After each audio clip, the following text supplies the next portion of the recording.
You from Funjama, Maryland to Tospo. Yeah, to Tospo. Every keep on gradually, my brother to Tospo. You got a small TV, you got a small radio to Tospo.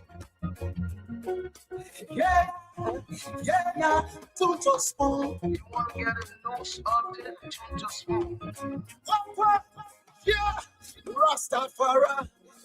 Kilibamba, kilibamba, kilibamba, kilibamba, kilibamba, kilibamba. What I want? Yes, Fatubati. TV.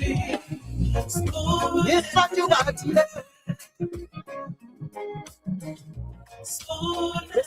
Listen. TV. Balabadibadiba. Kidibidabado. School entertainment.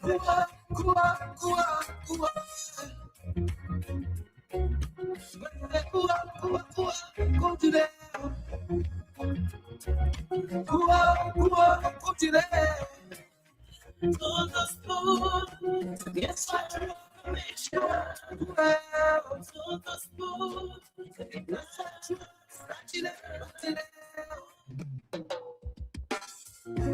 Yes, a special one from the CEO, stand coming with the spoon. And your boy, right in the South Bend. Charges on the beat. To the spoon to get your information. To the spoon to be part of the session. Spoon television.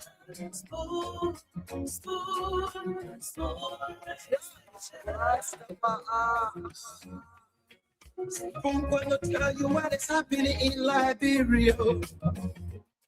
Spoon gonna tell you what is happening in Morovia. Spoon gonna tell you what is happening in Africa. Just to trust Spoon, you will know. If the children crying for starvation, just to trust Spoon.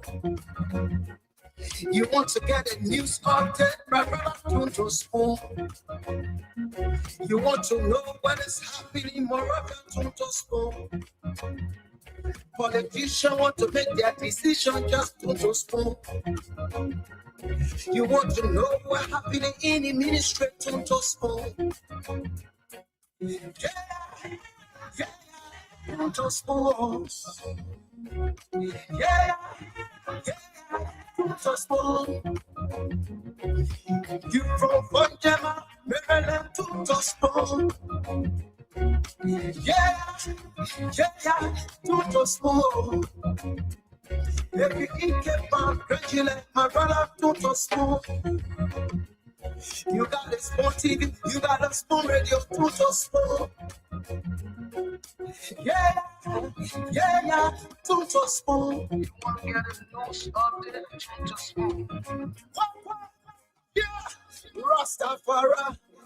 Kilibamba, kilibamba, kilibamba, kilibamba, kilibamba, kilibamba. What I want? Yes, Fatubati. TV. Yes, Fatubati.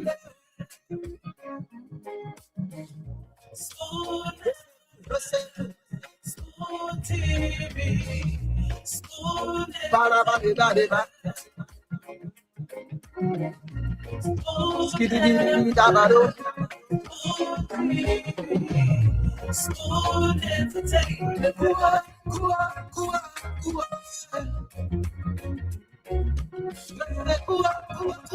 Go to there. Go to there. To the spoon. Yes, I make sure. To the spoon. Yes,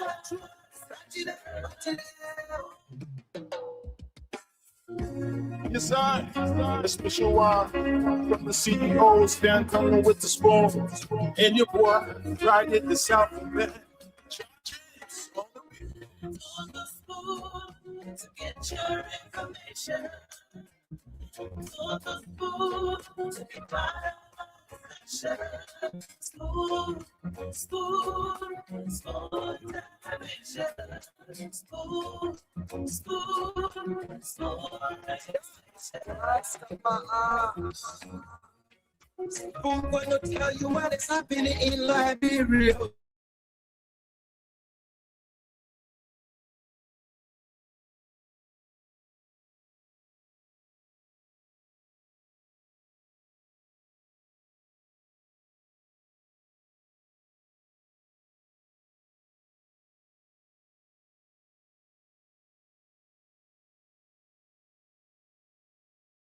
News update, my brother. You want to know what is happening, Moroccan to spoon. Politicians want to make their decision just to spoon.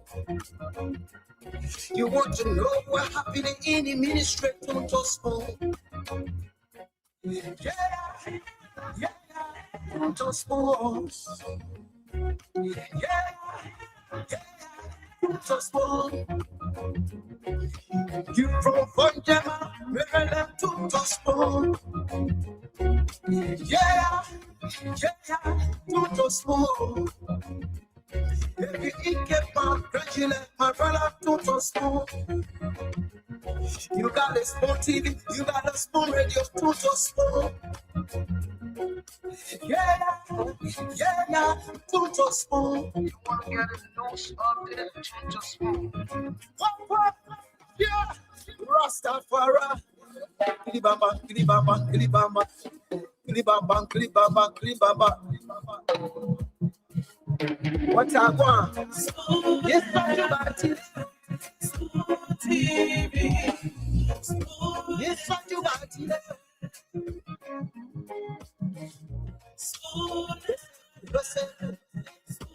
TV. Ba-da-ba-de-ba-de-ba. Skiddy-dee-dee-da-ba-do. Spoon entertainment.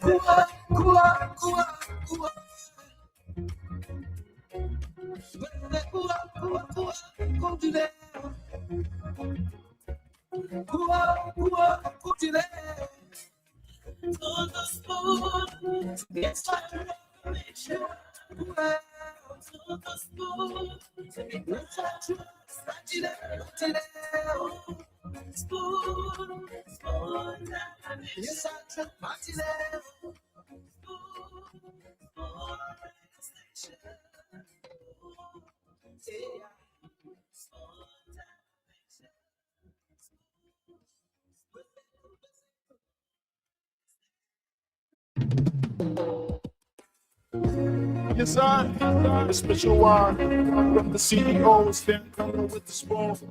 And your boy, right in the South Bend. On the beat. To the spoon to get your information.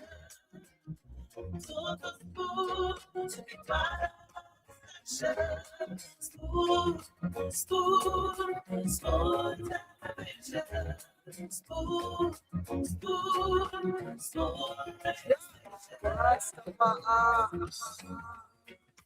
I'm gonna tell you what is happening in Liberia.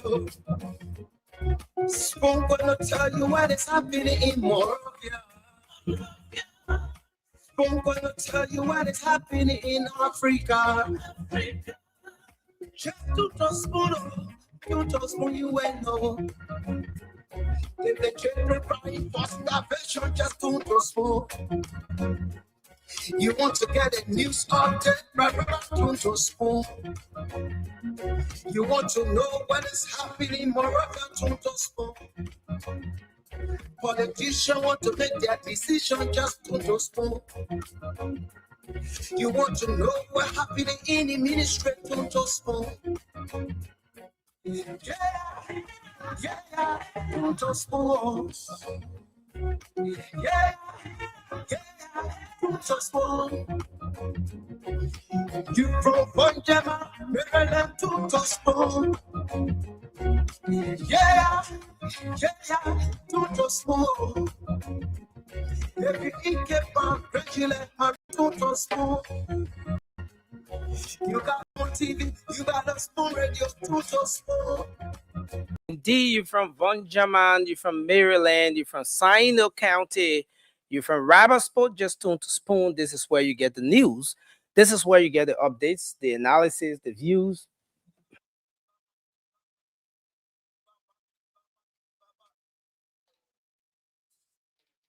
Well, I'd like to welcome you. Thanks for joining us tonight. This is Spoon Talk, Liberia's premier talk show on radio and online.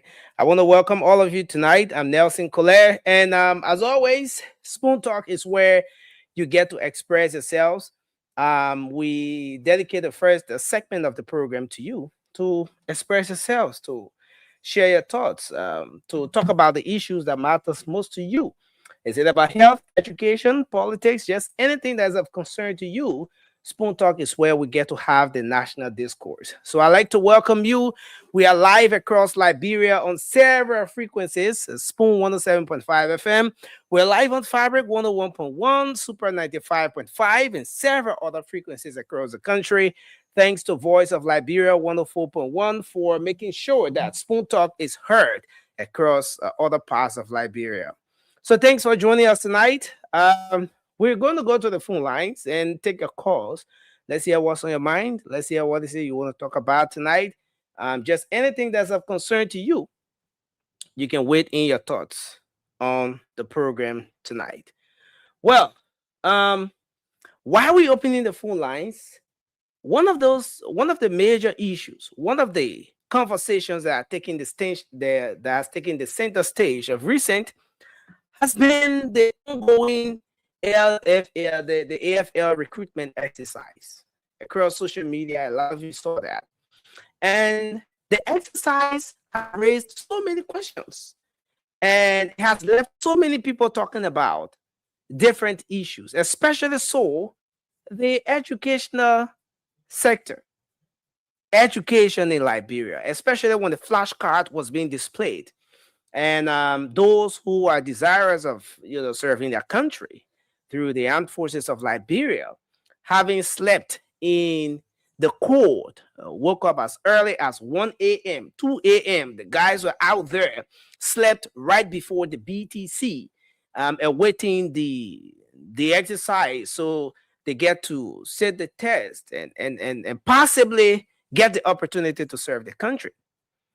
When the flashcards were being displayed, there were so many reactions that came. Some of the folks wanting to serve the country found it very difficult to read through those different flashcards. And the reading skills were being questioned, the pronunciation skills, and just a whole lot of things raised so many questions. There were other people criticizing the armed forces of Liberia as to why should they do a recruitment exercise, on Facebook when live cameras are on. Why others were specific on the ability, the academic, ability of those individuals. Just the reading, just the reading and comprehension aspect of it. And that has led a lot of people raising concerns as well about the educational sector of the country. Especially so when most of those people some of those people, in fact, are high school graduates. And then the question is, how come some of the high school graduates that some of our schools are putting out can barely read few words on the flashcard?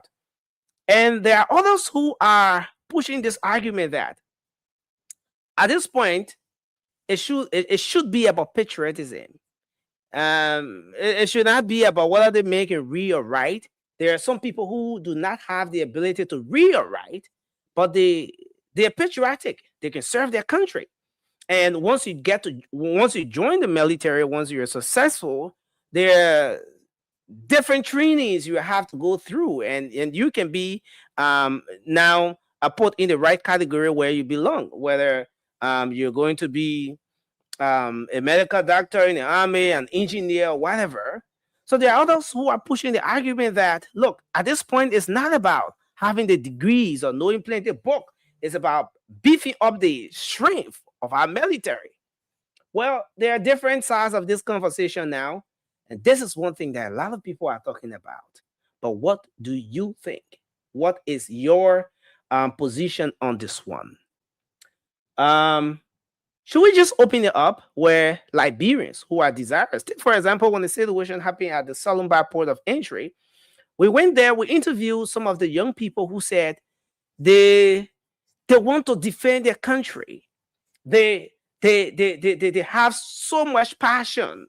They have this desire to defend their country. They were frustrated seeing the Guinean military on the Liberian soil, and they want to defend the military, but they don't. They haven't been given the opportunity. People bringing plenty of book business to join the army. So the army is not about book. The army is about how patriotic you are as a citizen of the country. So those are some of the views of the young people in Salumba, Lova County. I remember when we spoke with some of the guys at the time. But do you hold the view that they should have at least a high school education? Should that be a prerequisite? What this is exactly what some of the conversations are in the country, and of course, a lot of other issues happening that the CEO and the rest of the team will have lengthy, extensive conversation around some of those issues. But let me go to the phone lines. 0555-101075 is the number to call tonight, and you'll be live on the show. Let's go to the phone line. Take our first caller right here. Hello, your name and where are you calling from? Hello, can you hear me? All right, let's hear you. So, my brother, let me say this to you.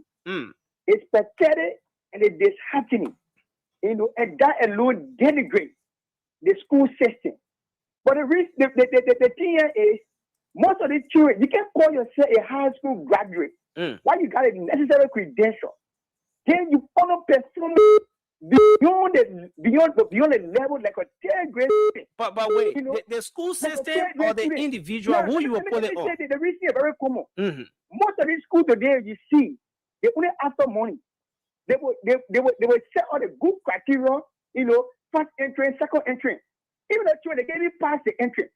But because they get chasing money, some of the children will pay for being school A, they pay there, then they go to school B. But is it on the schools?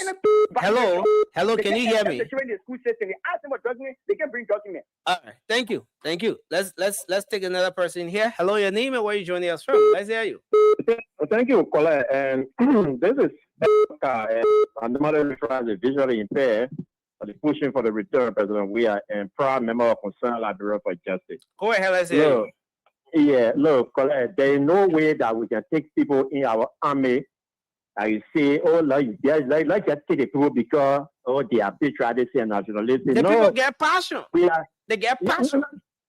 No. What we dealing with go at the days where you hear the people say, government give me gun in, give me English. No. We're going from that place now.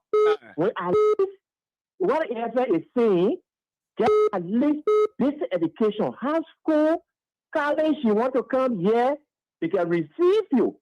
But what I want to look at on our educational aspect is that it's the foundation. It is a serious foundational issue. Once the foundation of the individual is not built, it becomes very, very difficult. Pascal, in that case, what's responsible for the faulty foundation? What's responsible for that? So it comes from national government because they are not prioritizing education, and because if I am unable to provide for my child the rightful material and the feeding, or for he or she to eat in the morning and then carry something to school, lunchtime, he or she will have something to eat then. Thank you, Pascal. So Pascal, we have a time to pay attention to the lesson. So Pascal, for you, you think the children are eating or the young people not eating before going to school? So because of that, they're not learning. It's a challenge. They even the building that they are sitting in college, just right outside of Monrovia, yeah. All right. If you go into the year, People are sitting on the floor to learn. Thank you. So Let's what we are hold you there. saying, Take another person. Hello, your name and where you call from? Let's hear you. Good evening, Nexin. Good evening, sir. Oscar Zigben. Let's hear you. This Oscar Zigben calling from Gompa, Nimba County. Let's hear what's on your mind. Nexin, what my man have to do with Lanco? Okay. Nexin, the role leading from Senegal to Ikepa is very bad. We will not have companies in the country making millions of dollars yearly. Then the citizens of that community are living in a bad conditions. For instance, Nexin, when you rock car from Senegal to Ikepa, when you carry a car that you come by, you got to carry a car to garage or you got to carry a car to washing area to wash your car. Then when you got to Ikepa, next thing the community in Ikepa, you're looking at forest. How will we have a company that's taking millions of dollars, then the government you rely on them, and they are plotting our country. All right, thank you. When we enter Lango, those days, you used to welcome New York because they used to compare Ikepa along that of New York. But this day, next thing, I don't know where our country is heading. Thank you very much, Oscar. Are you saying that we don't have government that will talk for the citizen and see the interest of the citizen? All right, great concern, great question there. Thank you very much. This person, hello, your name and where you joining us from. Let's hear you. My name is Soti Terry and I call you from Ghana to be beside. Go ahead quickly. Let's hear you, sir. Yeah, that's it. My attention has been due to the new pickup, the popular jet pull off for the 15 county resident engineer. You know, when the people brought their so-called yellow machine, they told us that they gave 16 pickup, 20 pickup chop. The 20 pickup chop they gave, that was the pickup that they posted yesterday. They telling the Liberian people that popular brought in 16 new pickup for popular. Now that means that the pickup that's so being used for the operation of the yellow machine, this is what they're taking to send to popular to make it to know to make Liberian people know that the government has brought 15 new pickup in the country. Okay. This is what we told our people, that this government is not serious. This government starting from the president all the way to Canada to the minister they can lie. And it will continue to lie to the people because the kind of propaganda they use to come to power the way they want to run the country. And you can't run the country like that. Because you use propaganda to power, then you be lying to us, say you can't be lying to us, then we take it serious. Thank you very much for your input and tonight. we pray the God for the government to fail. The government will fail massively. Thank you for the time. The last time somebody said they're praying for government to fail, they had press conferences to clarify. All right, so we'll go back to the full lines. Take more of your calls. 0555-101075 is the number to call tonight. You'll be live. I'll bring former Deputy Minister Bangura on shortly, but let me take more of your calls here. 0555-101075. Hello. Good evening to you, my good friend and brother. Good evening. It's good to have you on. What's on your mind? That is speaking of Mohammed M. Khan, your good friend and brother, and I remain a member of the UP in the review. All right, go ahead. Let's hear you. Thank you, Leslie. I speak to you from our comfort zone on the British Island 2016. When we listen to some of our colleagues, our brother and friends, when they come from the other side to say that they're praying God for the government to fail, for me, and I think it to be true, okay? Look, people who are praying for the government to fail, definitely, this government will not fail. Something that seems to be very honorable with you. All right. Now, you can't be in your country or let's say, or in your house, then you say you in the house, then you pray God for your landlord, or for your tenant to not even pay your husband. Definitely, then I'm not even saying it to be like a good and landlord. Thank you. You live in your country, you go, you can. President Baga will be the president for the next 6 years. Okay, so we pray God for the government to succeed, and definitely go, you can. The government will succeed. Thank you very much for your input. Let's hold it there. We're gonna keep taking calls, but let me bring okay, so he will signal to me once he's ready to come on. So let's see if we take another person here. Hello? Hello, are you there? Can you hear me? And then this person. Hello?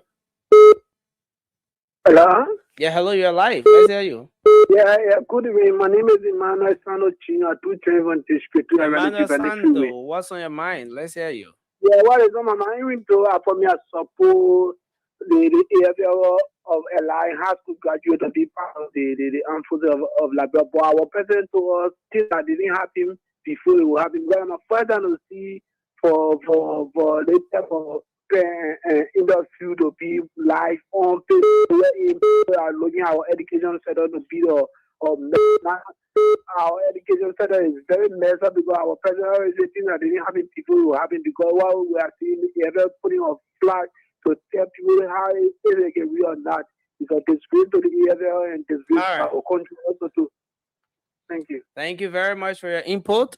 We keep taking calls. Let's keep taking your calls. This person, we lost that person there. This one, hello. Yes, hello. Yes, you're live. Let's hear you. What's your name and where you joining us from? I'm Ibrahim calling from Chanico, sir. Okay, let's hear you. What's on your mind? My concern has to do with EFL recruitment. I heard a lot of people complaining on the criteria, like the high school certificate. For me, the high school certificate is not any problem. The only problem here is that the government willingness to recruit more members. Because even with the high school requirement, if you see the land, about only 30,000 human beings there. By the end of the day, 500, 300 individuals. So that's where the problem is. The problem is not the requirement. All right. Thank you. Thank you very much. Hello. Hello. Yeah, hello. You're live. Let's hear you. Can you hear me? Good evening to my Spoon FM family and good evening to my peace-loving people of the Republic of Liberia and good evening to you, Jeff Gollard, Nefsi Collect in studio in Liberia. The new me constant Efanso AS come out this beautiful Tuesday evening, bro, Nefsi Collect. What actually in my mind is two cardinal issues. First is educational aspect. The second is the interview that was made by the vice president of the Republic of Liberia, Jeremiah Panku. No need to be outlining the problems. They knew the problems. That's why they have become governing political party. Those problems were checkmates doing when they were in opposition. So we now need to be listening to that problems all the time. We are asking them for solution. That's why Liberia putting them for solution. So interview yesterday, it was just fiasco and elementary and no potential in the message. No so what? No what in the message? Alfonso, you said what in the message? No magnitude, no message that is essential to the society. People will not have probably emphasize over yesterday. It just be repeating one thing over and over to be monotonous. Right. I put that to rest. Thank you for your input tonight. Let's hold this there and take another person. Hello. Hello. Hello. Yeah. Good evening. Yeah. Good evening. You're live. Let's hear you. Thank you. My name is Sugu Gift of a member of United Party Intellectual. I'm calling. All right. Go ahead. I want to commend the President Baka Internet until the matter of rule that was a platform. So now the men have, because the other government account, the internet until they misunderstood the papi. But this time around, no part of the in the 50 a challenge that to call to say President Baka never do development the same way or he never touch on it. But here is my disappointment now. Most of the people they profess to be a journalist, but they are not. They just say that in the city in so apparently they can't even travel nowhere. When they say that the government now working like everybody now supposed to be in the city. If you know where they say they go in the bush, everybody blows somewhere. So President Baka, if that arrest agenda, if you can succeed in the season to other 15 be everything will be paved, then we all achieve. You know what they do in the country, but if somebody say that yes, so possibly they say that for me, they don't get nothing there. If they call someone a foreigner, we agree, but we can move on to the we get everything there, we get horse, everything, gardening, water, plantation, everything. But somebody then you tell today everybody will leave the city. So people will leave and they will not even So what's the main point here tonight, just before we move on to the next person? You say what? My main point here is They appreciate the president why you are done. The message, not surprising. They get in trouble. They can't go nowhere. If people that can travel, how they driver there, they will tell you what the government have done. How the driver, the difficulty they use to take on the road. Today they are not doing it. But if somebody say that they prefer to be a journalist, that's why I did the most of them. You leave a microphone to them to the long campaign. All right. Because most of them they are weird shit. When they say that on their platform, they get weird. And that will not work for the hell. Thank you for holding me. We appreciate you tonight. Thanks a lot. I see former Deputy Minister Bangura has joined us. Can you hear me? Good evening, sir. Good evening, Nelson. Can you hear me too? Yeah, I can hear you very well. I think your internet and your setup, everything is doing good now. This is not an event, it's a process. Oh yeah. We will continue this until we reach perfection. So it's always, life itself is always progressive. Oh yeah, definitely. But I must thank you for your advice. I recall you gave some advice which has helped us to reach thus far. So I want to thank you for that. And it's a great pleasure to join the show from home. It feels comfortable. Oh yeah. And you don't have to be in such a hurry to return to your homestead after the show, particularly when it's midnight. So you've been there when I was a guest in your studio. Thanks for all the time you afforded me while in the studio. The water, the friendship, the hospitality. I can never forget. So how are you doing today? Yeah, I'm doing well. And I'm grateful to God that we're here again to do what we signed up for.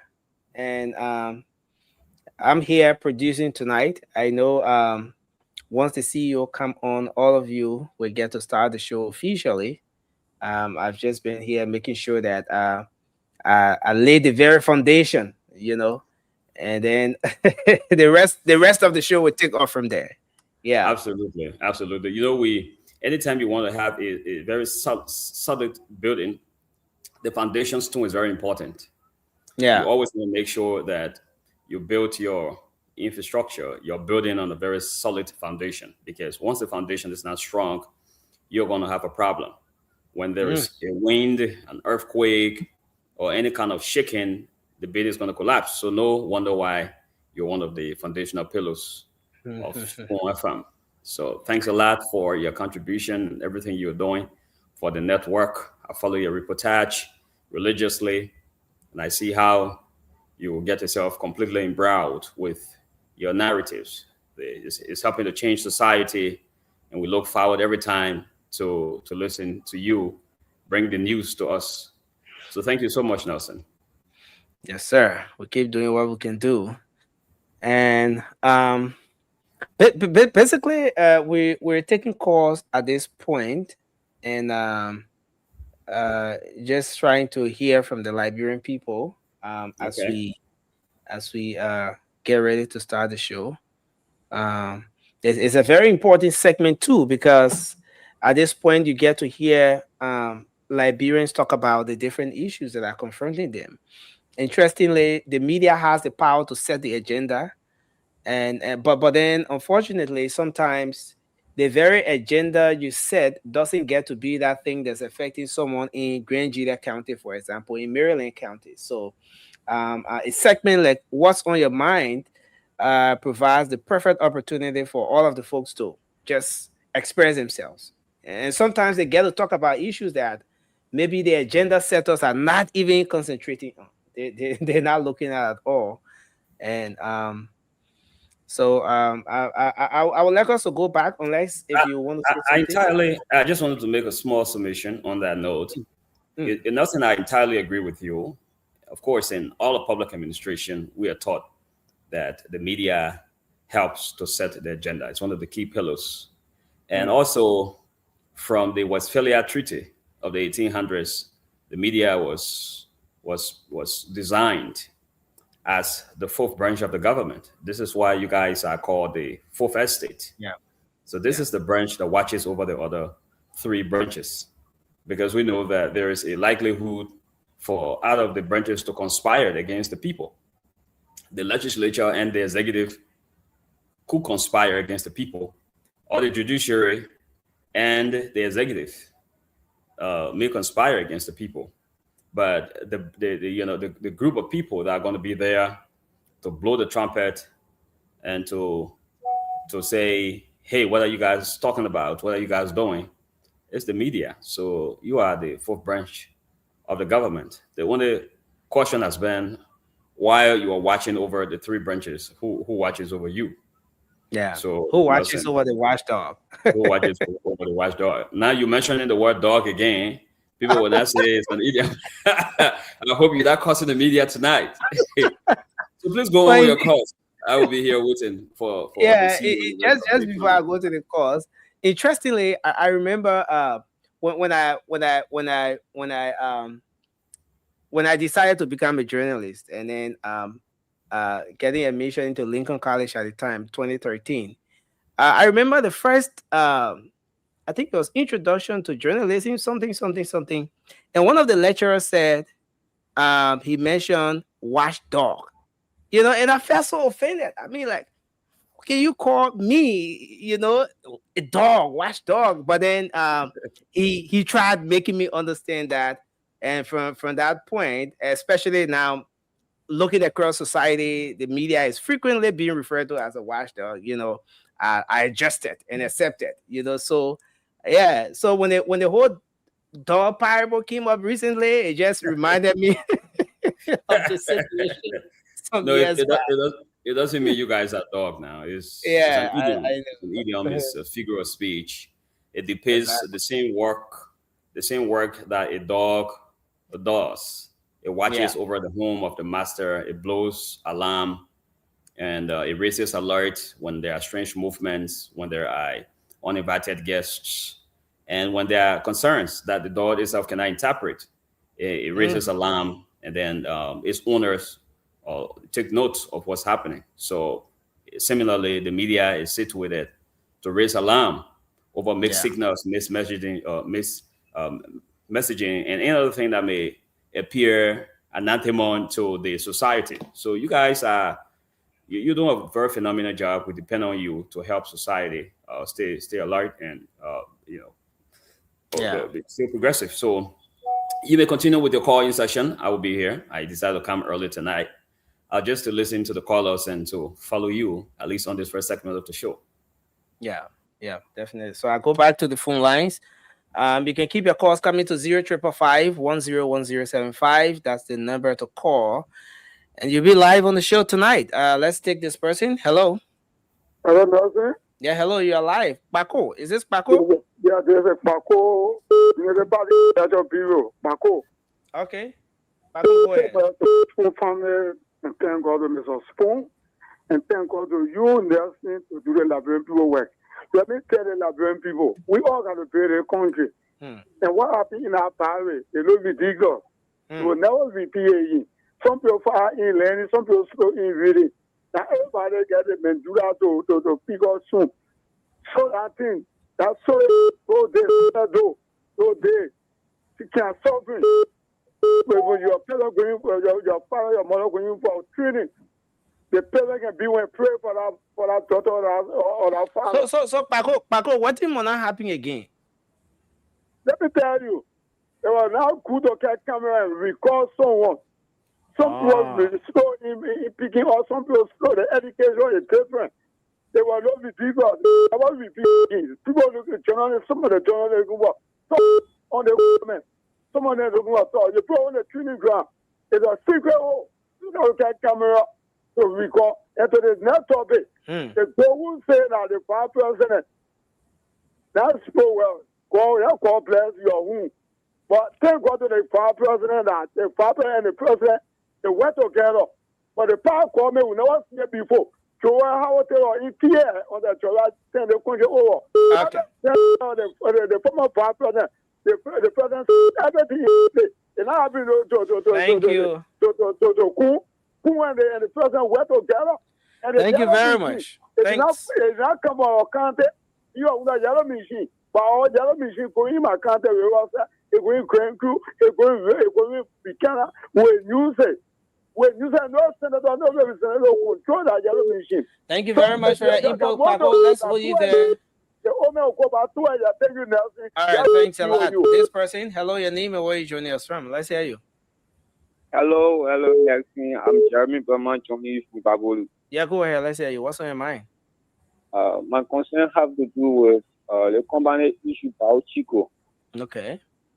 Yeah, I want the government to revisit the agreement with Pao Chico doing the real government. The reason is that because there are other people working here, we're not seeing any sound of working system with the company. Some of our been with the company 3 years now. The company don't offer ADICA. They don't give us water. They don't give us food. They just really the poor people down at any time they wish. So we really want for the government to come in, yeah, to monitor us on the attitude of the concession companies around Liberia. Okay. Thank you. Yeah. Thank you for your input tonight. This person, hello, your name and where you joining us from? Let's hear you. Yeah, good evening, Nelson. This is Jones Cape Betty calling from Japan. Let's hear you. What's on your mind? Yeah, it is. I'm speaking directly to the Africa Annual Award Committee. And made honestly a award that was given to our president, President Joseph Yuma Boyka. For me and the people of this Liberia, we consider us a fake award for promoting peace and reconciliation. Absolutely. Why do you consider it a fake award? Is it just because it's given to President Boyka? No, let me just give it is. President Boyka has no history of reconciling the country. You've been a journalist. No. Listen, no, make your point. Don't put me there. Listening. I'm not a witness on anything yet tonight. Let me put you out. Yeah. President Boyka has no history of reconciling the country.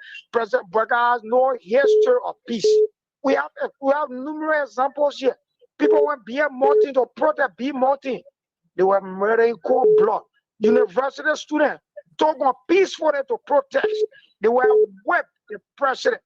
Did he come out to condemn the action of the Liberia National Police? No. And they released all of those they arrested without any charges. And now the director of police said they have to investigate the action of the police. When will they come up with the funding from such investigation? Zero. Okay. All lies. So the people let me lay on it, Nelson. Okay, just lay on that quickly so we take the next person. With the issue of the army, I support the action of the army. It tells the government in the order of the North will continue, of course, at some school, entire school. We found one teacher to an entire school. The government has to do better.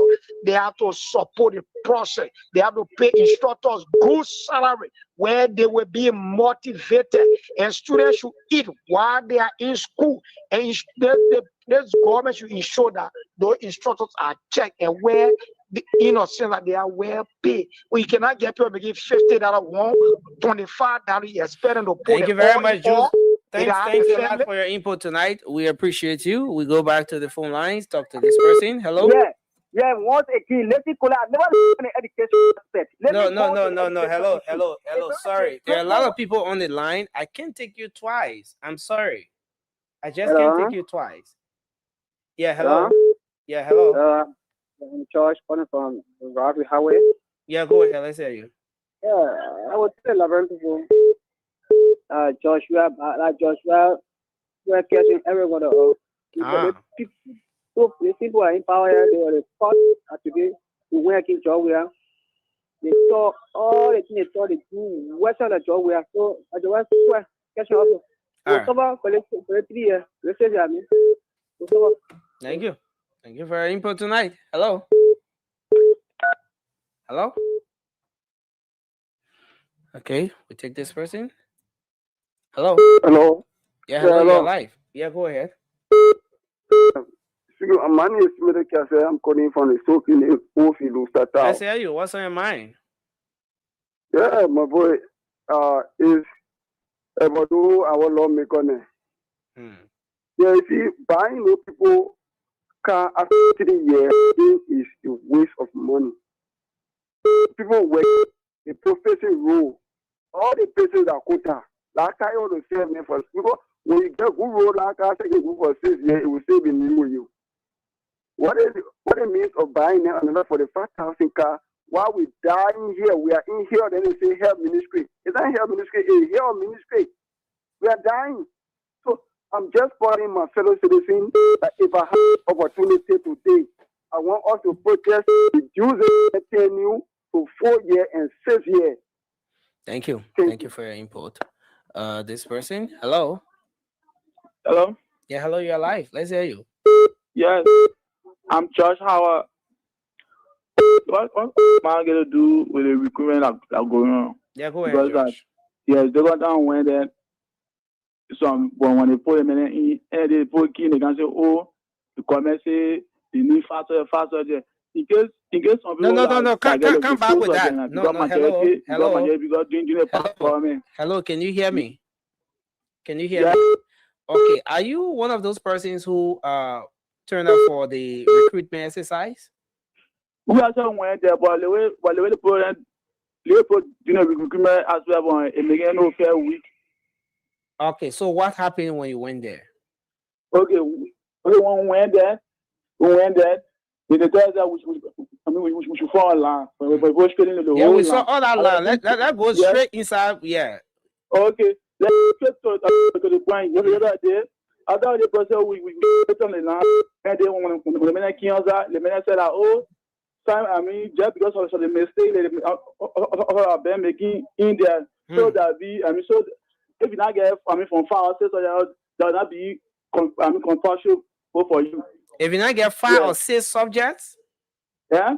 If you get 5 or 6 subjects, if you get 5 subjects, correct. For the WAS and the government all of majority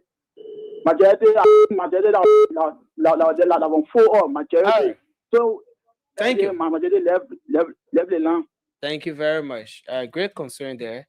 But I see the CEO has joined us. CEO, welcome to the show. Yeah, Nelson, Nelson. Bangura, how you doing? That's what we try to get him at hard time, man. CEO, what's up? I'm doing well. How are you? Good to see you. I'm here. You're trying to get him at hard time, Nelson. You understand that people trying, man. They're trying to get a job. Bangura, they need to be providing job for the masses, you know.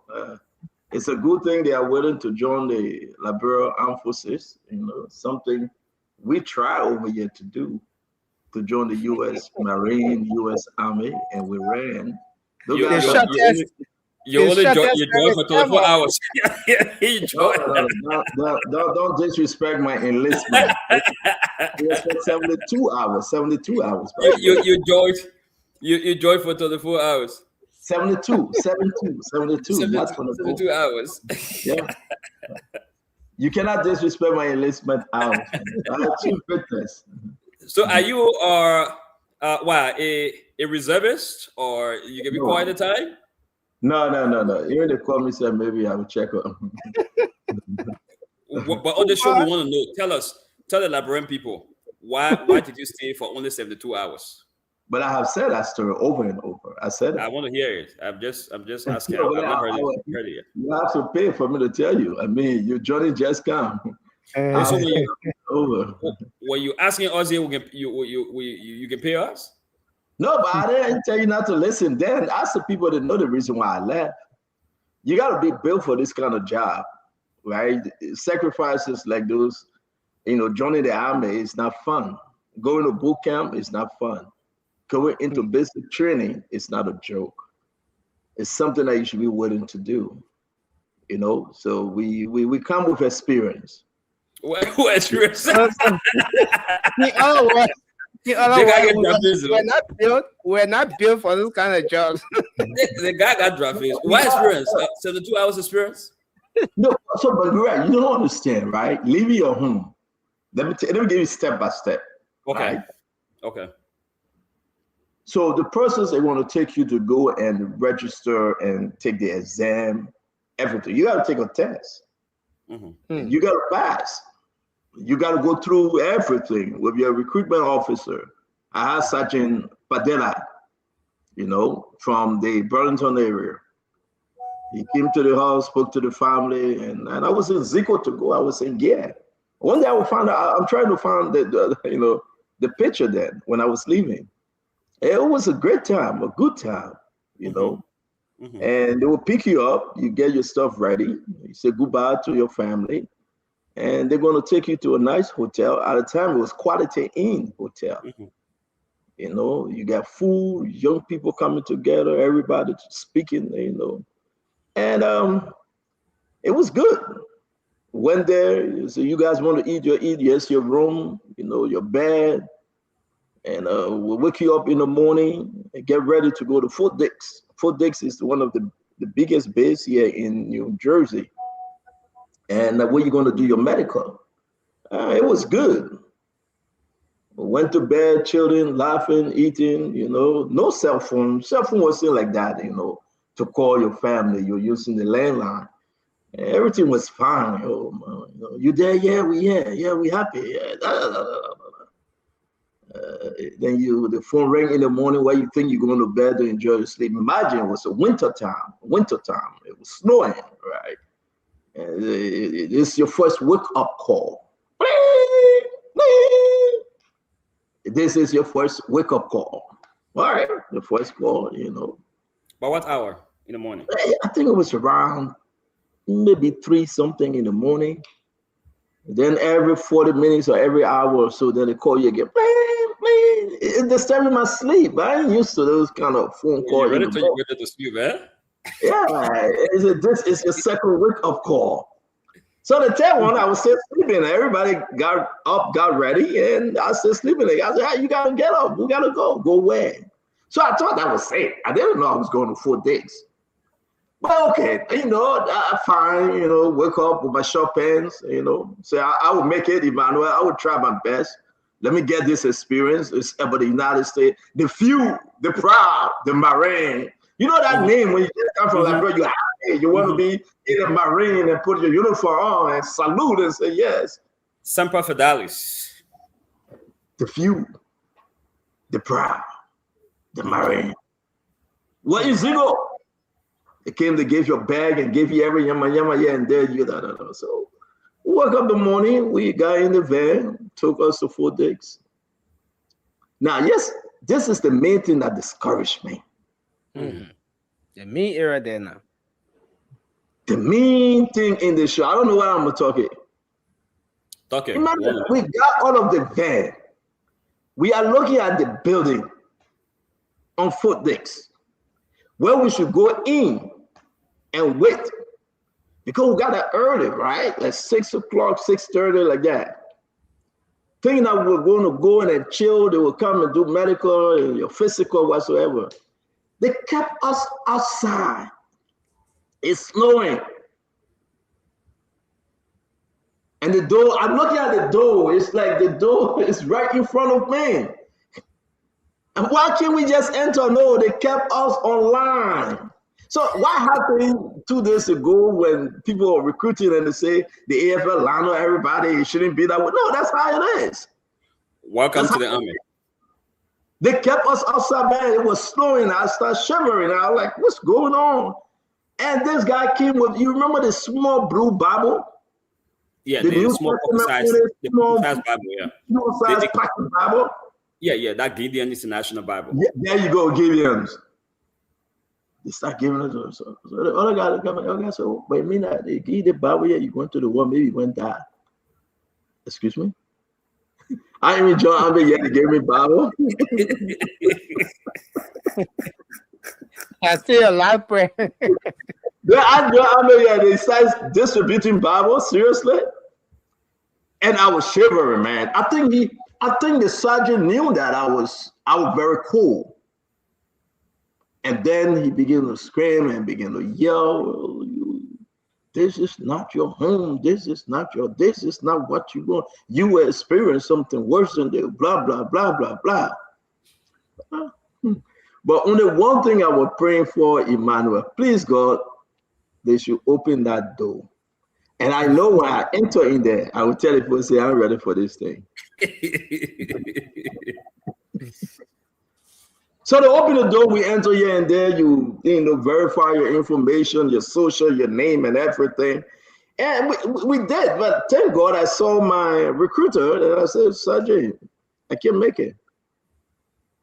He said, Stanton, why? I said, I can't make it. I said, I can't make it. Yeah, Jelada. You know, my wife don't have it. He said, what happened? We didn't retire. Well, let's do the physical. I said, my man. You can talk from now to no pattern. I will not make it. I can make it. He thought, he begged. He said, okay, we would take you. Thank God you didn't do it. Because, so we stood up and he said everybody should drop the pens and you go like this, you bend down, you get up, your physical and everything, and you, you know, it began to creep my skin. I said, I can't make it. No, I just can't. And, you know, and he said, okay, try to reconsider. Next time you will come back here and there. To tell you the truth, Bangura, I didn't. I just couldn't make it. That's me. Yeah. Thank you for being transparent with your story. Oh no, but that's the truth. I just couldn't make it. I just couldn't because it wasn't in me to go join the army. I tried, man. I tried. Emmanuel, I will call him the runaway soldier. Look at that. Emmanuel, you meet him. Look at Paolo. You call me runaway soldier. I can make it. I'm not going to pretend. Man, we enjoy Sawyer during the wartime. We enjoy the rebel. We enjoy nobody. We were behind our old man and that. I mean, I thought they were going to put you in class and, you know, and teach you some in-class terrain, but you go out there and go, no, I can't, no. And listen, I'm proud that I spent 3 days. I'm very, very proud that I spent 3 days. Wow. Yeah. It was a great experience, seriously. I too really used to admire the army. I have read a lot of books in Greek philosophy. That book in Greek philosophy, lead that one. The Stoics were a group of Greek philosophers. That's somebody writing something of big money. They would go to the army and they will inspire them and they will tell them. Let me hear the army story. I don't like to think of die is to die for your country. That's a sweetest death. Never die. Yeah. Okay. Wait for it. Listen, those young men that are doing this thing, we applaud them. I think they're doing something great. You know, we did ours. We went through it. We had a great experience, and I can tell my story. It can inspire someone, you know. It will inspire someone to join. I can tell my story. You know, I have my nephew in the U.S. military. I have two of my nieces, you know, and these guys then they are sacrificing a lot of friends and family members. But at least I try. It's all about trying. 72 hours. It's not bad. Yeah. It's all about trying, you know. Not bad. Come on. He motivated you. He said, "What do you expect me to say that? What do you expect me to say?" But okay, let me bring that to Richie C in, right? Look at that Richie C. My husband will leave her for 2-3 years, go to Iraq, go to Afghanistan. You know, he sacrificed a lot. Right? But look at Abraham today, look at me. We are military. We are military partners, friends. You know, my name. To tell you the truth, my name was placed in the book, in the U.S. Marine book. I saw my name. But they have a commentary on it. My name inscribed on it. I saw my name. There's a small addendum there that you lasted for only 72 hours. When you enter the hall, that was my name on the book. My brother, let me say, I saw my name on the book. My name appeared. I serve with pride and honor. That's what they say, the few, the proud, the Marines. And you know, you can say what you want to say, my brother. Let's have our show. Semper Fidelis. Yeah, let's have our show. Say any, call it any ways, do anything. But only a few of us ever had that experience. Only a few of us ever had that experience. Only a few ever had that experience. Got in the car of the military, went on the military base, registered, went to the hotel, ate the military fuel, and then slept in the military hotel. Only a few. I'm proud. You got for that big buff, man. That's okay. Runaway soldier. I mean, thank God. Only the runaway soldier can live to see the next battle. Go ahead. Go ahead. Say you run away, but guys, we are about to start again. So don't mind the runaway partisan from CMC. He called me runaway soldier. He's a runaway partisan. How can you leave the NDR and go to CMC and run away and come back to NDR? Then you want us to believe you. So who went to Emmanuel? Emmanuel, who went to? The man ran away from NDR. The play was dry. He went to CMC for green pasture. He didn't see it. He came back to MDR. Then he won't can lecture us. Come on, Emmanuel. Emmanuel, you got to unmute. You tell Emmanuel. The man said he ran away for green pasture. He said that he had an opportunity to ride two private jets. One would take him to Maria, the other one would take him to Picada. I'm calling him runaway soldier, so you won't pay it there. No, we didn't run away from the ground. We didn't even know if MDR can trust you. You went to Musa Benedict, you explain all MDR secret. That's your business. MDR, who can trust you? You won't pay it there. That can leave on you, so you won't pay it there. I mean, we got the scars on our back, man. We joined the U.S. Marine, the few, the proud, the Marine. Ask Abraham, he will tell you when we went for training together. Ask him. I want to say hi to everybody. I saw Abraham. Seriously, I saw Abraham. So he can continue. People are going home. They said, "Oh man, I yet to hustle out with John." So he went ahead. So no problem. I saw that the Richardson Hospital Abraham when we went to the boot camp. But again, I want to say to all of you, it's good to have you. Emmanuel, what's up? Since you got back from Texas, my man, I heard that. Let me leave you, Emmanuel. I shouldn't get you in a situation, but I will just continue praying for you. I think it's the best thing to do. You know, it's the best thing to do. And my brother wants to press is always good. Keep praying. Oh yeah, I know you're SDA pastor. You know what prayer can do. 7 days advance. Well, SDA, no, Church of Jesus Christ, a little distant. Which group be part of? Is that the same thing, Banguria? No, Banguria, you're Muslim, right? Church of Jesus Christ, a little distant. I'm a Baptist. You're Baptist, yeah. Okay. Church of Jesus Christ, a little distant. They are not the same as SDA, though, because you might not confused. Which one you are pastor of? No, I'm a 7-day Adventist. Okay, SDA, 7 days Adventist. Latter-day Saint is different. It's different, okay. Yeah, Latter-day Saint is associated with Utah, the state of Utah. That's the state. Yeah. Okay, so you're a pastor of SDA. All right, that's good. That's good. Well, we were expecting John B.S. Davis from AMR today, but John B.S. Davis, I spoke to him. I'll tell you why he said, though. That I'm kind of confused from the AMR side. You know, he says, Stanton, I cannot come right now. And I asked him for the document to prove the government wrong, that the government have done everything and, you know, not to award the Putu. But John B.S. Davis said I should go and ask, and let me see whether this makes sense to you guys, right? He says, Stanton, go to the information, how you call that group? Information, the group that you request. That group, man. He said, if you want to gather the information, go to the information at something, he said. And I said, why? Let somebody remind me quickly. And Emmanuel, you remember the group is that Freedom of Information? Go to the Freedom of Information, folks, and we'll give you the information. Emmanuel, does that make sense? The man said, if I want the information, whether AMR got the money, I should go and gather the information from the Freedom of Information group. I said, John B.S. Davis. I said, why? But the Freedom of Information is a repository of public records or public documents. This is private sector. But why did I go there, though? And we're going to have a conversation, right, Bangura? And I was surprised that he's sending me there because I was like, no, I don't need to. If you give information to the government about your finances, right, then you say I should go there because it's, well, we're talking about it. So John B.S. Davis, you know, his group told him to hold off yet.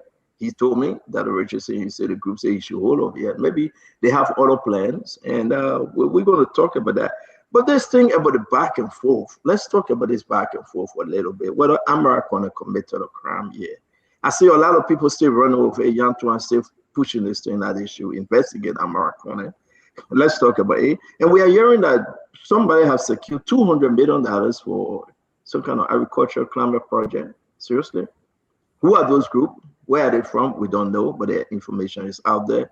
We hope that Dr. Nuttall can clarify who are those groups that are saying Liberia will never ever import rice again. That's the great news, right? But we want to dig deeper. Now we're getting 400 million or something of that nature on something about climate. Am I correct, Emmanuel? On loan. Then I see Bangura is celebrating that we're bringing another debt into the country of $400 million. But that is good news. Chief, I got to let the topic out, though. You want to interrupt me? That's fine. No, I'm sorry. Let me mute myself. You mentioned me. Yeah, let me let the topic out. Don't. I know I will hit you on all corners today. $400 million, folks, but another major debt on the country. But Bangura is saying that it's okay when we can give our whole big $15 billion Putu Mountain to Indian-based company for $60 million. And we'll be celebrating a loan from IMF. But President Varga said he didn't like it, though. So I have that video. I will play what President Varga said at the time when he spoke about the IMF issue. Now, well, we also want to say there's a problem in the LDEA. We'll be speaking about LDEA today. You know what happened? The LDEA has a very, very serious problem. The problem is that they're lying too much. The investigation have gone nowhere because other folks have killed the investigation. And the LDA already do the showboating. I don't know what the problem with LDA. Maybe that's swear behind them. Something that is very important also I'd like to bring to your attention is the ECOWAS seat. Charlene Bronskin want to go on the ECOWAS seat, and our own friend Abdulrahman may want to go on the ECOWAS seat, where you get the Zoe, the Deputy Minister for Finance, is seeking. He's looking to go on that seat as well. And you also have, to tell you the truth, Dukley, one of the deputy bank governor, everybody want to go for that seat. You got three ways, and we got to discuss it tonight. And people just feel that the seat is open and everybody pushing the homeless between Cyril Besloyanti, Augustin Kweye-Gafwan, and the executive mansion. Who's going to take the seat?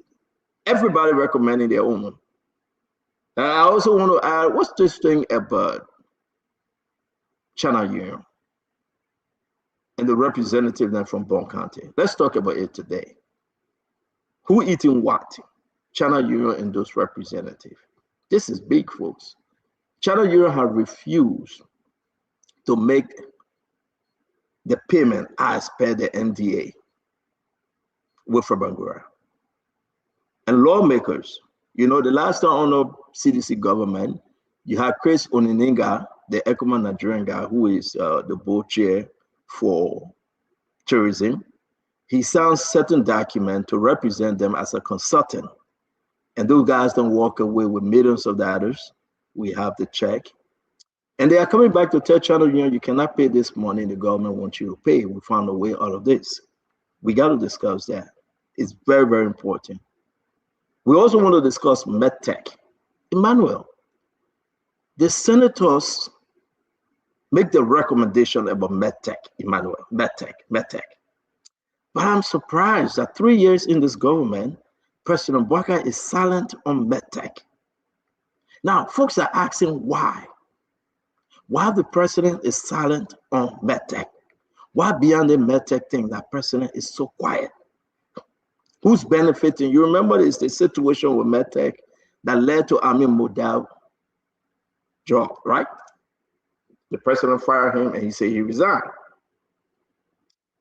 But since then, do you know MedTech is operating in Liberia since the president announced a review, the senators review, but MedTech still operating with no act of change within the recommendation that was presented to President Bwaka. Who eating the MedTech money? If you take your item, you continue to the port, Intentionally, method will keep your container for 2 to 3 weeks, and you will pay extra money. Liberians have complained, and Medtech is still doing exactly what Medtech is doing. Where you have Samora, the custom commissioner, Double Jala, and everybody. But who's eating the Medtech money? Why President Bouaka is silent on Medtech?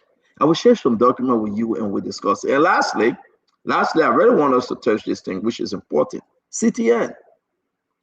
Who owns CTN? I'm hearing the owner of CTN is a gentleman in Europe. He have emerged and have sued Aminata, the lady from Sierra Leone, that she illegally took CTN away from him with some players in government that covered up for her. You know, the CTN went through the lawmakers and everybody got the share and they had to give her a new agreement. So all these bad things is happening and coming back again. So I hope we have the time to jump into them. And don't forget, guys, we didn't finish up the Jeremiah Combs Story Press interview yet. A lot of stuff was done, and we have to redo them on the show. I welcome you, Dr. Francine, the Global Chair of CMC, Richardson. Welcome to the show. It's good to see you. I welcome your party representative, Wilfred J.S. Bangura, as of the 8th of April. He used to be a party member, and he left and joined NDR. He went back to NDR, a prodigal son. Welcome to the show, Brother Wilfred Bangura II, NDR. Thank you. Thank you, sir.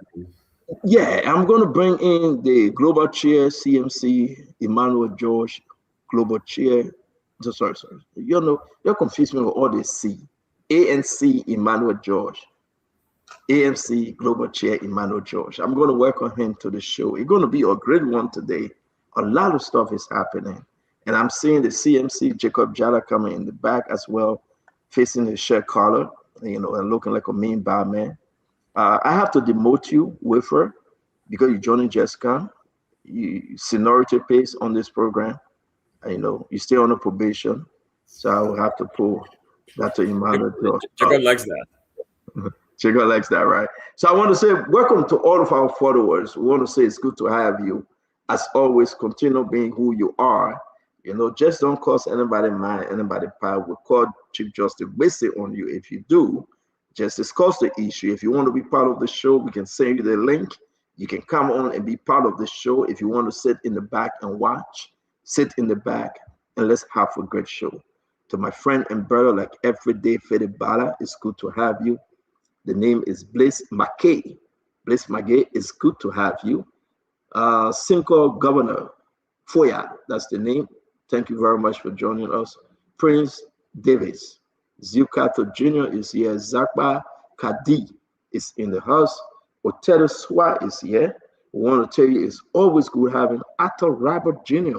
joining us from Norway Camp. John J is in this house. Derek is here as well. And we're going to bring in all of you good people. Young Pa is here. Catherine Nimlet. Catherine Nimlet sounds like a crew name, a crew woman. She fussy. We're going to bring in Tupe Blah. Tupe Blah, I don't know where you joining us from, but it's good to have you. Vera Wallace, Vic Match is in the house. Let's welcome all of you. And today we will also announce that the Arthur Johnson lawyer for Samuel Twe have called as his witness Samora Wodokori in the case of Samuel Twe, FIA, Samora Wodokori. That's a big one. I have a message for Samora. And Samora, they excluded Samora, right, on this whole case issue, he and Janga Cole. Now, Arthur Johnson is calling it as state witness. The government is saying, well, I don't think we should exclude you anymore. Now you're going to testify against the government and prove that Samuel Twe is right. I think the charges that will be put on Samora Wodokori, I don't know, but I'm trying to figure it out. But I think he threatened a dangerous ground if he comes to testify. Yes, and being a witness for Samuel Twe. You know, Samora Wodokori get a lot of sugar honey iced tea hanging over him. So I don't think they would be a good idea for him. But hey, they call him, he will be testifying on behalf of Samuel D. Twe. Guys, let's get into it. What's everything on your mind? Let's discuss it. We are here till 7 p.m. That will be 11 p.m. Liberian time. Today is the day the Lord has made. will be going to Bible study and be celebrating the Lord and asking for forgiveness. I had to pray for Emmanuel George very seriously. What I heard that he did in Houston, Texas, I'm totally surprised. But hey, I will just remember him in prayer. Dr. Richardson, welcome. Well, it's good to be here again today. I want to say hello to all of my colleagues, panelists on the show. I also want to say hello and a big thank you to all of you who are joining us today. We are very thankful that we can come into your homes, and have you be informed about what's going on in Liberia. We say as it is, and you become aware of issues. I'm particularly interested in what is going on in Ball Mines. I understood that we have that topic for discussion. I grew up in Ball Mines, so I'm very interested in China Union and Ball Mines. I also run a Friday morning program. My Friday mornings, I have to wake up early, read a book a week program at the school in Ball Mines. So it would be helpful for me to understand, even though I am a little aware of what's going on, but to increase my awareness as to what is going on. I trust your information that you're going to bring forward for to scrutinize Stanton. I also want to encourage, I heard Stanton say that he was going to open the link.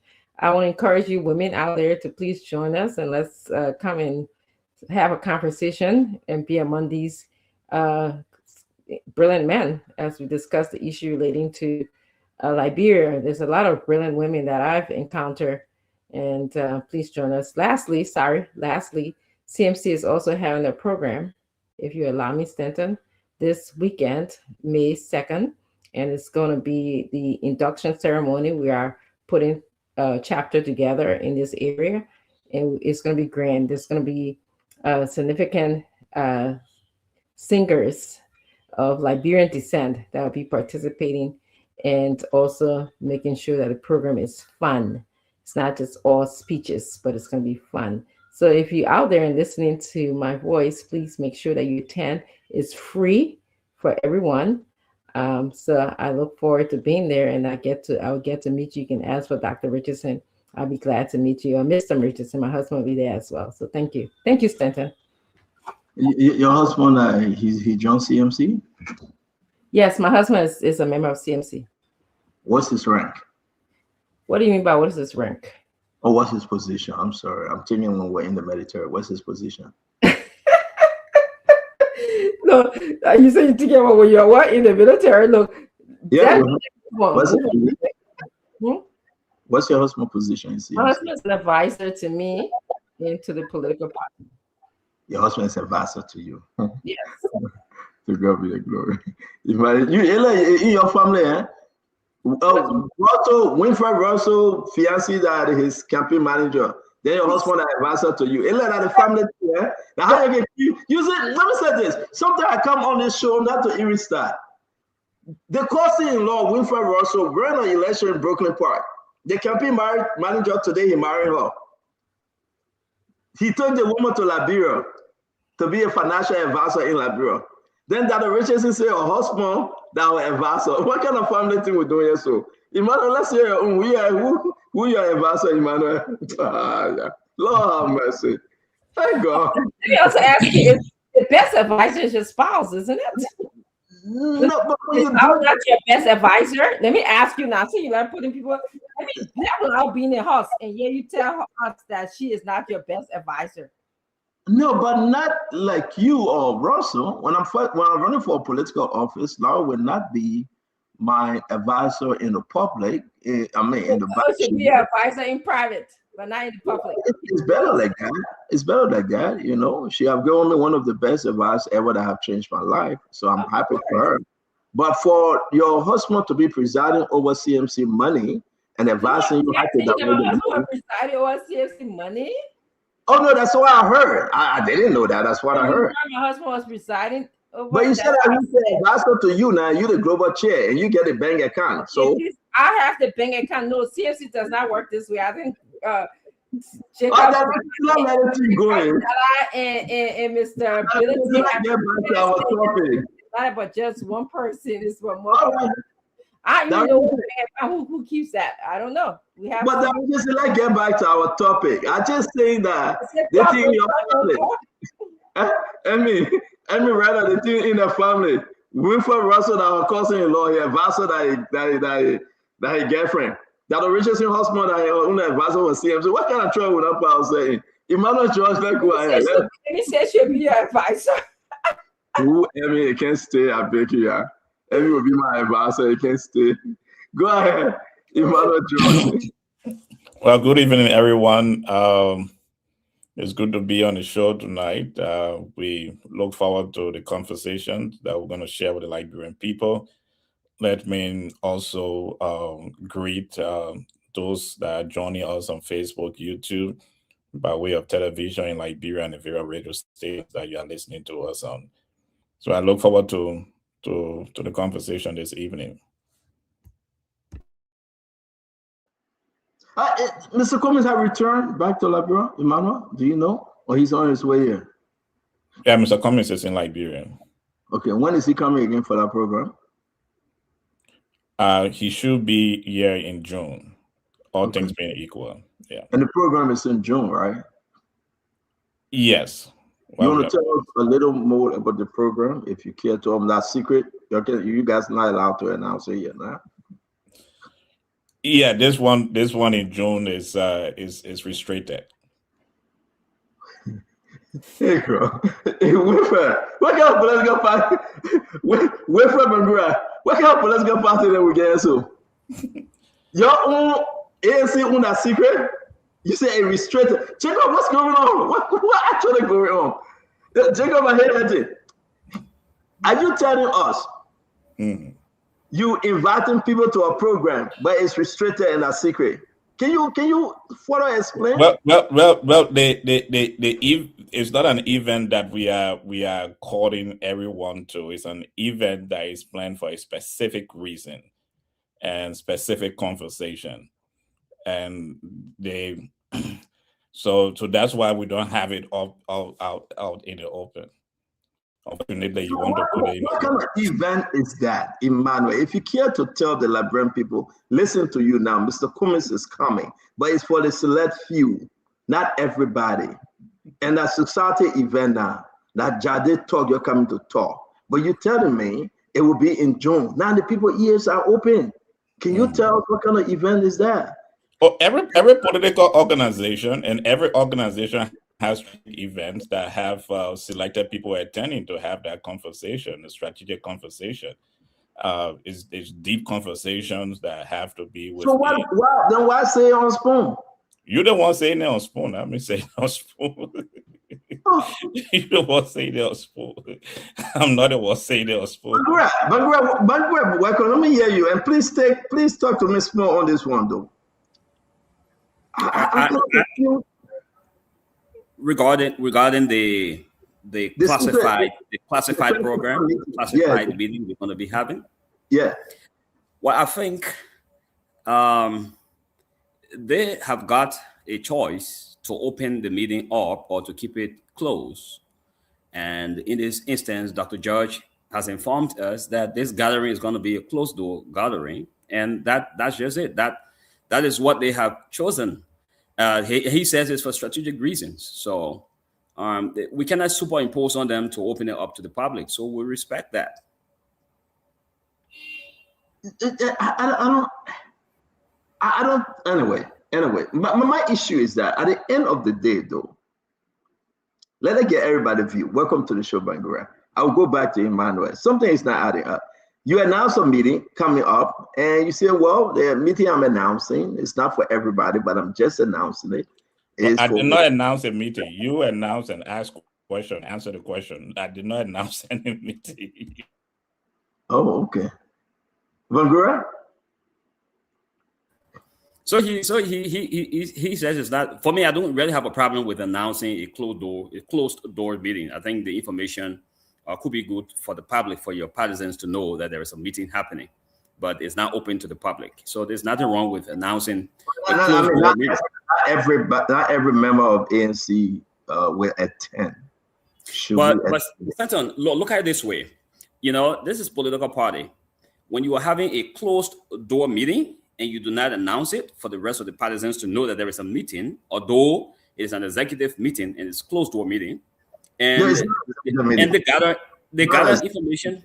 It's not an executive meeting. Oh, but he says it's a strategic session.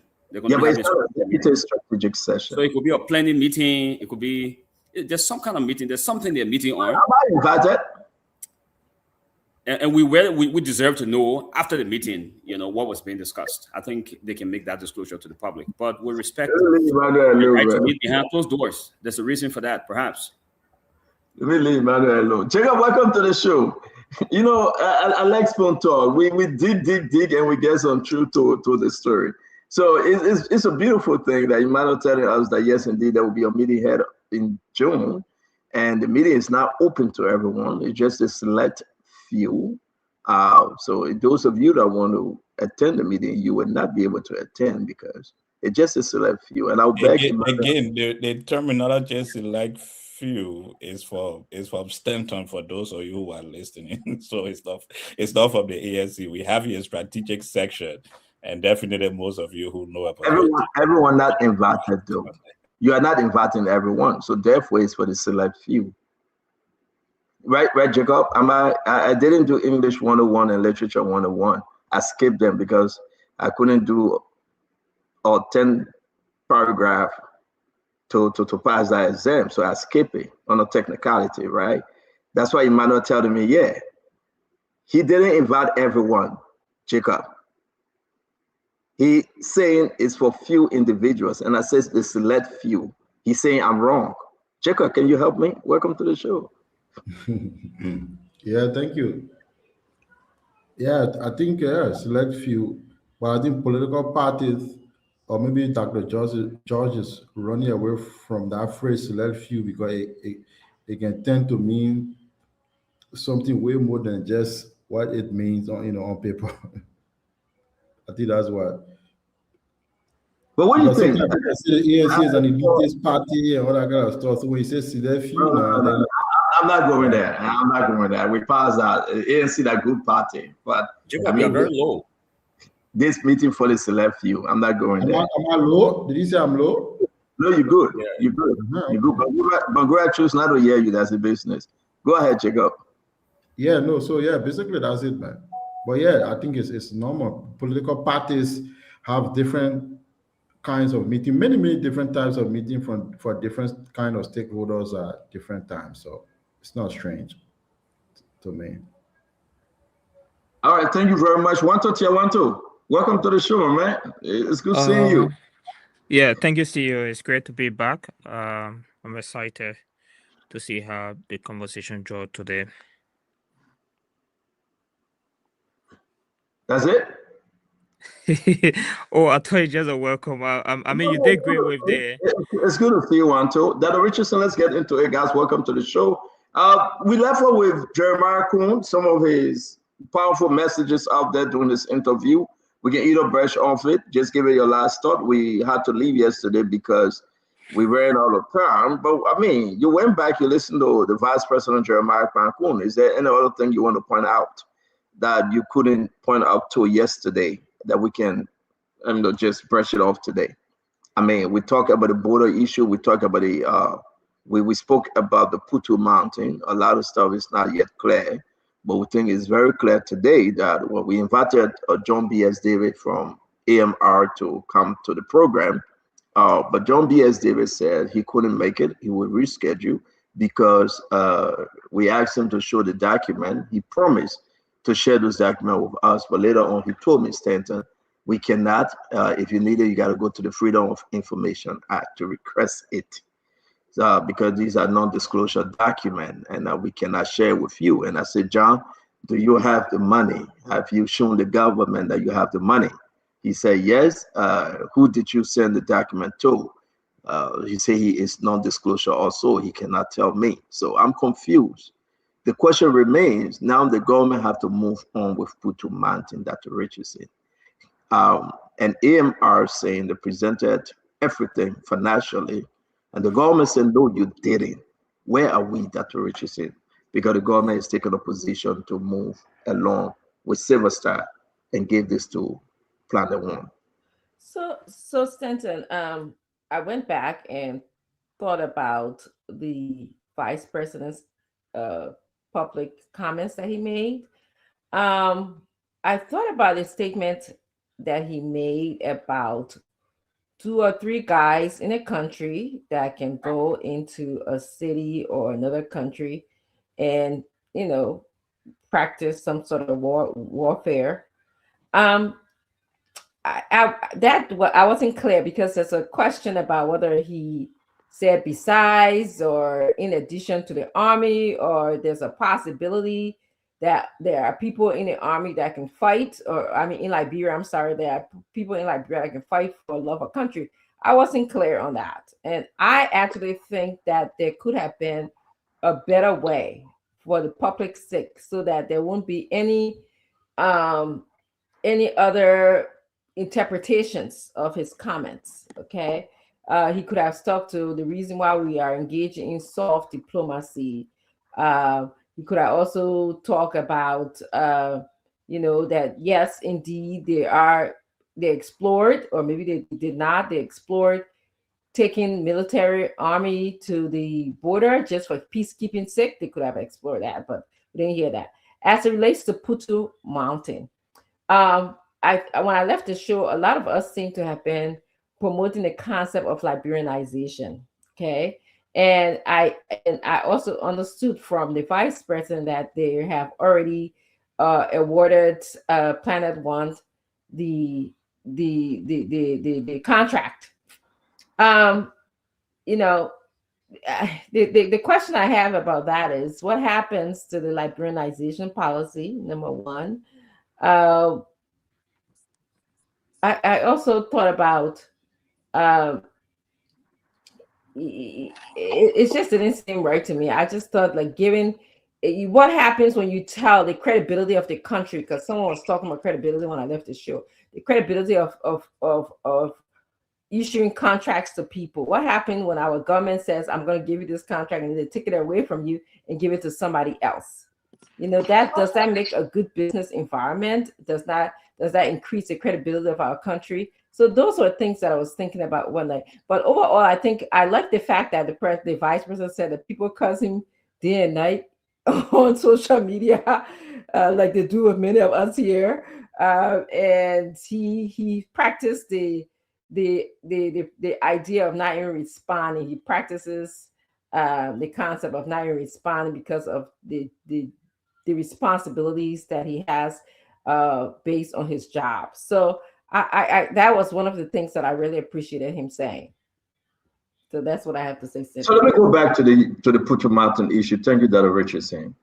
Do you think the government position here that they waited for 8 months or so, and they complained that AMR, I'm going to play what the vice president put out there. Why AMR just can say, listen, we presented all the document and the government is lying? Folks are believing that AMR don't have a document that they can show that they have presented. I'm kind of confused. Jeremiah Kuhn said we waited. The government waited. We got to go ahead. And AMR didn't show us any financial documentation. I mean, what say you, Dr. Richardson? So when we press AMR, John B.S. Davis, AMR say we will give it to you, but today they say we can't give it to you. Go to the Freedom of Information group. Talk to me. Well, I mean, I was one of the persons in the show that questioned the financial credibility of AMR, and I think I asked them. I wanted to know how much money they had, but I was convinced by John Davis that they did have enough money. And yesterday he did repeat himself. You know, he listed multiple sources of their funding. So I think I'm convinced, and I'm also overall thinking about the Liberianization policy. I believe, like I said last night, $1 with a Liberian company can go a far way than $1 being shipped to Planet One that would go to Middle East. It's not gonna. The support that a Liberian person would need, I don't think that that dollar will go so far in Liberia. However, though, the vice president then when you play the clip, turned around and said, "You guys gave me some kind of documentation, which was like a booklet or something like that. And he said, you see, we saw all of the bank statements. So it's one of the things that he said. And I mentioned this too yesterday. That was not a compelling and convincing argument, like using a bank statement. And I think Isidore sort of clarified the point. When you looking to verify the stability, the financial stability of a company, you don't speak up a bank statement, because today I could show you my bank statement of $100,000. I could have written a check before I show you my bank statement of $80,000. Who do you believe here? The government or AMR? Who do you believe?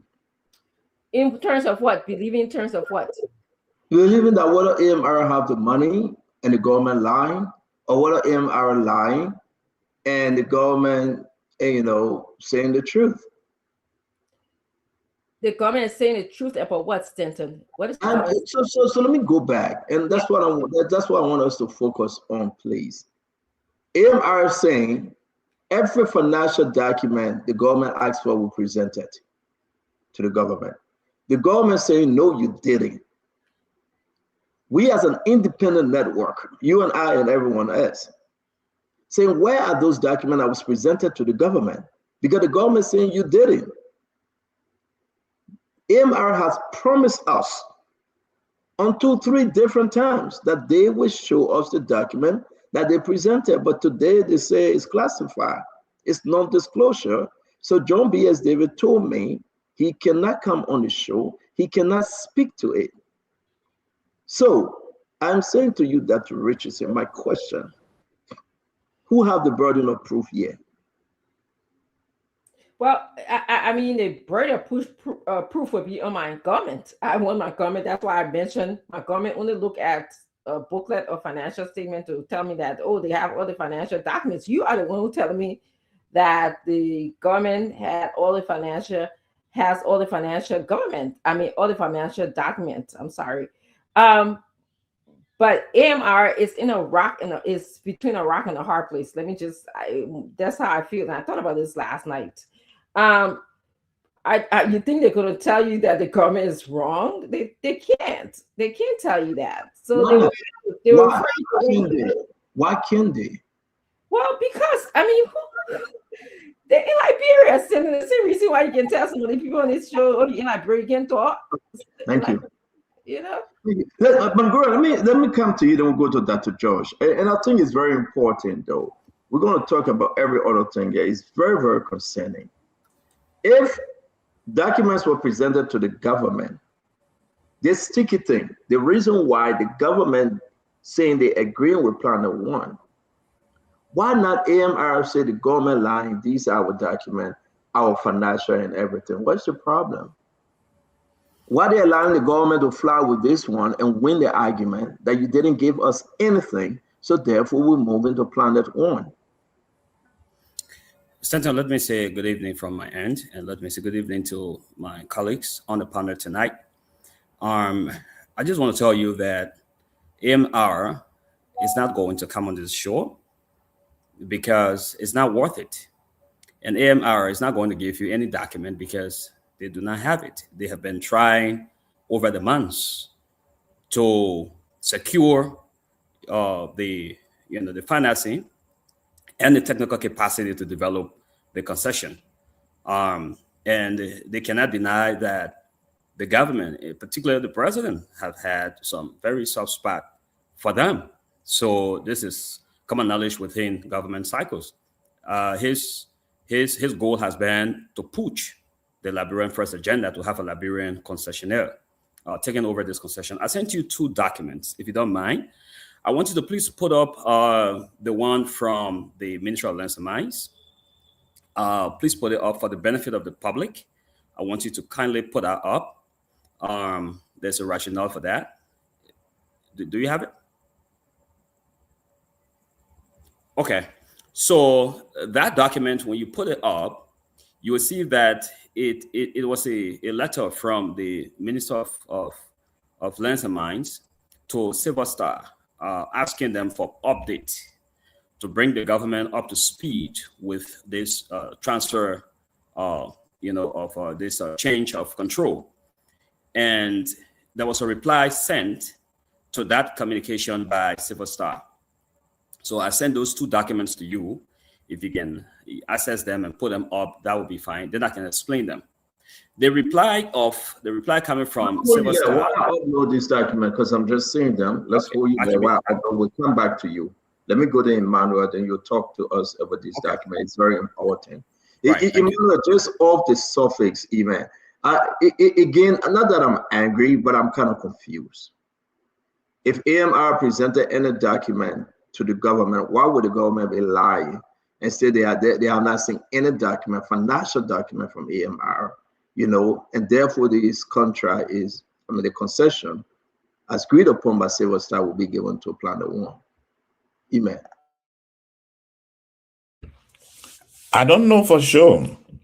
I could say off here maybe the same thing that happened with the Supreme Court letter to the House of Representatives may have happened in this case, but I don't know for sure. But this is something that AMR was awarded a contract by this government. This government should have supported AMR as a Liberian-owned company. There are a few words that came from Honorable Wilmer Pate, the former Minister of Mines and Energy, write-up he did this week. It's something for us to consider. One of the quotation I take from him, he says, sovereignty without custody is meaningless. And we should start believing in ourselves at least once.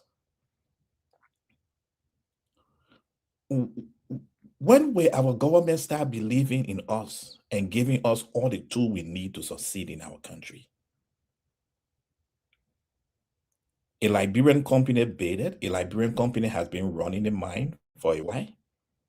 Silver Star, I think, needs 40 or 50 million to be paid to get for us to have this control over it. What is stopping us to also go back to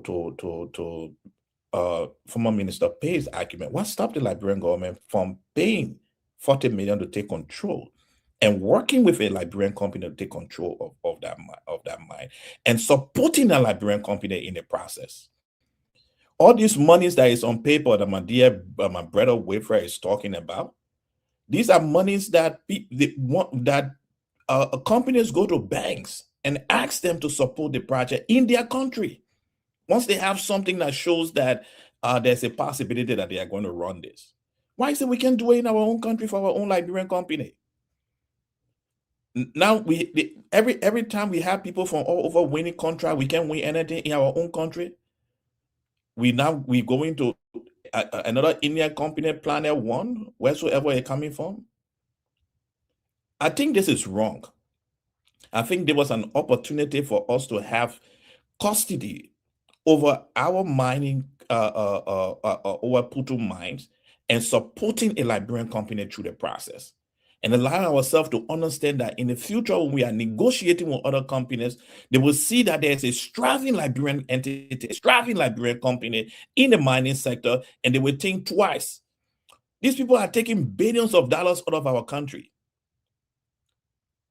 And we are not, we seem not to be sad about this. No, Stanton, I believe the government should have supported AMR through this process. The government should have made funding available to them, and the government should have supported them. Something. So let's something. And I agree with you because I've been pushing on that, right, Emmanuel? But let's just set the record straight. So first of all, we should understand whether Silver Star, whether Planet One, I mean, AMR and the government saying the same thing here, right? Then we can beat on the government and say, what is $60 million? Even if Sherry Abdallah don't have the money, but he has potential, he can do this thing. Why can't you give it to him, right? Even if Sherry Abdallah is short 5 cents, or 100 million, or 200 million, or maybe 5 million, why can't you come in as a government and give it to him? I agree with your point, and that's what we're saying. But I'm still confused that somebody is just not being straight up with us. How can this government say that through the IMCC that AMR have not presented any one document to prove the financials? Emmanuel George, and then, you know, listen to Jeremiah Kuhn when he was speaking. He said they've been waiting. And this is more political It seems like for campaign 2029, the government must deliver. What do you think, Emmanuel? Oh, sorry. Yes, Stanton. This government awarded AMR the contract to supervise this mining interest at Putu. The government had confidence in AMR at that time. Why is it at this time they don't have confidence in the same company they've been working with for a while? In fact, even asking for for bidding or something with AMR already giving the initial contract should be something that we should also question the government about. Now, do they meet the financial interest? Some person is asking me that. It is a duty of a government to support an indigenous companies to succeed. We fail to do that in our country. We do not support indigenous companies to succeed. And if an indigenous companies have reached to this rank, and the people who are associated with AMR, I find it hard to believe that they don't have the documentation that has been asked of. I find it very difficult because these are people who are respectable people in the Liberian banking sector and who are respectable or accountants and managers in the Liberia. So I find it difficult to believe that they don't have. Go to Jacob. Do you think it's in the best interest not to show these documents as presented to the government, Emmanuel? You got the government then saying you don't have it, and AMR will be quiet and say, okay, we're not showing that classified information. People will believe the government, though. Well, perhaps they're having a series of negotiation and they believe that it is not time for them to play their hand or to give up. Maybe they believe that there's another opportunity. The same thing in other cases of ministers who was fired, and we told them that it's better for you to absorb this because there may be opportunity in the future. Perhaps that's what they are looking at. But again, I find it difficult to believe that the expertise that AMR has, the people who are fronting for AMR, respectable people in the Liberian banking sector, that those people will not have the requisite financial document to put in the bid, and they will come on Spoon, will appear on Spoon twice with full confidence that they have this. The promise that they will send it, and then later on they renege on the promise since that were made, and they didn't send it. So how can we believe them?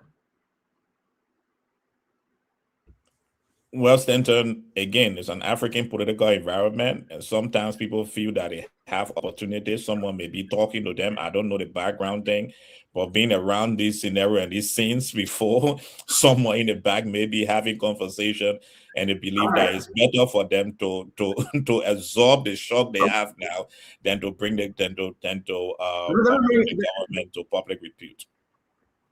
Okay. Well. Jacob, well, welcome, my brother. I think we're moving somewhere with this. Jacob, I'm kind of confused though. While I'm trying to stay away from this story, I believe that the government should help AMR or Liberian own, but notwithstanding though, here we are that AMR said they cannot share the document with us, and the government is saying that they don't have the financials.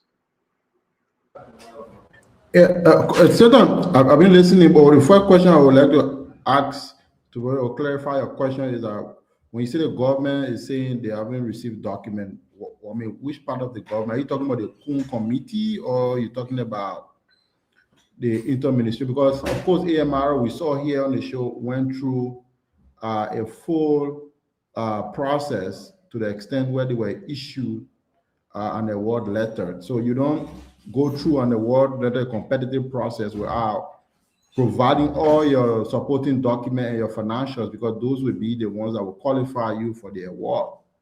So I'm a little bit confused when you say the government don't have all the documents. Which part of the government are we talking about? Did you listen to Jeremiah Coon interview? Yes, so I'm talking about the Coon Committee. Yes, that's the last straw. That's the committee right now that's making the final recommendation. Okay. And the committee comprises of the IMCC as well, just for you to know. He does not have an extra committee sitting on the side, different from the IMCC. The IMCC is part of the committee, but he's just chairing it. But the IMCC issued AMR the awards. I think if I plan to finish third in that. So what document did they use to? Yeah. So what document? What supporting document did they use to arrive at this award going to AMR? They must have seen the financials. They must have seen the technical proposal. They must have seen everything. So, I'm saying, guys, and again, that's why it's frustrating. Everybody's saying they must have, they should, maybe. The government said they don't have jack. I don't want to be more than what I'm saying. So they must have the shoe. The government saying we do not have jack. We didn't receive anything. So they had the IMCC give the award to the people. I don't understand that the government said doesn't know what it's doing. And so let pass whether the government know what it's doing. If then AMR should prove that they presented all these documents and the government is lying. What's stopping AMR from proving that? The vice president went on national radio and saying that we've been waiting too long, we got to move. I don't like the fact that they're taking away from Liberia, and I hope Sherry Abdallah can have it. No, I think what the vice president said, we've been waiting for. But go ahead. Yeah, I believe when the vice president said we've been waiting for too long, he was making an apparent reference to they were making a suggestion about finalizing, so-called maybe AMR finalizing a deal with Silver Star. I suggest that was the reference you're making. But let me just make my point. The thing is that, Stanton, I saw the vice president in the studio and I saw him with a bunch of documents. And I listened to his reasons why he thinks we should go, as a country, we should go with Planet One. His reasons were very much unconvincing to me, to be honest. It was very unconvincing. The people will be ready to start moving in 10 days. Silver Star said they can only do business with Planet One. They say that the forecast process will be over in 6 months, and he was so convinced about all of that. His role and then he positioned the government as if to say the government is just a mere spectator in all of this. Almost like the old lady already will break there. You go slap her cheek. That's how it looked like to me. It seems that there's already a preconceived decision to maybe give it, and I don't think that's a good thing. I think the government should do everything possible to make sure a Liberian company gets put to. Wherever a Liberian, I'm not saying they're shorting any, because for the fact that AMR came out of the process, IMCC awarded them, I believe they meet the full technical financial qualification to get the contract. That's not me saying the government said that through the IMCC process and they issue an award letter. Now, whatever needs to happen now, as somebody who's standing outside to support a Liberian company to get this, it is the work of the government to make that happen. So they can come to the Liberian people and start justifying to the public why a Liberian company can get one of, at least for the first time in our history, one of our major mining assets, and that mining asset should go to a Dubai Indian company instead of a Liberian company. I don't get that justification, because the example is very simple. We can't make the government look like the government does not have any role to play in this. It's like you own a property, you own a house or real estate, and you lease that property to a particular tenant, and the tenant time end, for example, and they want to move out and they want to maybe sublease that property to another person. You can tell me the owner of the property will just be a spectator in that transaction. No, the owner of the property has an active role to play, because it is their own, it is their asset.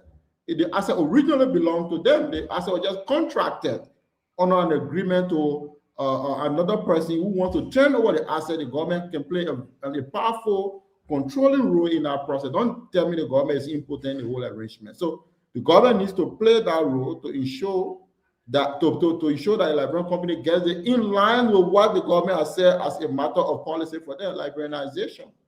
So I don't think the vice president is doing well to come and provide justification for why this deal should go to an Indian, Middle Eastern company ahead of a Liberian company that has already been awarded by the government itself under the IMCC process this particular iron ore project. So the government said Liberianization on one hand, and on the other hand, they butcher their own commitment by giving a major money asset to a non-Liberian company after a Liberian company qualified under the government own procedure. So that would be my opening comment on the matter. Okay. Wanto, you want to go? Yeah, there are a couple of facts that are also. Are you jumping over me? I thought I was next in line. No, I think you spoke earlier though. I'm not jumping over you. I thought Stanton was uploading documents for you to. Okay. I'll wait. All right. So there are a couple of points that I probably want to say on this. One is there was a genuine possibility for providing a 3-tier kind of agreement with this entire process. The 3-tier agreement is having both MRL inclusive in it as well. So the first thing is that the government could have reconstructed the entire deal by having the lead investor definitely being Planet One, the technical operator being NMDC, which is equivalent in Planet One agreement, then the Liberian entity, which is the MRL as the state vehicle. The reason why this is important is because countries that Botswana is leading into that nationalization of resources into a 3-tier process. In fact, Ghana Gold Blood currently, they transition the entire gold process to have a state national, gold manufacturing institution. The other interesting thing that I do think maybe to some extent could have been, part of the committee's, viewpoint is that there is also, obviously, I do believe in liberalization policy. There are two things here. Just the liberalization doesn't mean there shouldn't be due process. But with Planet did not even have the 3 billion financing agreement, which is also critical. The proposal sent from Planet was around 500 million. That means they were going to ask us financial, support to even make the deal work. And the deal, the entire processing is around $2 to $3 billion. Planet is definitely proposing 500 million in what they proposed to the government. I do think that there was still an opportunity to include AMR. And maybe perhaps that will probably be the conversation. Notwithstanding, I'm also very concerned if MRO definitely do think that they can disagree with the committee proposal, they should be very fair enough to provide some of the evidence. Because in as much as I'm very, very much comfortable to advocate for AMRO, I'll be very happy to see the financial documents. Notwithstanding, we should also underscore the fact that the very committee also approved AMRO. So the main question here is that did the previous committee do due diligence? And that's a critical question to ask. If you approve this component and then you return to say the company don't have all of the financial agreements, so who approved it in the first place? What kind of procedure did they go through? Were there gaps in the procedure, or there were new fundamental agreement created within that space of time that may have, made them non-qualified as well? So there are a lot of questions to ask and there are a lot of questions to answer. What is very interesting about the profile, and I just did a couple of research on the profile for Planet One Resource, is that it is a Singapore UAE structural holding group. So they are involving energy, money investment, and day-to-day work. So what they presented to the government is around 232 million in cash equivalent, and they provided 472 million net worth in assets. So they are outsourcing, obviously, in funding process would definitely not be independent of a company. That means they have to outsource resources as well. So there's so many questions to answer within this scenario. And I think it's important that, obviously we look clearly into it. But if I'm making a decision, I will make a decision on a 3-tier system. Have AMRO as the national asset entity, and then have Planet One as the negotiating institution, and then the government can be able to have a liability asset through AMRO. Okay, so Fubi, Mr. Henrys. That's the Yeah, so good evening. Look forward to a good show today. There are a few things. We all support liberalization, but at the same time, when you are given an opportunity as a Liberian company, you have to step up. You can't be lagging behind. And and the CEO said it right at the beginning. We have been behind AMRO to provide some evidence with regard to their financials. They are competitive, able to provide such. And you now as Liberian owned, I don't know what kind of document that is so sacred that you cannot provide. And when you see that your very opponent that you're criticizing, as you said, started the game before you, when they started discussing with the company before you, before even it was awarded, you cannot come forth to present. You can talk all the business and legality, but at the same time you have to talk. Politics is at play. So if you would sit down and want to play big boy and say, okay, these are all confidential documents. If you want to go to the Freedom of Information Act to obtain them, then you're not ready. And you cannot play that other game, because this is a business is politics, whether you like it or not. And the decision is not only rested on the Liberian government. The Liberian government preferred AMR from the beginning and sent them forward to go and start a negotiation with Civil Star. So they had the opportunity to take advantage of that. That's the fair thing. So all they needed to do was to take advantage of that opportunity and secure it. But all down the line, we are not seeing that. There was a platform that afforded them. They came on air. We all sat down. We all praised, John Davis and all the stuff. But at the end of the day, we requested just the same document that government saying you don't have. Even the Civil Star criticized them, wrote the government, listing, giving reasons why they can't work with them because they are not meeting up to certain requirements. At this stage, it's not a time to play big ball. It's not a time to play confidentiality. If you give the document, whether you leak through, nobody got proof that you don't want to leak it out. But give the document to show that you are also in the game. But if you're holding it sacred to your chest, last night you even came and said, oh, at this stage, we'll release it. Just to come back today and we'll hear it again that it cannot be released. Then we cannot say the vice president is lying. So somebody lying, then that lie will be on from AMR side, because they cannot prove, they cannot substantiate the claim that they are making, and they are also validating indirectly or directly the claims of Civil Star that they don't have the financial and the requirement to enter into this agreement. So this is the key issue. So you have to step up. AMR had the opportunity also to partner with a Liberian company. They rejected. These are all shortcomings. Sometimes you have to be serious about some of these things. We want Liberian companies.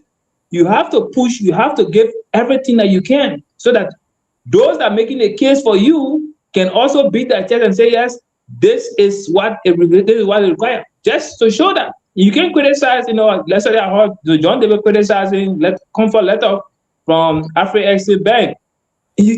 Afri-Exim Bank is not a small bank. If they give you a comfort letter, Phoebe, let's give a minute or so to Conor Gray. There's a lot of up and down discussion happening, and I have to give an update where we are with the Putu margin. Know that the president is not in the country, but I have to update on the quick decision of the president based on the announcement and the interview that was done by Jeremiah Cohen that they will be awarding this to Planet One. So let me pause you for a minute, Phoebe. Let's give a few seconds to Conor Gray, and then I can bring us up to speed, please. Conor Gray. Good day, everyone.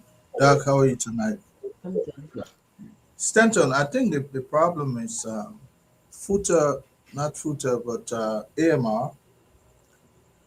has a legitimate reason to be afraid to disclose some of its financials. I want to believe that will become a rope hole in the bush. We might have heard some of the holders, the financial holders of AMR include FUTA importers, FUTA, some of those organizations such as even Connex, is that Mr. Bilge's company, but a number of companies involved in that in this AMR. So remember that a different company.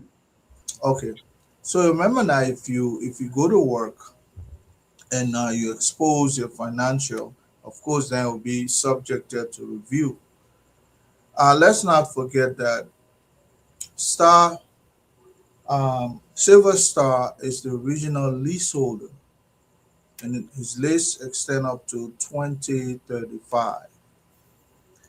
If you lease something, that person has the first right to that property.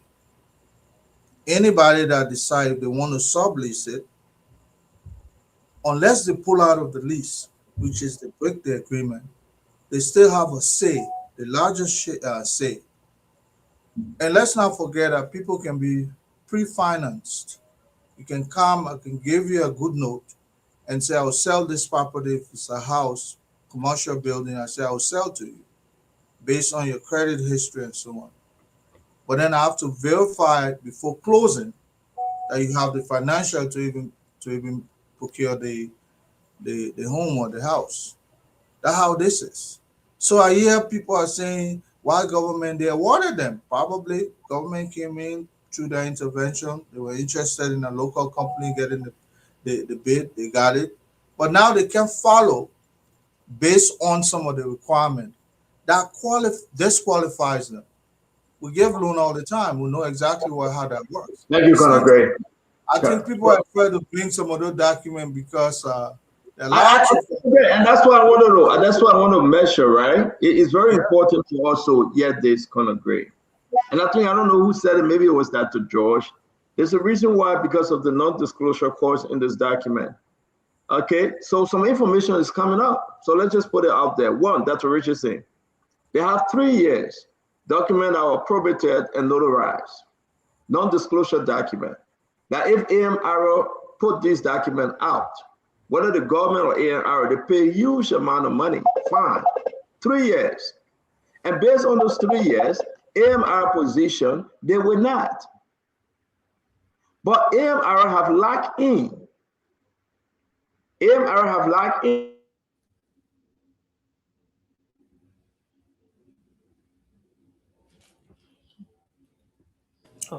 Okay. Well, yeah. The consultation intensifying in the background, man. The special code I had to leave. I tell you, yeah. We provide update from the consultation because last time when they call me, y'all make it now. When they call it the what happened? No, but you're talking. Go ahead. We say your network breaking. I don't know where going coming already. No. So no, my daughter is up there. When she called, I got to leave an answer to see what's the emergency. But I want to say something is happening.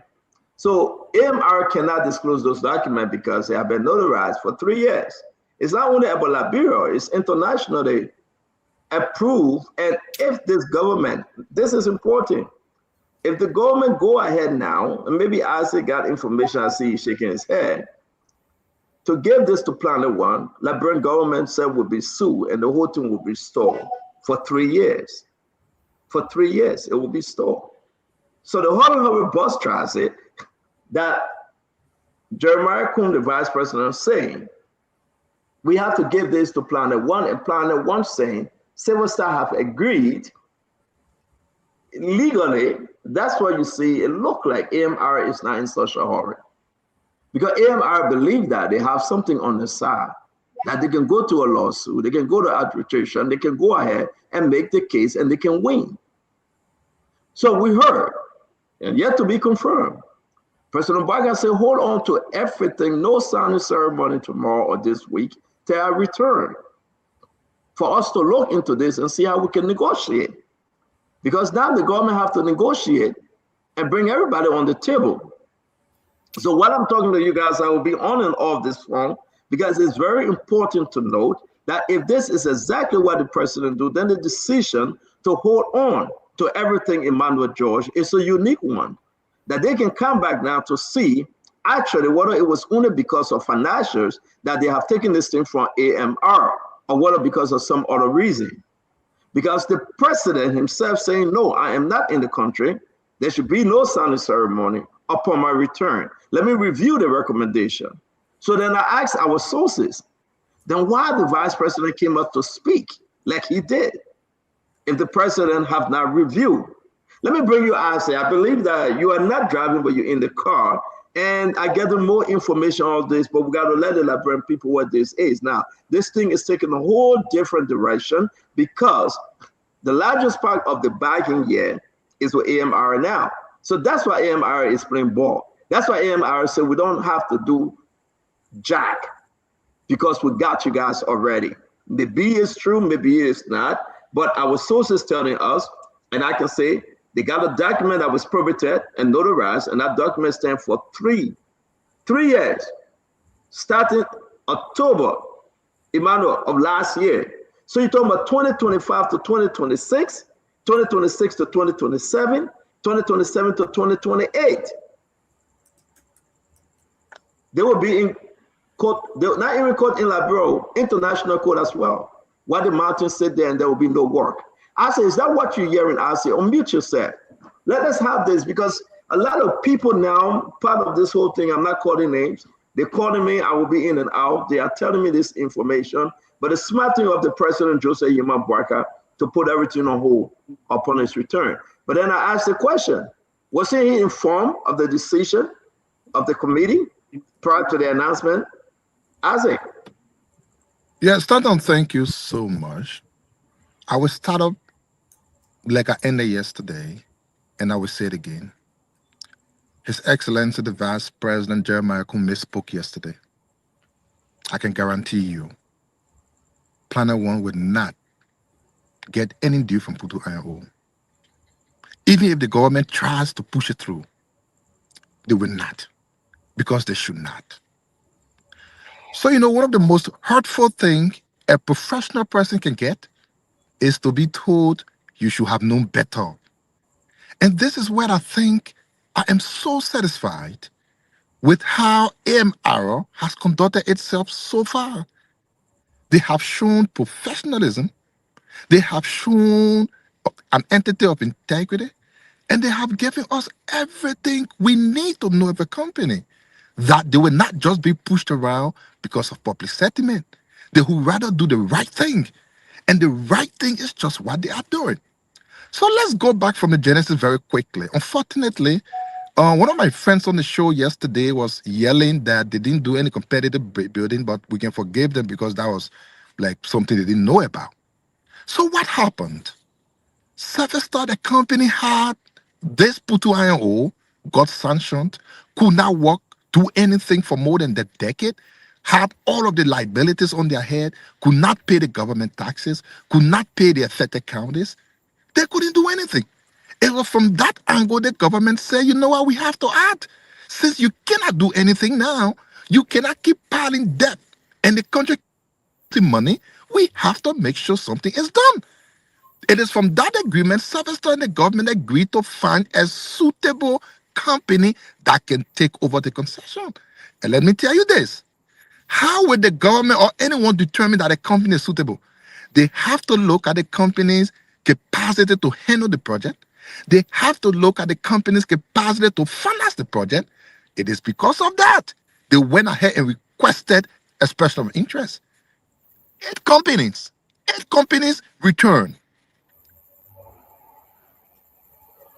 Of the 3 they listed, Planet One came third.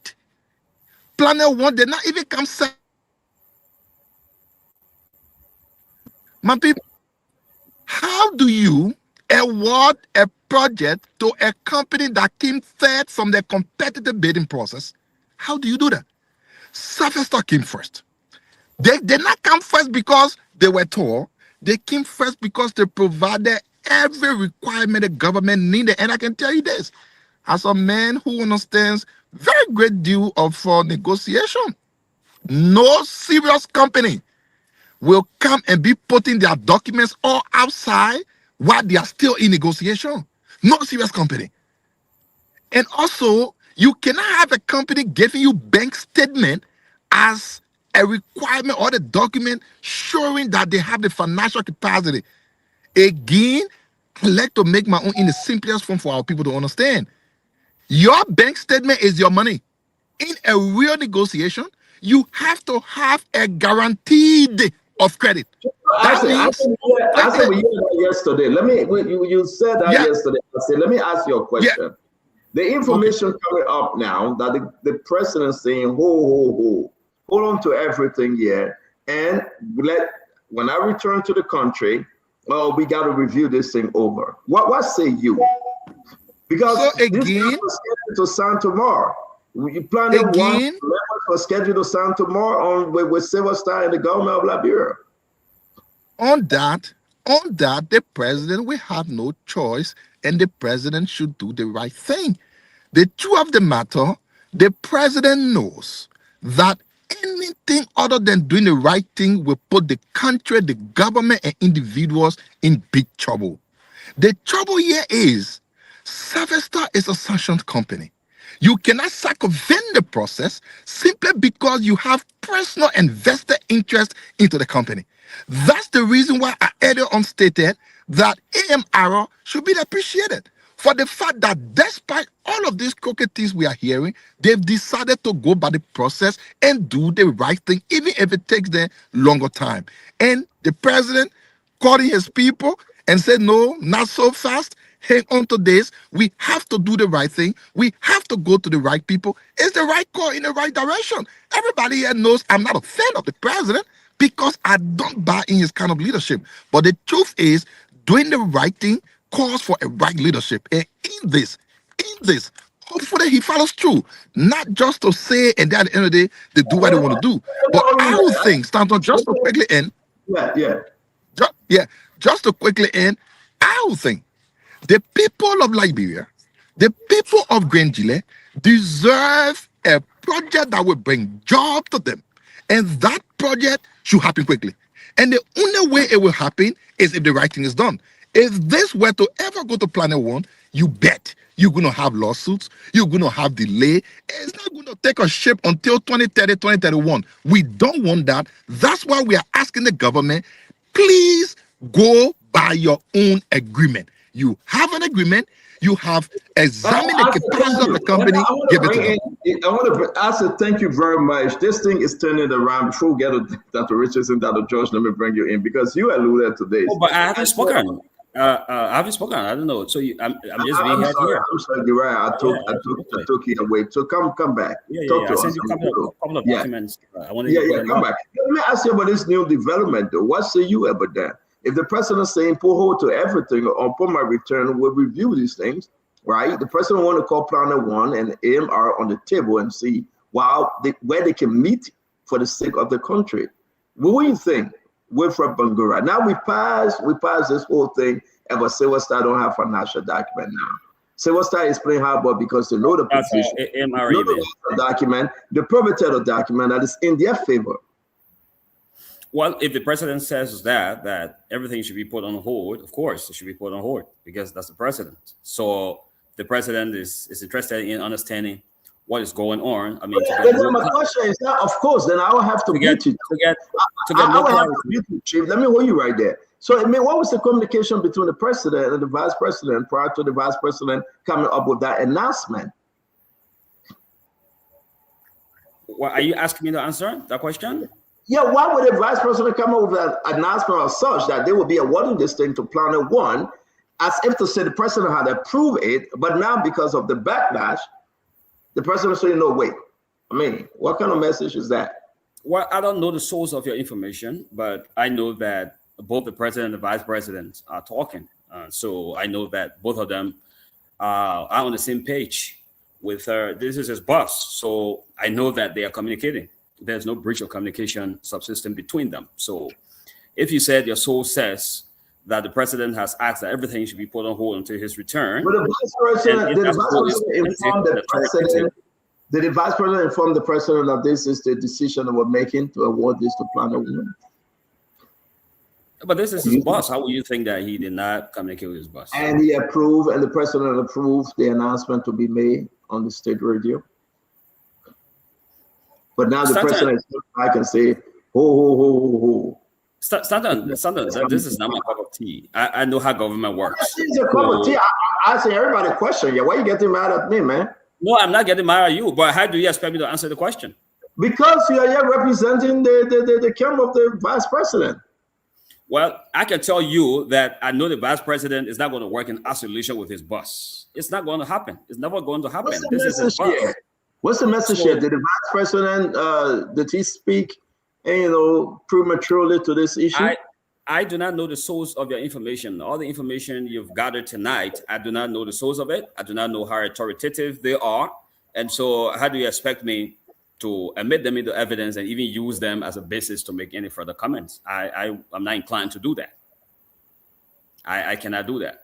Because, You're right. I don't want to, and I would never disclose my sources to you, so I don't want you to believe it or not believe it, or believe it. It's up to you. But so since I have the floor and I haven't spoken to this matter yet, I think I should have the opportunity to speak, if you don't mind. No, go ahead. Thank you. So it's like we made some progress yesterday, but we have been dragged back again into yesterday's conversation wherein we have folks from the opposition political parties now trying to come on to stay calm and throw mud on the government or throw mud at the vice president and try to, in a way, make the government to appear insensitive to the people and to the entire process, which is completely and absolutely wrong. I listened to my good friend Jacob, and I've listened to Isaac, and so it appears that what we're trying to talk about is that we are trying to depict a government that appears like a banana republic, wherein there is no rule of law or there's no concession, or there are absolutely no laws governing concession. So because the company is a Liberian company and it is participating in a process means that the other companies, such as Silver Star, absolutely got nothing to say, has no rights in this matter when they are actually the owner of this concession. I don't see us looking at that. I only see us trying to buy sentiment and making it to look like the government is denying a Liberian company, which is not true. Stanton, I'm about to read from a letter dated December 5, 2025. This is the letter. I will refer you to paragraph 6. Kindly go with me to paragraph 6. It says, at this stage, it says, while the government acknowledges Silver Star's preference regarding potential transferees, it must be iterated. I'm sorry, the prints are too small. It must reiterate that Putu ore deposit is a natural resource belonging to the Republic of Liberia, particularly in circumstances where Silver Star remains in material breach of the MDA. It is the government's responsibility to determine the party best positioned to advance the project in the national interest.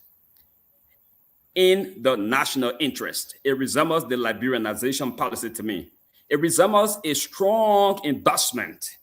It resembles a strong push that any government that loves its people, that would like to see Liberian companies rising to the top, it resembles a government giving the last best push it can give. Now, kindly upload the letter from Silver Star to the government. I send it to you. You have that. The reason why these documentations are very important is it's a good thing for us to dispel the notion that the government dislikes Liberian investment. The government should go and take the money from the bank and put it in AMR's bank account because you're a Liberian company. Let's put all the money in your bank account. Go ahead. The government is preparing this company, giving it all the best push, all the best endorsement, the best recommendation, so that this company can be, can come up to the top to be able to develop this concession. But the company has been found wanting. That document you put up there says, amongst other things, when the Russians responded, and I would just go to the response, or proof of funds, AMRF failed to provide the proof of funds requested by Silver Star. AMRO similarly indicated that it was an SPV and intended to raise funds from third parties, including Africa Finance Corporation, through both debt and equity. Neither cash balance nor other balance sheet details of AMRO and or Connect Group were presented to Silverstar's analysis. Silverstar continues to inform the government that this company I'm sorry you just came, but I mean, I just my first time speaking on this matter. Others have spoken twice. Please be patient. Yeah, but Chief, you can't adjudicate the matter, man. Just say, oh, move plenty. But that you just came.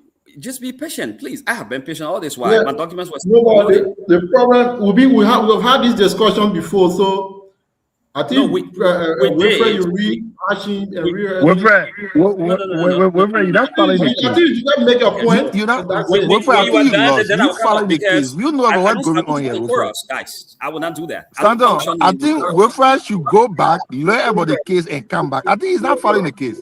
They may reading letter that we long done with that was responded to. You even know what is going on, Wilfred? I invite you to take off for the night.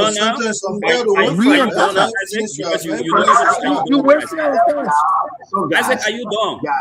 Guys, let allow Wilfred his woman. Why are you guys angry? Because I am.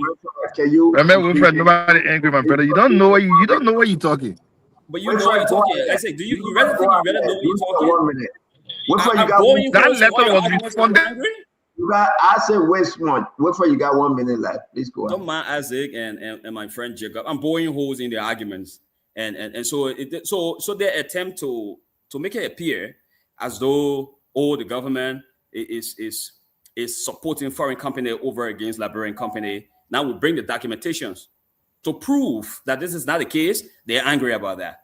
So Stanton, I just want to end on this note that if you own a property and you lease it to a second party, and that person is going to sublease, that person who has the contract has a major say.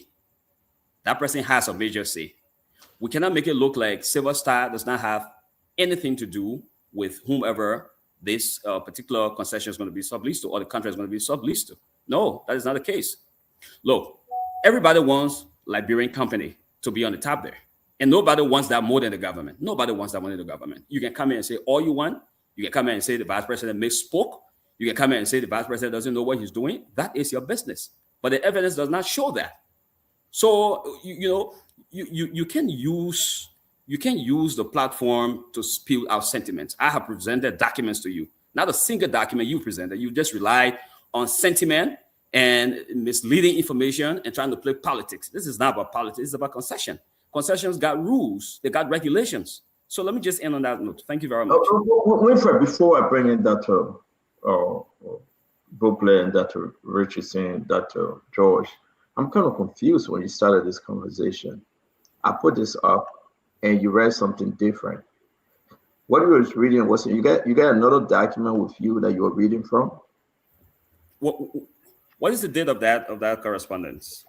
I mean, you sent it to me. Look at it. You got it on your phone. Yeah, it's dated March 6th. Correct, but you're reading something different, though. No, but I did not refer to this one. This one was written by the minister. And you say, yes, that's the right one. And you were I sent you 3 documents. I've sent you 3 documents. So which one you were reading from? I read from the government's response. The government's response. The one from last night. Can you send me the one you were reading from? Because I think the one you're reading, I started with the one from last night. This one. No, this one from last night. No, just send me the one you were reading from. Your first document you were reading from, please. The reason why I'm asking for it, right? I think that debunks your own argument. If the government is responsible for this negotiation, and the Putuman belongs to Liberians, why then would the argument be Silverstar should call the final shot? No. Why? Hold on. That's why the guys, Jacob Jala saying we long past that, because Silverstar calling the government position is that this thing belongs to Silverstar. They got to select. Okay, so I'm just sending it to you. So I think that debunks your argument to say that No, it doesn't. Hold on No, it now. doesn't. I'm going to put it up though, but let me give Dr. Boblet. Let me go over this information Yeah, again. let's go back to what I just sent to you before you can draw conclusions. Yeah, but hold on, brother. Let me just say this. Okay. Dr. Boblet, the president, as of today, what we received on this back and forth negotiation, asks everyone to wait upon his return, whether to proceed. But the confirmation that we're receiving, Silver Star, Planet One, the IMCC, they all will be brought to the table to find a solution to this crisis. It has been acknowledged that it is a crisis. Silver Star signed a document that was probated and notarized. That's the reason why they cannot disclose anything outside of that document, right? Because it's a binding document for 3 years. So therefore, moving forward, they have right to what they were awarded to 2025. They give it to them. AMR.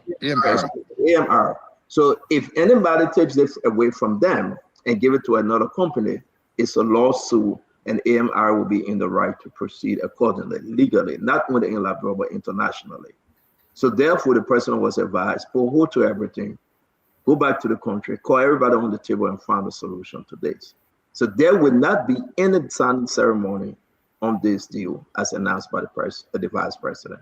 So that those are the updates we received not too long, and from a credible source that follow this thing and part of the process. Talk to me, Dr. Boblet. Thank you, Stanton. Good evening to all my friends and to those who watch and listen. Appreciate you. Let's keep engaging. Stanton, the president did put a hold. That's a fact.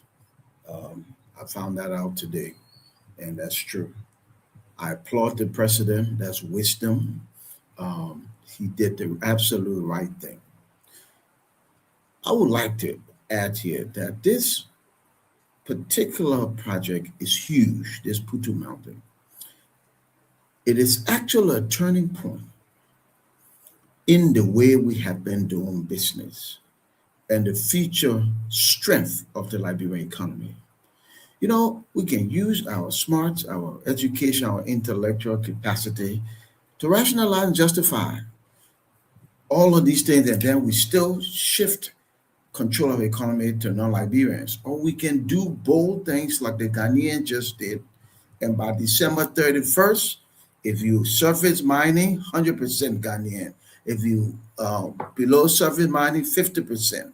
The president intervened, said hold, and he's right. Let me give you some economic reasons why this hold, and I hope Liberian ownership matters. One, capital retention, meaning reduce capital flight, more money will stay in Liberia. When more money stay in Liberia, money creates money. So you create that multiplier effect. You can create more jobs that way, Stanton. Our gross domestic product will get bigger. That's the economic pie. That means Liberians will be better. This is critical. It also gave Liberians confidence in their economy that at least a good portion of it is controlled by Liberians. There are Liberians who invest their money out of the country. They will have more confidence if we Liberians could own substantial parts of the economy in certain sectors. So this is, to me, a major turning point. And I think the president and the government will do the right thing. And the right thing is to let this go to Liberians, to own it, to run it. We all will be proud of it, and we'll see the fruits. Finally, let me just add this footnote. We must learn from history. People come, we get their money up front. We take royalties, and then they say 1, 2, 3. And then later, they don't do 1, 2, 3. It's all the big noise and with ArcelorMittal. When you give people stuff, and once they start giving you that little small royalty of 3%, they will do other things. We don't want to even put ourselves in a position. So all those behind the scene who pulling for non-Liberia are begging you, let the other kickback pass. The 10% levy will be better off if Liberia own this thing. Because let's get to the bottom of it. That's all it's about. Thank you very so much. Liberians must own this one. Dr. Boblet, I think it's very, very That probably I think is very, very important for us to say like this, though. Where the president might, right now, Joseph Yema Boakai is in Rhode Island, and Joseph Boakai is following this thing. Right now, he's confused like hell because people are talking about sanction, and I don't think the president at the age of 85 want to be put on sanction. Right now, people are saying the government is playing kakalikai. As of the Silver Star, the Planet One, and that of the AMR. But AMR people feel so damn good that they are empowered. Emmanuel George, I was coming to you. That they have forced the president's decision to say, that the Richardson, pull hard, pull hold. Everybody wait. Yeah, we are. You wait for me, let me come back. We'll call everybody on the table. Now I got a message. Why the president doing this, Dr. Richardson? The president feel that AMR have the legitimate right based on the document that they were awarded these very, very concession 2025. And because they were awarded the concession 2025, therefore it was probative, it was notarized legally, the government of Liberia will be in some trouble here. So I'll go back to what my brother was reading. My brother said, Emmanuel put it in the chat room, Dr. Richardson. Liberian government fully own the Putu Mountain. The Liberian government will make the final decision of the Putu Mountain. Yeah. And it is true. Yeah. So if that is, why are we waiting for Silver Star to give her the final ringing bell? Yeah, that's confusing me. And it is confusing. And that's why I see the reason why Sharif Abdallah and all his best lawyer, John B.S. Davis, they're saying, you know what, Senator? We don't have to show anything. Let the government go ahead. We got something in our arsenal that will shake this government, that even if they give this to Planet One will not do jack. Because it will be from one lawsuit, not in Liberia though, international lawsuit. Treasury Department will be involved. International lawyers will be involved. And that's the reason why President Barker said, hey, your will, let me come. Emmanuel, what the change of event here, Emmanuel, before we go to Dr. Richardson. Now something is happening though. Man moving, ball dropping. Talk to us. Well, standing first, if the position of the presidency is one that I support, and I'm in full sync with Dr. Brobler on this one. We awarded this company a contract in 2025. In 2026, we cannot come back and say they are not qualified. What qualified them in 2025 that is disqualifying them in 2026? Maybe someone need to answer that question. Now, I'm reading a document with one of our colleagues sharing about national interest. The national interest is that the national interest in that letter is that the Russians have been sanctioned by the United States of America. And Liberia have been a traditional partner with the U.S. So it is in the national interest of Liberia to terminate that contract. That is the national interest. It's also within the national interest of Liberia to make sure that once we have severe ties with this company, to ensure that a Liberian company for the first time have hold in our mining sector. And it's our duty as a country to support that Liberian company, especially if the company is making strides. Now that you have awarded them a contract, one would have expected that because this is the first time a Liberian company is putting the foot forward, into this sector, the government will use all available or resources to support that company to succeed. Because when it succeeds, every one of us as Liberians will succeed.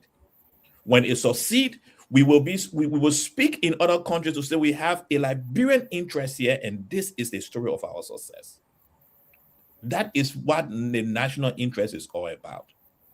And that is what I believe that letter is all about. And again, if this is the stand of the president, Mr. President, thank you for taking a stance. And thank you that under your leadership, we always say, under the leadership of President Joseph Yeman Boakai, a Liberian company stepped into the mining sector and was supported by Liberia. Thank you.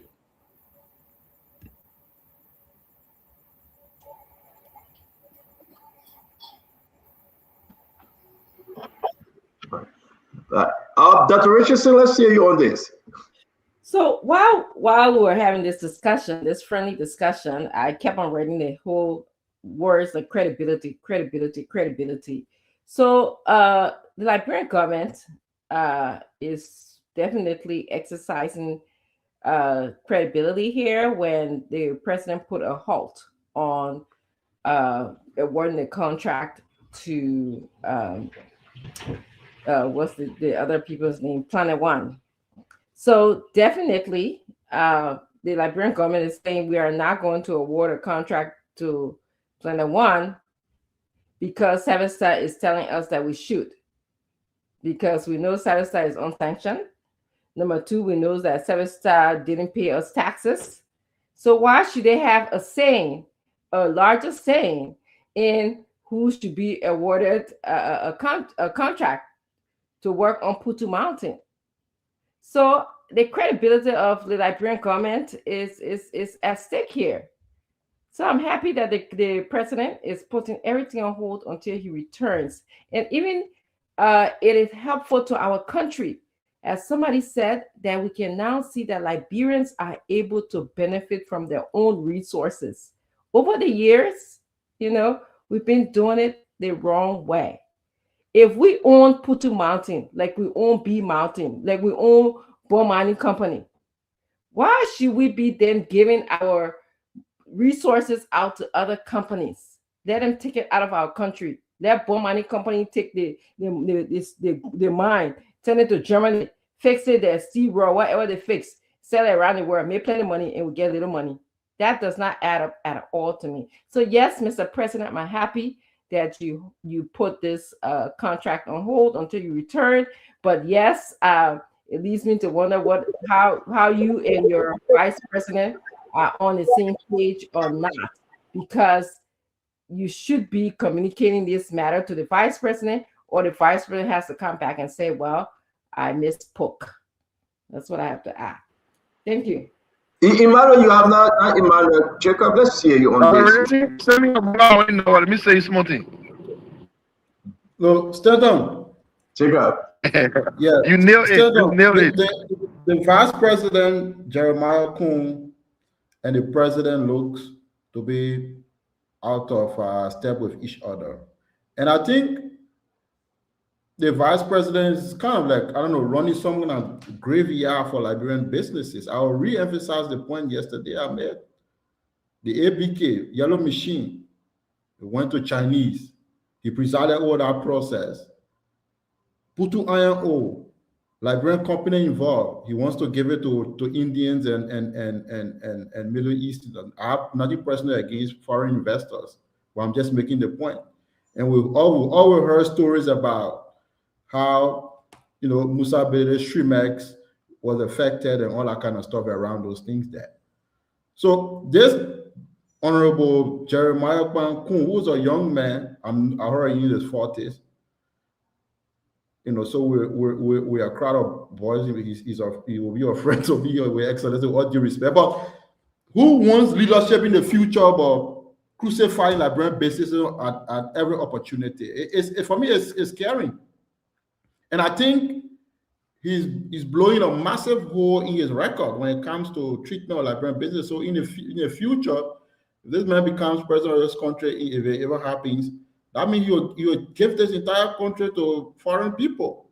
In the modern age, in the modern era, we are promoting Liberian economic empowerment. I'm unapologetic about that. And like Dr. Brubler said, we need to let some of these backdoor brown envelope to be so, at least for once, my people. Because I know it's obvious to get operation and Didiba going with a Liberian company is always going to be difficult because all are already Morovia. But with a foreign man, you can put a man on here and drop it for you and all that kind of stuff. We're tired of those things. We need Putu Iron Ore, at least for this one. Yeah, I think there is, and I think I speak for all Liberians, for all 5 million Liberians. All Liberians, there's a unanimous consensus across party line, across whatever line, that at least let the Putu go to Liberian people, let Liberian people run this iron ore asset, this natural resource asset. At least let's see how it goes. Because if we look at all of our natural resource assets over the last 70 years, 80 years, We've not really gotten any value. Look at the country. This is one of the poorest countries in the world, despite being one of the richest countries in the world in natural mineral assets. You know, same person wrote up, oh, rich land, poor country. But I want to add another part of it. In Facebook, in Bemi, stupid people. I think I'll call him, same time he didn't complete the title, rich land, poor country, stupid people. Because the way we use our natural resource, we just get everything out to everybody and we remain poor. But I think this generation of Liberians can be like that. We need to give Putu to a Liberian company. I don't care which Liberian company it is, but a Liberian company to be able to develop that asset so that if anything goes wrong to Putu, we know where to go in Morovia Town to find the CEO and the owner of the company and say, this is going wrong, you have to fix it. Rather than going to find a foreign capital in Dubai and start running behind people to make decisions here. So I beg you, my people, let's do the one for Liberian people at least.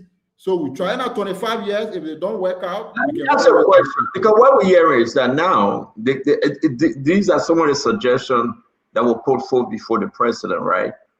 For Putu now, it should be like AMR and Planet One coming together to merge, including the third company that was brought in by Joe Mason. And I think that the decision here is that the president is adamant he wants this to be Liberian owned. Then why are his lieutenant trying to, you know, move this away from Liberian? One, two, we can find $40 to $60 million and take ownership of that mountain. And then we can renegotiate. We can buy out the Russian. Is there anything in the agreement that Liberia cannot buy them out? Let me ask you, do you think the government is just doing hurry bus drive? Say yeah? And why do you think so if your answer is yes? No, for me, Stanton, this is our asset. This is Liberia on the mountain. We concessionate to Silver Star. The asset does not belong to Silver Star. They contracted on a specific term. So if Silver Star defaults on development of the project and they sanction on a U.S. sanction, so right there, they are an endangered species as far as politically concerned. You are sanctioned by U.S. government will care for you already. So we can find a way out of it legally, legitimately, so that Silver Star is happy. And then we can make a decision. So the government can find a way around it. And one last one, the government argument that Silver Star just want the money. Why not the government find a system the Silver Star and let it go? Yeah. So the government can do that. And as if we come to the last point I'll make quickly so others will speak is that Stanton, we talk about that. I'm surprised why, because the vice president announcement looked very hurried to me. It appears to me that the vice president showing her on ABC was actually intended to announce Planet One, like how it looked like to me. And I think the president gave him the right to look into the matter. I expected that he would send the recommendation secretly to the president's office and allow the president to announce it. That's how I thought it would have panned out. So I was very surprised that it went out that way. But I think I agree with the president here, at least for once. Pull a halt to the matter, come back, and let's find an amicable resolution around it, so that at least let Liberian company run this one. Yeah, Liberian company get plenty of money to be spending all around that one, maybe giving it out. But even if they get $5, let's give it to Liberian people for once. Well, stand up. If I can just chip in this very quickly. You know, you said it all rightly, and Dr. Richardson had the biggest shot here. I know one of the things you said that I don't want to agree with is let them find any Liberian company. No.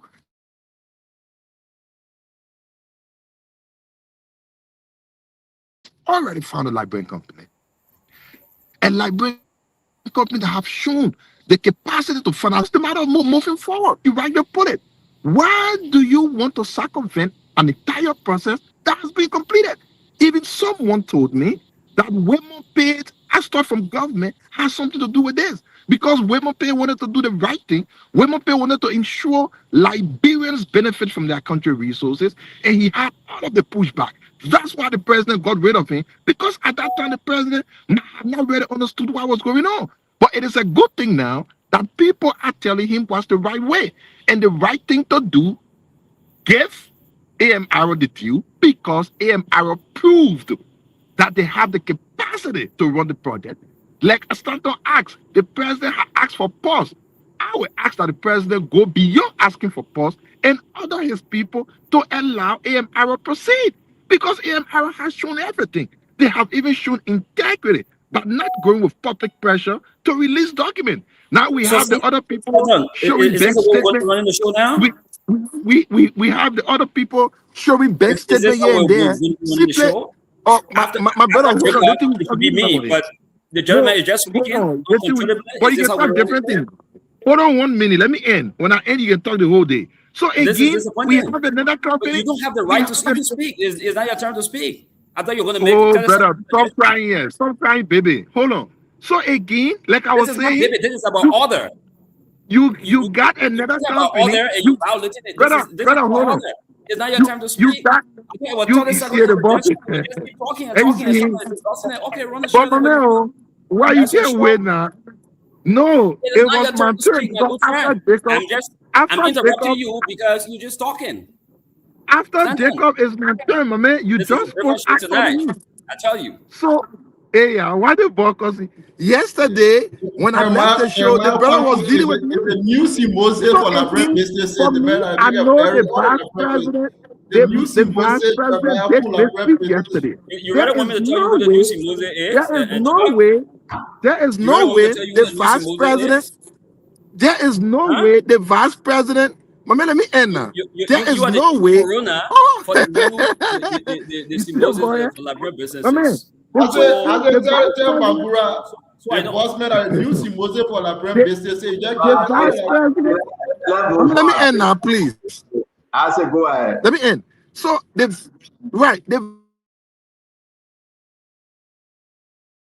You ain't got good internet, you're going to be interrupting people. are owned by foreigners, and then he came up to push another foreigner to own something. What is the evil in allowing Liberians benefit from that? Thank you. We gotta go. Your internet is fluctuating very badly.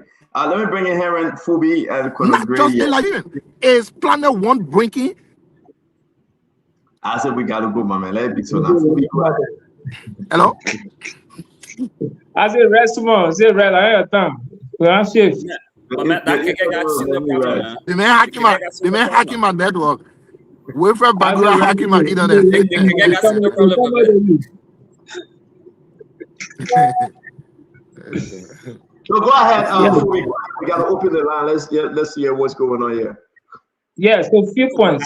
And I hear everybody saying, I hear everybody saying they awarded AMRO the contract. I don't think the letter that was sent to AMRO or Several Star was a contract awarding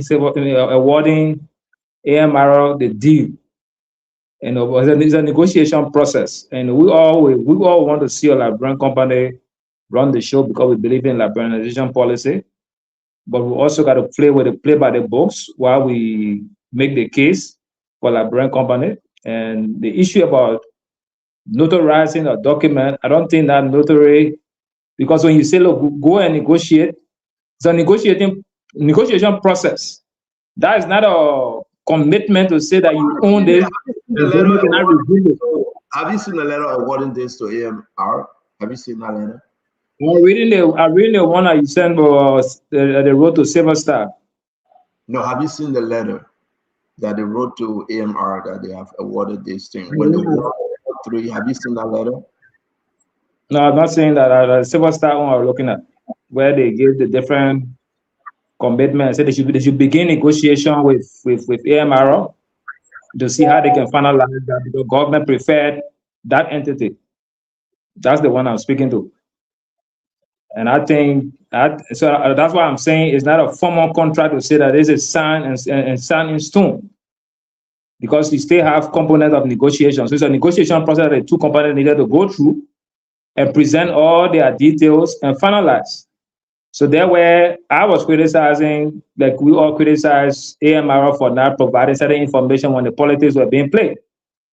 And there where the government company and the issue about the president, the vice president not, the vice president speaking and the president coming up to say, put on hold and I'll come back. That also shows some level of, disjointment in the government. And we cannot come to the public in that manner, where the vice president will speak on certain things, the president come by and revoke it. So either way, I think that either that Jacob said it or somebody said it, that if the vice president never had the authority to speak on it, he should have withheld his comment and waited for the president to officially announce it instead of him announcing it. But since he announced it and the president comes to say, put it on hold, to me, that's not a good sign for the government. You know, it appears good, but that's not a good sign for the government. It shows some lack of coherence in their operation, and I think they need to go back and review some of those sub processes. And if there should be only one voice on this kind of matter. So if the vice president is allowed to speak, whatever he says should be found out. The president cannot come to overturn it publicly because he gave the man to speak on it. If the president is the one to speak, the vice president should not be the first to also spill the beans. He should also withhold whatever discussion and let the president be the official person to announce it. That way, the people will take the government serious. But if you keep coming, we keep seeing these things coming back and forth. Each time this agency announces something, the president can't repress it. This other agency announces something, the president can't repress it. I don't think that's a good style. I don't think that shows good leadership. You know, we should all have some sex to synchronize their thought processes, hold consultative meetings, so that whatever comes out should be the final word of the government. And you know, I know people want to criticize. You will have criticism on issues. Everybody will not be satisfied, but there should be one voice. And this flip-flopping, we shouldn't be saying that. I don't think it's a good sign for the government. Thank you. I think something bad is smelling here. Let's go to Conagray, and we'll wrap up on this thing because we got to move. But something bad is smelling. If they are, and I agree with you, Fubi. If that's how they choose to operate, then that's a fragmentation within the government. People want to say they have proximity to the president. It's about 2029, and all these things become to be an issue. Yeah, with a major decision coming from president, the vice president Jeremiah Cancun, and today the president saying put a hold on it. We will be looking at the MOU, right? It's in the chat room between AMR and that of the government of Liberia to Silver Star. I think that we understand that this government right now is in some serious mess with the decision, their recent decision on this Putumayo thing. But I want us to go to the phone line. So let's end this with Dr. Bople after Conagray. We want to hear from the Liberian people. After Conagray, please. How many times you want to speak, my man? All the guys have spoken twice or thrice. I haven't spoken. I just spoken twice. Okay, I'll give you a second round. Conagray hasn't spoken, Stanton. Let Conagray has spoken. Stanton, I got it that the Silver Star organization, the company, the Russian-owned company, there are so many bottlenecks around it. One, the company is sanctioned by U.S. OFAC. Also, this company reneged in the contract, so that's grounds for termination. I still don't get it how they will be recommending another company in this situation if all of this looming, moments are hanging over that Silver Star company. Why would they be recommending a second company to take over if they have this with them? And then, but where I don't seem to have the connection is if you are being awarded the contract, why not just go ahead and execute the contract as it was awarded? Well, it means it was contingent upon certain things, and they said the AMR company has not been able to come forward with those things they requested for to give them the green light to say start the project, which means they too are responsible. Otherwise, this contract will not be up for negotiation. If they have been awarded legally, why are we talking about a third party coming in? It's because the deal was not sealed, it was not finite. And until that is done, those confusion will continue to say. I'm pretty sure the government, the president is not trying to put his foot forward. His vice president, whom he has designated to look into this matter. The only thing I would say, I will report to my boss, and my boss has the last say. Don't sign the deal today. until I get back.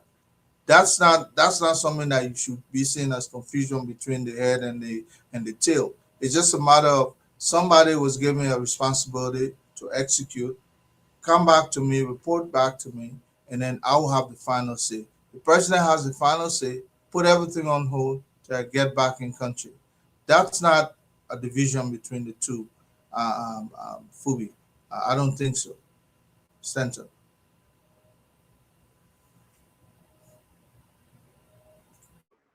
All right, so Dr. Bopler, right? It would be fair for us to do this, Dr. Bopler, and you're closest on this. It's very important on this Putu thing. And this thing going to change all the time, Dr. Richardson. You asked a good question. So they gave this to AMR last year. What happened? AMR just answered you. They are saying they cannot put money in Silver Star hand because Silver Star is a sanctioned company. First of all, they got to remove this whole sanction thing by putting that money in escrow.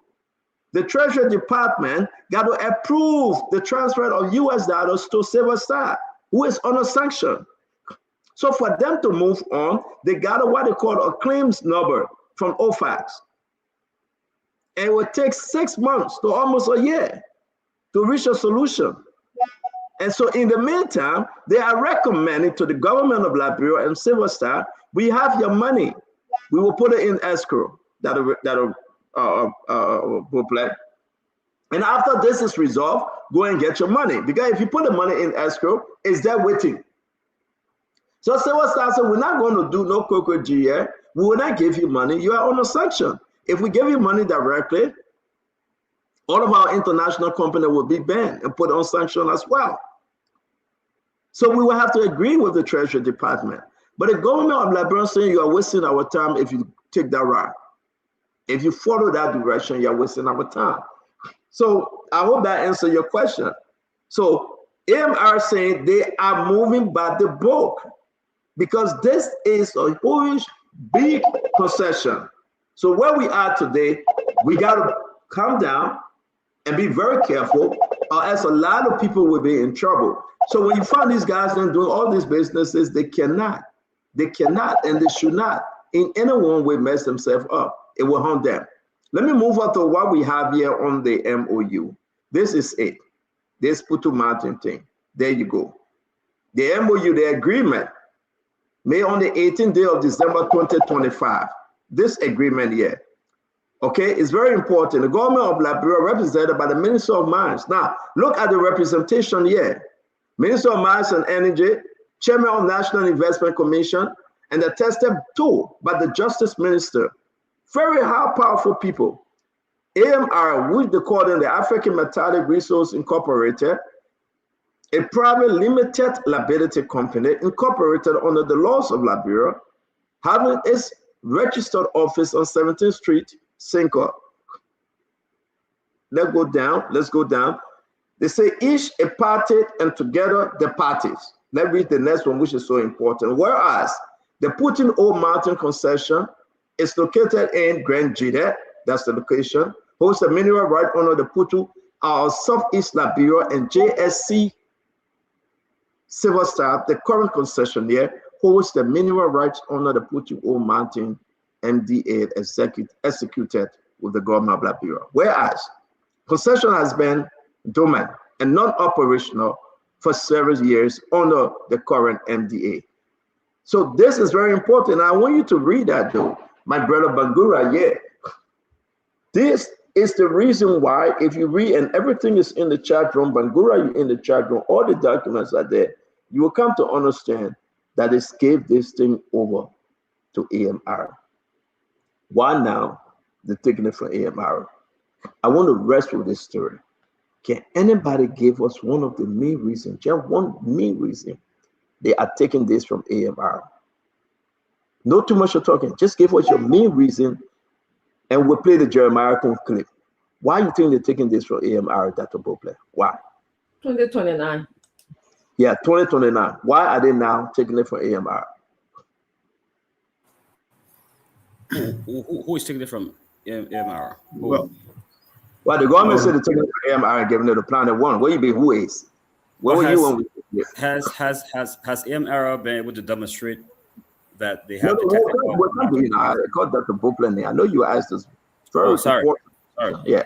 Dr. Buckland, while it was awarded to AMR, but now they are taking it from AMR and awarding this thing to Planet One. Why? Okay. So I don't know all of the exact reasons, but I can say that whatever the reason, they were wrong reasons. Second, the president put a pause on this, Stanton. That's wisdom on the part of the president. And you know what will happen when the president get back? They'll look at all the details, and AMR will be there, and they will make their representation. And I think the government will make the right decision, which is to give it to the Liberian-owned company.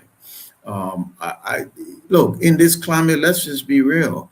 The kickback, the 10%, the grease my elbow, it's just too much. And to tell you the truth, you see it because the way we gave our natural resource, the control of it to non-Liberian with ease and consistency, even to the point of license plate and those kinds of things. Driver's like something that Liberian can totally do. You just outsource it, and then you come, you rationalize and justify. It's the kickback, man. It's the 10%. History will not be kind to us if we don't stop this stuff. We all will be better if we put Liberians in charge of Liberia. Everybody be better. And the non-Liberians will come here and they too will enjoy the country. So this one, I keep saying, is a turning point economically, politically, and I know and I pray and I hope that the president and the government will get this one right. This Putu Mountain must be Liberian run, Liberian owned, and it'll be in pride and joy of this country when Liberians are in the driver's seat, at least in one major area. We got to do this one right. No non-Liberian getting this one. This one is for Liberians. Every other countries that are developing emerging economies, that's what they're doing. What's wrong with us? They're putting the stuff in the hands of their citizens. I like the Ghanaians. They don't take long time. They don't go to play a conference. They talk, play a book. In April, they said December 31st. You see that? April to December 31st.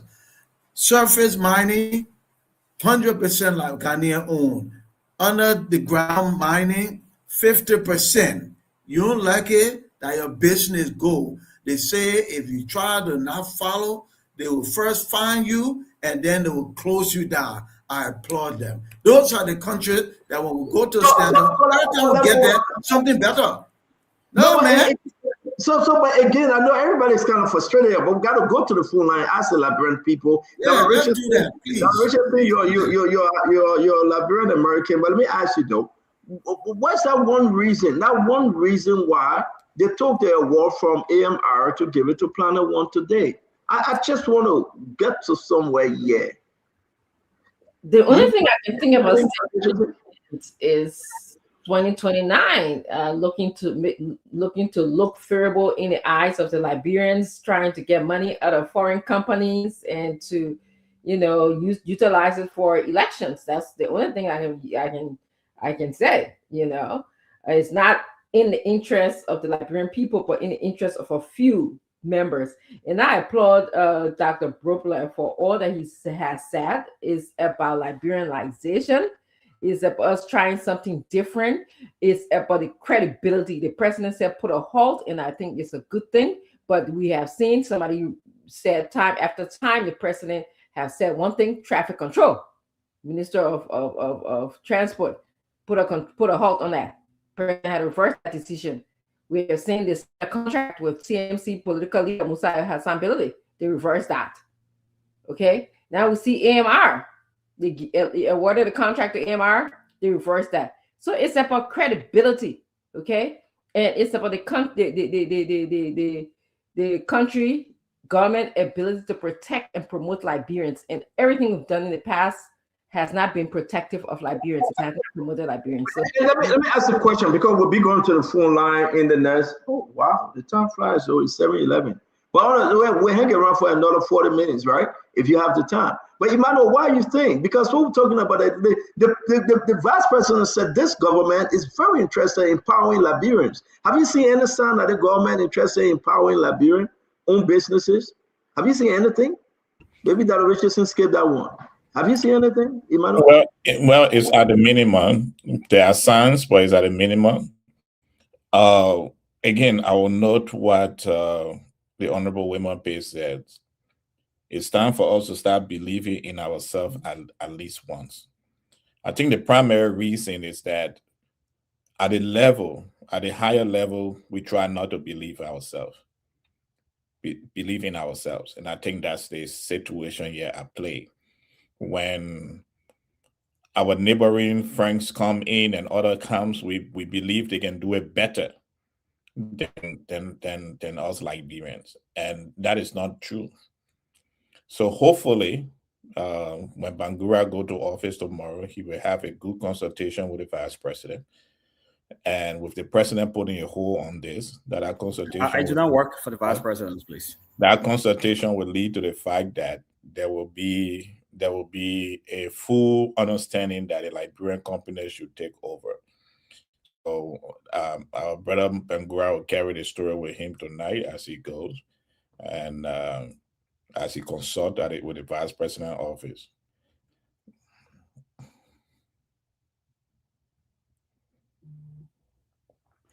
Let me bring in you, Wilfred.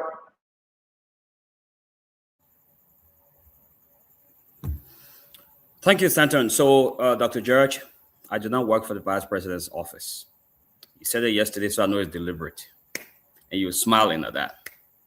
Anyway, Stanton, what I really have to say here is that, the clarification we have been making and the analysis we have been drawing really has stemmed from reviewing all of the processes involving this change of control from Silver Star to the would-be new developer of the concession.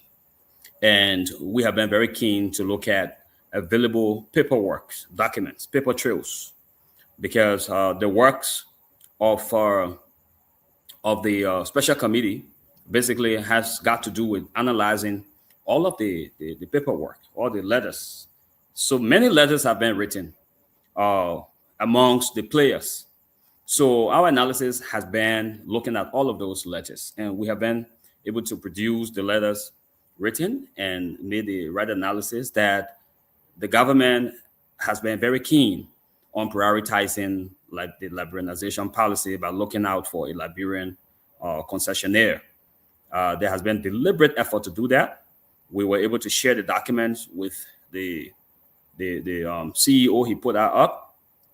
The government endorsed very strongly AMR, and the government has been pushing to ensure that AMR rises to the level to be able to at least develop this concession as a Liberian-owned company. And everything was done to favor them, to make sure that they have the opportunity to, as a Liberian concession, to work in their own country, because this is a concession that belongs to them. When we talk about the national interest, that's what we're talking about. It's even explicitly written in the letter of the Minister of Mines and Energy that was sent to Silver Star, making a case for this Liberian company, AMR, and nobody can doubt that. So it's all out there. The reason why this is important is because the opposition folks we have on the show will want to make it look like the vice president did a bad job. He doesn't mean well for Liberian businesses, which is wrong, completely wrong. It's a big falsehood. So we move forward. You ask a question about, so then why are they having problem? We also receive the feedback from Silver Star about AMR's inability after the technical and financial survey and the assessment they made. They realized that these people have some incapacities. The financials, etc. On the show, you ask them if they could produce the documentation. They say yes. Or if they will come on the show, they say yes, they will come. Then today we come here, they say they have a memorandum of understanding that sold them to secrecy, that they can't speak. So this kind of double standard to me is not fair, because it looks like somebody has an intent of making the government look bad, because it makes it to look like this is a foreign government here dealing with the Liberian people, which is not the case. So the spin, so if AMRA is doing this deliberately, working with the opposition community, so that the concession does not take off, then it remains that way. All the unemployed people and the development that is supposed to go to the southeast will stop. You know that this concession was signed since 2010. This is the 16th year of that concession. They only have, I think, 7 more years for it to be expired. So all this ploy is to delay and delay and delay. So what I have to say here is that the government is keen on helping, ensuring that Liberians can have this opportunity, to develop. But if they do not have the capacity, they have not demonstrated that they have the capacity. So that means we should start the process, or the whole process should be started, because the Liberians that were pushed and helped up to this level are not helping themselves. So that is a question we have to answer. And if they do not have that capacity to produce the kind of jobs that are needed to fully develop the concession, to provide the necessary jobs, etc., then it becomes a whole political ploy, and the opposition will want to start the process. To me, let me lay this. And Nelson, can you come on? Let's go to the phone line. Yes, where I think I differ with you. We waited from 2010, 16 years now, to today and this year. Can we just wait a few more months? Can we just wait 1 more year? What's the rush? We waited from 2010, though. Some of these people took this thing. They didn't do anything from 2010. That's what Richard saying. But today we are saying to ourselves that we're in such a hurry and we must do it now. And therefore, we are jumping from tree to tree. I think it's a problem. Mr. Bangura, it is a problem. I mean, why are we rushing now? What's the main reason, my fellow Liberians, that we can get this done right? I'm disappointed. I am. 2010, 2025, we call a Liberian-owned company. Now, who recommending Planet One? The government of Liberia or Silver Star? Who? Can anybody help me? Who recommended Planet One? According to the Vice President, Silver Star. A sanctioned company recommending a company to come and take over. What are some of the rights we have in our MDA? Emmanuel George, I know you're grading paper. What are some of the rights? What is government Liberia own right in that agreement? So let's look into this thing. Let's be very careful. I think everybody can have a piece of the pie. And I think the decision of the president to put a hold on it, undermine the vice president position here, but save the state. Anyone disagree with me? Fubi, you were saying it. Yes, I do.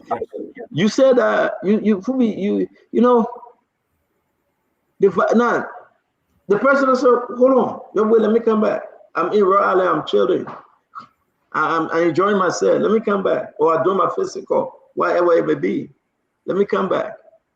Somebody just gave $200 million and said, we'll never import rice in the country. You go ask them, what are company name? That they get care of the company name. We call it that Nuta all day. And ask them who the company people come by and gave us $200 million and say, we're not import rice again. Where the company come from? Where the name? Who signed the paper, the MOU? That is not a blah. But if I say that, we get vexed. But then you're quick to run and write and say, yeah, we're bringing $200 million out of, we'll never import any rice again. And people want to celebrate. Why are we doing this to ourselves? Up to now, we can't get a company name. We're looking for that to Nuta, the agriculture minister. We can't find him. He was in the plane the last time I checked. So Emmanuel, from one situation to another situation, can we just be serious for once? The Liberian people ain't stupid no more. The people's eyes are open. Should we give this to foreign company? Or Can we act like the Ghanaians, like that Obopla is beating us now to do? Or can the government take back this big concession, pay the Silver Star or put the money in escrow and take it back? And we patiently wait to renegotiate that we can get a bigger price out of this thing? My fellow Liberian, what do you want? Only 60 million we're talking about here. 60 million. Can we just pay this Silver Star Russian company and get the money to the American, put it in escrow? Whenever America take out all the sanction, then they can give it to them. Let's move. Can we do that? Is there anything forbidding us not to do so? Are there anything that to both like? No. Can we find 60 million out of the 1.2 billion? Can we find 60 million out of the 200 million coming from Asala Mitai? Can we find 60 million out of the money B Mountain bringing and get the guy the money and say, okay, your trouble, we keep our property here. We'll find the right buyer. We'll find the right company. We will get 80-20. We get 70-30. We will not even beg for 3% royalty. Who the royal individual in the country to get 3% royalty? We don't want it. They give it to the king and the queen. We don't want it. And Stanton, if I can just add this quick footnote. Liberians will be glad to buy share in a company owned. Plenty. And I am one of them. I want to go on record. I would buy plenty share if it's owned by Liberians. We got to take pride in our stuff, our leadership, our own people, and we got to take ownership and we got to take risk on our own people. You know, it's so tiring hearing people say, well, Liberians can't do business. It's almost like saying the child can't learn how to drive the car. When you start driving the car, you will go across the line every now and then. But after a few weeks, you'll be as good a driver as everybody else. We got to take chances with our own people. In this case, the people in AMR are serious people, or business people that know what they're doing, and we will buy shares. So let's do this one right. Let's turn the corner and let's make this Liberian owned. So at the end of the day, we'll go to the phone line. Nelson, can you come on? The next representative for district number 10, Nelson Colette. Can you come on? I'm hearing that he's running. I don't know how true it is. Nelson, if they've been sleeping, how you do the job if he's sleeping? Nelson, can somebody wake up the incoming representative? Fubi, you missed that one. They can say you're running for district number 10. Nelson, if you're ready to incoming. Let the incoming come out. What happened? Make it come again. All right, somebody wake up the incoming. Oh, welcome to the show, my friend. Your name and where you joining us from? I have one question though. Can we own this thing? Why should we give it to the Indian Dubai people? Pay this system and we take it back and be patient and negotiate. My biggest problem, the question I would ask you, where is PPCC? PPCC and what's contract? Didn't they know that AMR or AMR didn't have the ability to execute this project? Didn't they know that? Where is PPCC? The post office start with PPCC to do the investigation. I mean, the port finished with PPCC long time back. You ain't following anything about. No, they finished with PPCC long time. The Royal King. Yeah, but I'm saying to you, was the contract awarded to AMR with all PPCC doing due diligence? Where were they? All right, thank you very much. Let me take the next one. Your name and where you joining us from?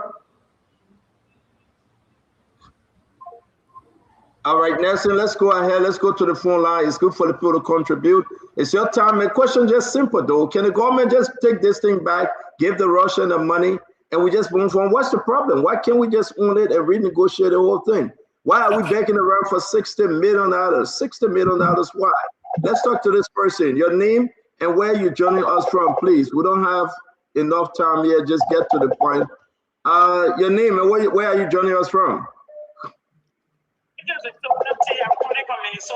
Man, Vicky, talk to us. So, my question here is, why the vice president came out to make this, and why they came out and they don't want to do whatsoever thing they're going to do tomorrow or whatsoever? Why not to make the announcement? Did he really discuss with the president? Why he keep the announcement? Was it political or what? Okay, I don't know why he came up. I really don't think. I mean, I can give you an answer now. But the person I put a stop to it and say, "Let's wait till I return." Your question is a good question. I hope, given the chance, the vice president will answer. While we are happy, we pray that this one should stay with us. We pray that this one stay with us. We beg you, Stanton, are you the one point anything? We beg you. My Vicky, you got problem. We talking on the story, they ain't put me there again.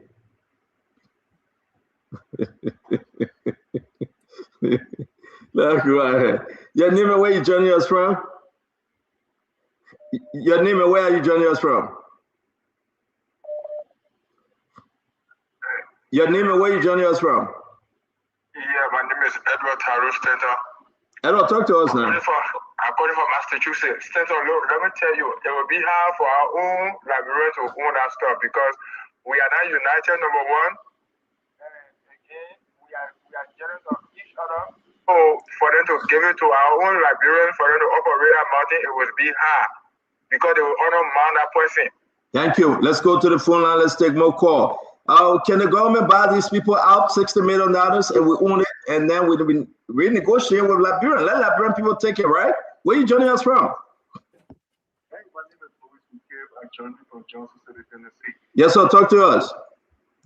Hey, Stanton. Liberia problem is Liberians. All right. A few days ago, opposition was crying that CDC was doing bad and they were running the government the wrong way. Now they have the chance right now to do the right thing. The rescue team has the chance to do the right thing, but they don't want to do it. So just like other countries are doing, we can buy shares. And that the problem regularly said, all Liberians can buy shares. We that in the diaspora are waiting to buy shares. Okay? Secondly, the lawmakers are there. If the government really want to give the thing to a Liberian or franchise, cut some of the lawmakers' money. And then if the guys cannot come up with the 40 million, cut some of the lawmakers' money just for 1 month. Thank you. Thank you. Thank you. Thank you very much for joining us, man. It's interesting to know that. The question remains the same, though.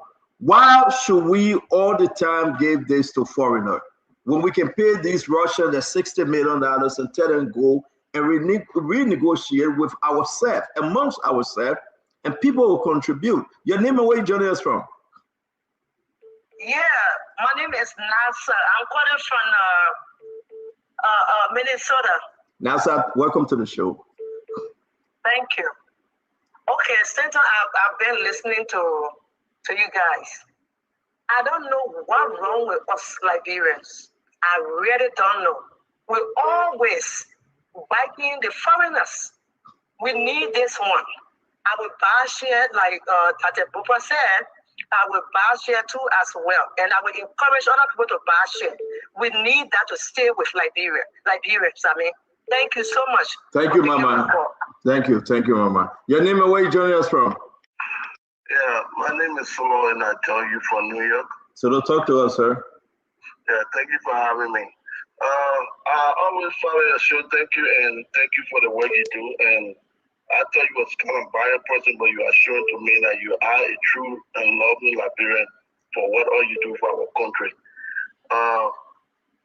Let me say this. I listened to your show yesterday, and I'm begging you, I want you to do me a favor. You start giving and making a great little favor. You remember that man was running away so the man ran away. I beg you, let me leave you alone. Your name and where you joining us from? Yeah, my name is Sam. I'm calling from Iowa. Sam, talk to us now. Yeah, so the problem that they will not give that money to our own Liberian company is because these politicians, they will go there and then they will want cut. So if they give it to Liberians, that may not bribe no politician or any lawmaker to give them bribe undercover for them to operate that mountain. So they will prefer to give it to foreigner, so they will be able to get share in it, and then they will be able to be there to suppress them receiving bribe while the other common people are suffering. So they will not give it to our own Liberians. So you like what we are saying, right? It should be, we can pay these people the $60 million and keep it, work with AMR and move this deal, right? Make it Liberia own and everybody can buy the share, 100, 200, 10,000, 15,000, right? I mean, yeah, it can happen with understanding. Yeah. There's no brag. Do you think what the president did to put a halt to it was the right thing? Yeah, I mean, the president had to view it too. You have to view the whole process. Thank you. Thank you. Let me let you go. Your name and where you joining us from? Yes, greetings. My name is, for the record, my name is PJ Bang. I'm calling from Beijing, China. From the Great People Republic of China. Ni hao. Ni hao, ni hao, ni hao. The man keeps it from me. I want China home here, huh? Talk to us now. What you say? Okay, what I want to say is that I'm calling for the record, I'm calling from the People Republic of China, and I want Liberian government to think about the way the Chinese people love their people. You know, all those kind of agreement that the government is doing now with all those companies, it's not supposed to be that. The government is supposed to take charge of everything. Everything is supposed to be in charge by the government. They will allow people to come and buy shares. So that money, the government will use that money to employ technicians for them to operate on those mounds. Government will empower Nigerians to come invest, and they will be able to receive profit from the investment, but not to give it to people.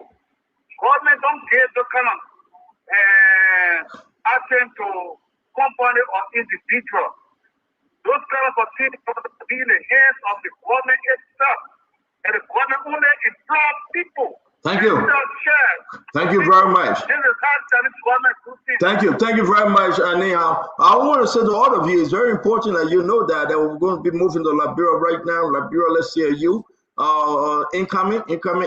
Nelson Colette incoming. Let's hear the folks in Liberia.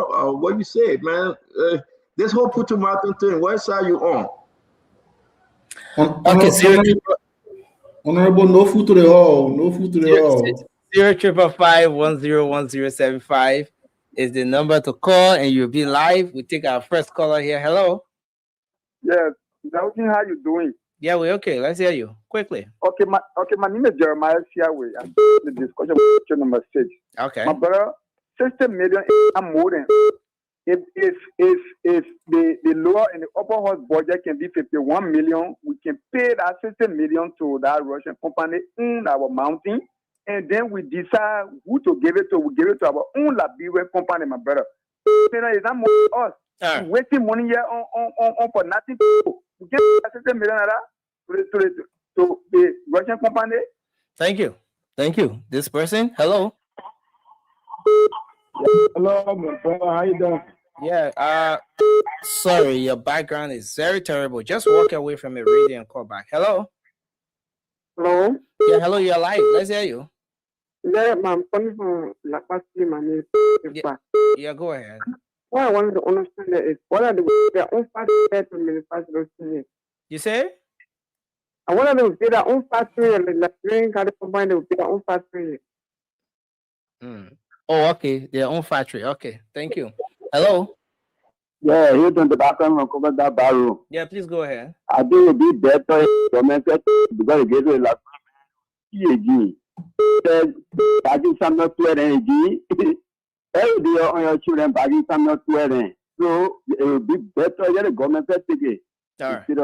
Thank you. Yeah. Thank you for your input. This person, hello? Yeah, hello. Yeah, please go ahead. Let's hear you. Okay, thank you so much. My name is Mark Asa Betokawa, and I call Foundation number 1, Maggie V. Yeah, go ahead. So I think, like everyone's saying, I think it's important that this issue be given to, the conception be given to Liberian for the sake of our people, so that we have more Liberian being employed, being controlled by Liberian as well. Thank you so much. Thank you for your input. This person, hello? Hello? Yes, you are live. Let's hear you. So, but I want to the fellow DJ concert cover like that, okay? Yeah, go ahead. See, in my community, when a foreigner close down a shop, nobody get business. If the Liberian people rather do business or to borrow money and pay back to the bank, we are very careless of our own self. So to get the money out for the to get the money out, I better get the company, the business to an alien or foreigner and let it bring the money to the government. That's my thing. Thank you very much for your input. Hello, this person? Hello, you're live. Yeah, go ahead. Okay, my name is Livingstone Johnny Bly. I call from the Doniso community in District 2. Yeah, let's hear you. I've been trying to get to Mr. Waterspoon. I've written a lot of letters to him. Please, I really want to talk to Stanton for our community issue. We're trying to come to America. Let's take the next call. Thank you very much. Let's take another person here. Hello, let's hear you. Oh, this is what you tell me. The message of you. Mr. Ball was wrong. You say? This company that we're talking about putting money. If the Liberian people permit us to have this, it would be better for us. There's nowhere it's fine past home. Okay. You go in other countries, they're having their own companies. When they come here, they start boasting us. Why we cannot able to have its own company? Money. Let the government take control over it. So that not even our generation, the next generation. Let's make a point and we move on because we got to go. It's very important now. Thank you very much. Thank you. Very important now. We all just got to say that, Dr. Bople. Everybody agree that we can find 60 million out of the 200 million from ArcelorMittal B Mountain. And let's pay these people out. And let's own this thing and negotiate with our fellow Liberian, Dr. Bople. But Stanton, I just got a text message 5 minutes ago, and the person said, Stanton alone can put up that 60 million. So they know something that we know. I just telling you, I just got it on my phone. I just sharing the information. Sometimes I want to believe that you're a man of God, but then I doubt it again. You're a bad boy. I'm just careful. I'm telling you. You're a bad boy. You won't get me in a worse situation that I can't handle. Still credit the country. But I want to say it's very important for us to sit here and believe on a very serious note, folks. Ask yourself, ask your lawmakers, ask your representative from your district, your county senators. All the fighting about nobody can talk about the border. Ask them, can we find 60 million? Yeah. Why are we rushing this thing? What's the main intent that we're rushing this thing? You know, I've asked somebody that we got to reach out to the Russian civil star and ask them, how much actually they ask them for?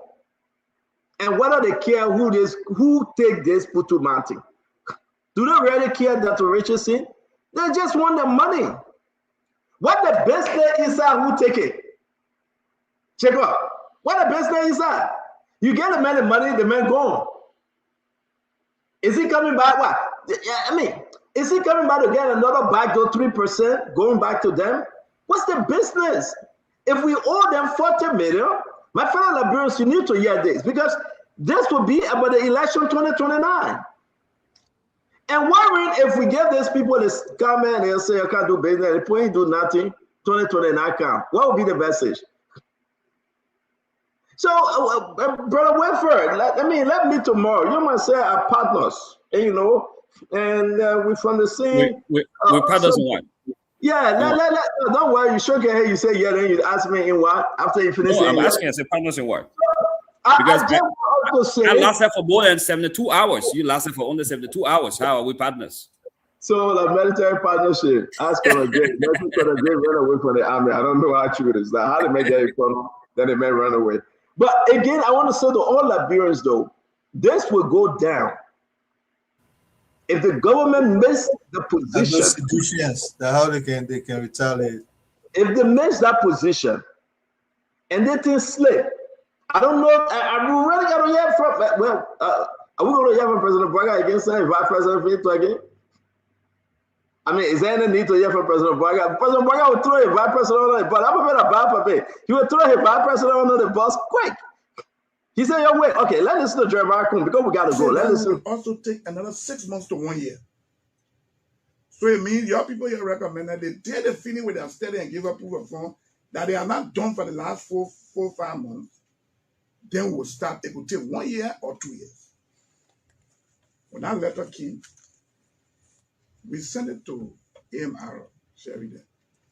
You say you're going well with these people. Can you respond to this letter? They gave her another response. We had a communication to you and send it to the Russian. But you told our people to leave, but our people say this, and this. One of the things that flagged in the communication is saying that AMR said they had an agreement, a memorandum of agreement with the government of Liberia. So we sent all the documents. The Russian responded. We want you to know, to summarize it, that this mountain is in our possession. We got a license for it until our time expires. If you sign any agreement with anybody, we are not part of it and we are not party to it. We want to make it clear. No, you guys listen to what the vice president said? The vice president saying the government, like, bro, if you sign any agreement will come, then the Russian people will come for the property. Where? Then they will go sue. Where? Then they will go sue. Where? So at the end of the day, I'm kind of confused as to where the message coming from. That the Russian civil star is telling the vice president and his team that the only company we want that planet one, if you sign agreement with any other company, Fubi, then you'll be in trouble. Who will put in trouble? The guys have been sanctioned already. Is this just a fearful message going out there? I think the vice president needs to explain more. What do you think, Fubi? Fubi, what do you think? Fubi, what do you think? The vice president needs to explain more yet, though. Something still not clear, right? No, there are different points. You know, like I said, the MOU that was signed was not an automatic contract awarded to AMR. And like we said, also the vice president, the president should speak with one voice. There shouldn't be contradiction in their statements. So that's for me, that's my own dissatisfaction with the government. It shows that the government is disjointed. The vice president cannot come on air and make a statement. The president come tomorrow morning and say, no, they're taking it back. You know, we support liberalization, but the MOU also is a conditional MOU. It's not a guarantee that this is a contract awarded you got to go and seal. You know, just a comfort to them, and they have some conditions to meet, especially certain liability. The contract saying that is the contract of probated and notarized, so it's just not ordinary contract for me. No, I don't say ordinary. I say it's not a guarantee that this is sealed and it's final, but there were conditions that they have to meet. It was a provision in there. If you want to take this award back, it's 3 years. It's 3 years. You just can't give it to any other person now in 6 months and saying because civil star disagree or you know, you won't go for the highest bidder yet.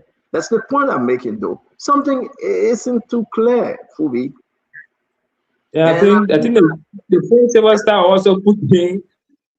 I think they want the money in the hand back in the ground situation. I think, and that's not the way it will go with the central issue.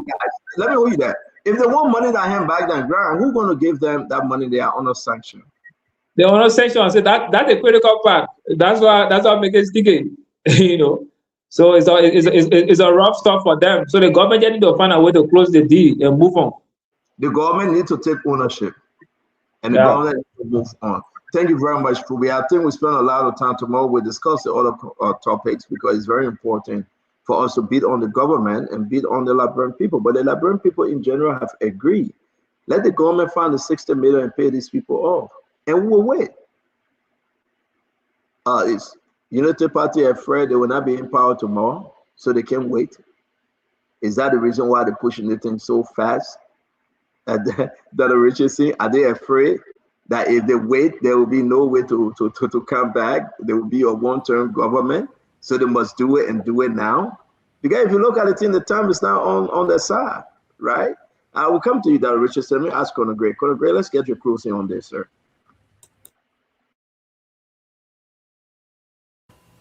Thank you, Stanton.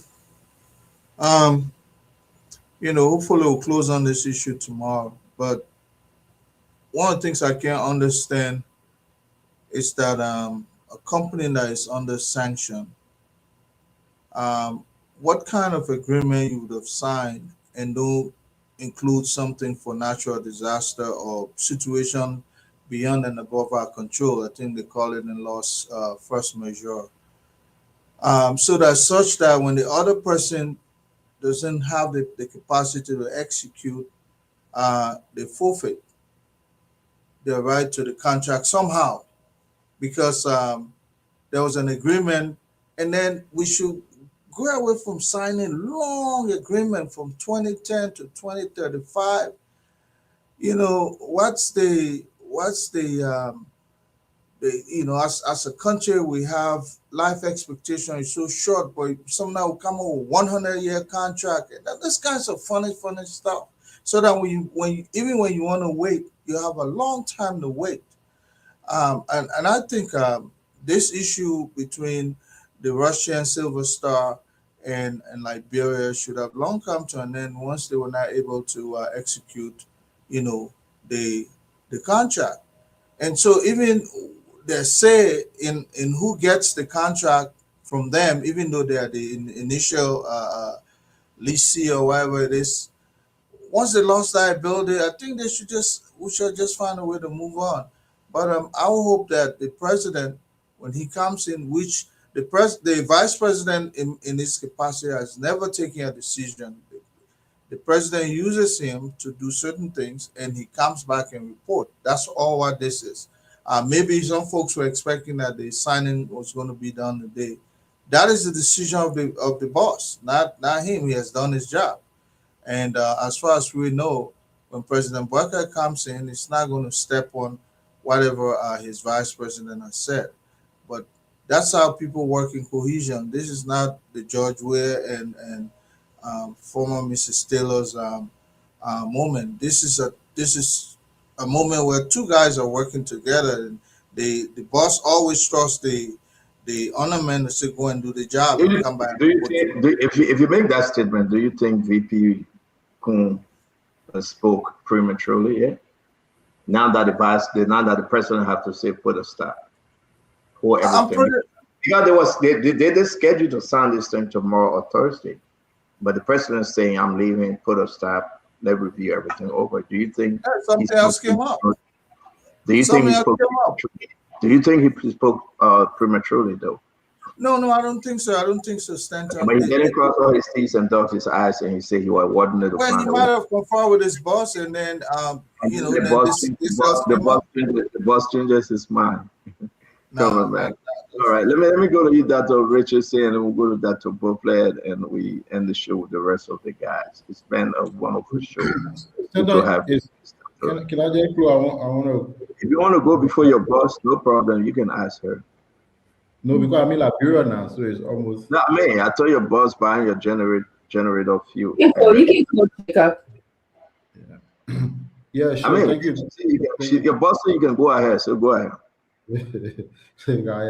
Yeah, thank you, Dr. Richardson. Let me just close because it's almost midnight. I want to take a rest. Yeah, so I'll just basically say that it was. What's your working hours again? When you come in, when you clock out? Can you tell us? When I clock out or spoon talk? What's your working hour, Dr. Richardson? What time you gave him to come on to work and leave? Or let me close. I beg you by it gets almost midnight here. But yeah, sure. Well, I don't want to say. I know the time you should leave.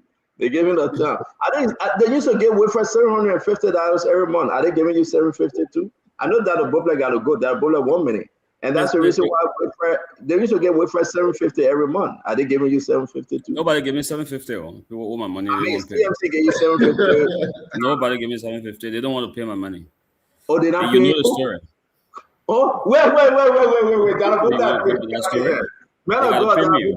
So you sign a non-disclosure. You don't have to share with us, and Emmanuel George know that. They still give you $750 a month. They gave you 1 month since you've been with them. Am I correct? They gave you only 1 month. They owe me. No, they pay you by mobile money. I saw the screenshot. They pay you mobile money. No. It went into your account? No mobile money payment. No. So they didn't give you nothing at all? No. So how much they owe you? $6,750 total? Yeah, they don't want to pay me. They will promise they don't pay. I'm giving you guys first. But you have the information. You have the information, Stanton. So don't play around with it. You have it. So maybe Jacob is lucky. Though that I was kidding here. I didn't know that this thing was true. So you're a magician, right? But Stanton, the question is he being owned? Is he being owed as the Secretary General, CMC, or as the Chief of Staff to the office of the political leader? Yeah. Stanton knows the story, so he will tell you. Oh, okay. You received the call. You received the call. I didn't call you. Maybe because you were Deputy Minister of Commerce, they thought you were. Can you close that go because you don't want to close. The older man, $6,750. They said they paid the man 1 month all of the time he spent. I said, okay, you get the man a lot of money now. The man said, they said no, they will pay the man in due time, but they got to take that 1 month off. But I saw bank transaction number that they say you $750. No, absolutely not. No. Oh wow! So they owe you $6,750. They owe it. They don't want to give it. They have that. Wow. They don't want to give it. Yeah. No, I was kidding.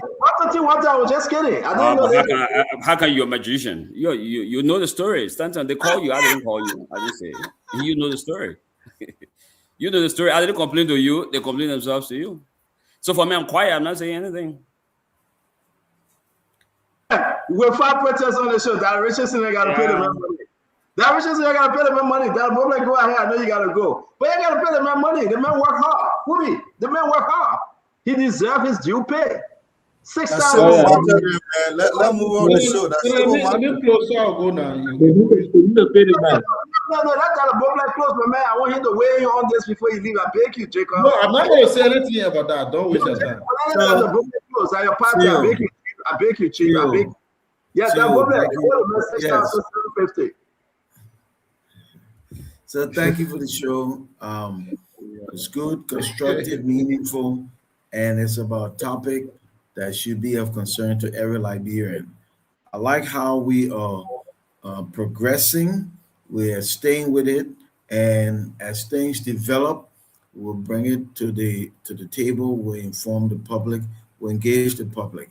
I also like that we went to the phone lines tonight. You know, the phone line is always one of the best places to get information, because that's what we call in statistics primary source. Let the people that self-talk. So thank you for doing that, Nelson, you, CEO. It's a good show. We're following this closely. We're praying for the president's safe return. And when he get home, we'll be listening, we'll be watching, we'll be engaging, because this Putu Mountain, I continue to say, will be a turning point for Liberia, a resource-rich country. Today, the executive director of the World Bank came to visit us at the graduate school, and we were talking about turning a resource into wealth. It's time, Stanton. We see other people do it, went to other people's countries, we help them do it. It's our time. Putu will be a good start. We'll turn resource into wealth, and it'll be Liberian-owned, Liberian-managed, and we all will be proud of it. So thank you for the opportunity to be on the show tonight. And to all of my friends, I got to sign off. It's midnight. You came late, and you told Madam that you were coming on time, but you came really late. I hope she saw you coming on, and now she see that you're leaving. To be fair, she watching. You know. Okay, so yeah, how it works, CEO. Since you to be at the helm, you know how it works. Let me tell you how it works. I came on late, but my time was engaged, totally occupied with Spoon. I never come on the show if I'm not listening. I never come on the show. So the fact that I wasn't on doesn't mean anything. I was still engaged. Brother, how can we redeem the CMC? They got to pay Wilfred Russell, Wilfred Bagora money. Good night, man. Good night. Wilfred will be in the Witherspoon Courthouse. You understand that one? I beg you. Good night, everybody. Thank you, Chief.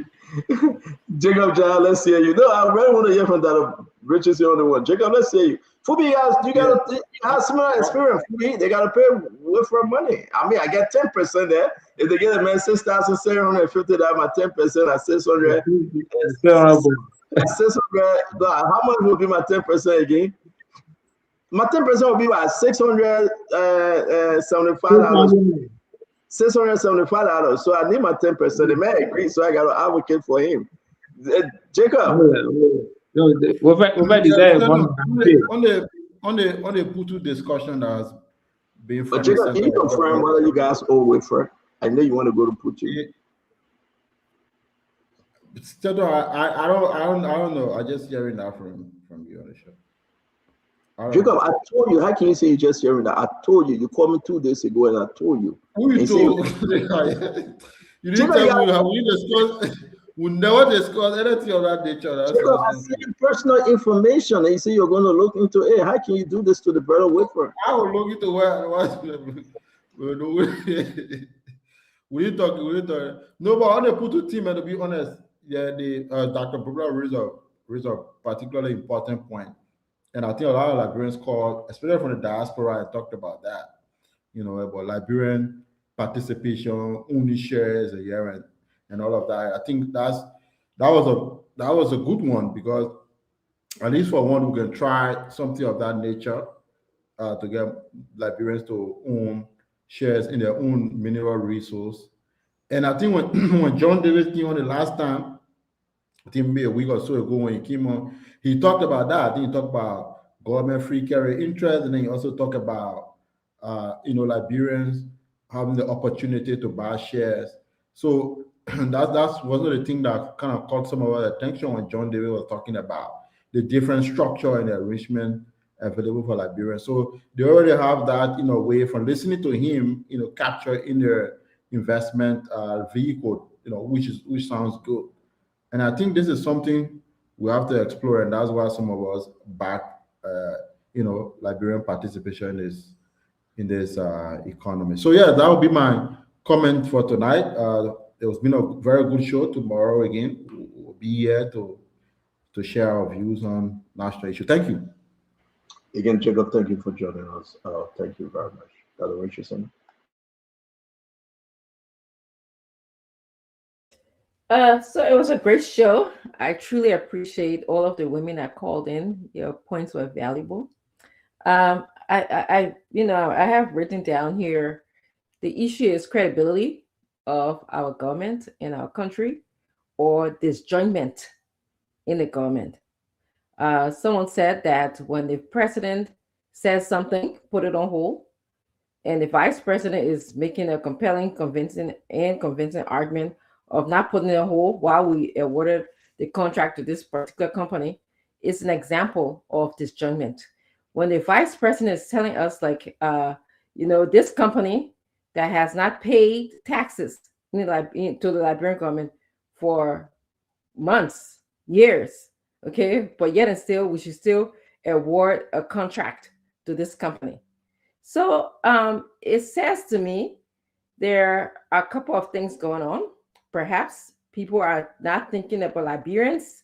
They're not thinking about the Liberianization policy. They're not thinking about the role of government, which is the number one role of government, in my view, is to promote the welfare and the well-being of Liberians, and which is a lot of Liberians will benefit from the Putu Mountain establishment in Liberia, versus giving it to Planet One that will take our money to the Middle East and also allow the dollar to run short in Liberia.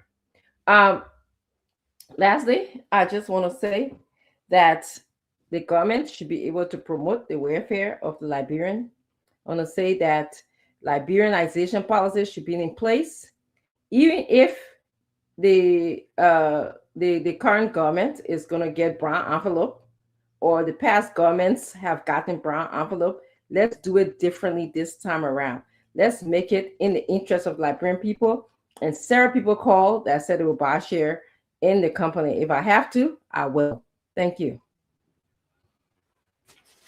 Do you know whether you guys owe Wayfair? Is that a question you want to ask tonight, or you want to ask another question? No, I'm asking Dr. Richardson. Do you guys owe Wayfair $6,750? CMC? As someone who speak about the Liberian people, I think the question is, what happened at Commerce Ministry? I think that's the question you want to ask me. The question is, why was Wilfred Bangura name mysteriously dropped from an indictment? That is the question you want to ask me. By the way, we're having a program this weekend. CMC is having a program. I forgot to tell you guys. Everyone's invited. Thank you. You said it from the beginning of the show, but do you guys owe Wilfred $6,750 for his services rendered? And you know it's bad labor practice. If he work and you have an agreement and your party refused to pay him, do you guys owe him this morning? Is there anything you know about owing Wayfair $6,750? What I'm interested in is corruption in Liberia. But Can you say more about that? But if you owing Wayfair and you can't pay, isn't it a bad practice? Well, what I'm interested in is corrupt practices in Liberia. When someone's name was on an indictment and the government you owe the man, the government will deal with the man on that one. Why you owe the man? Why you can't pay the man money? I'm a Liberian citizen. The government will deal with him. Is that the reason why you're not paying his money? So you can talk what me, I can talk what you. Yeah, you can talk, I can talk. So is that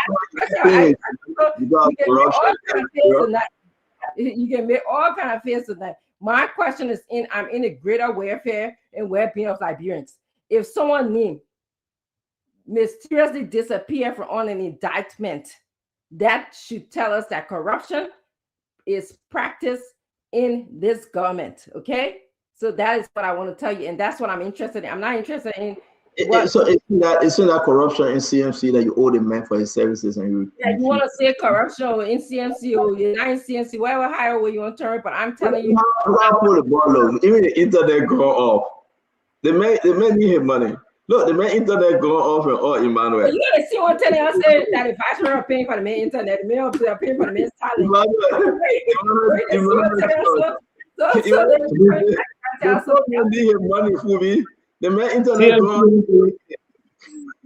CMC won't be police, PLC won't be judged for the government and do restitution. And do restitution. This is wrong. I can't hold the man money because that one said a bad labor practice. So the CMC need to do that and we bring that in.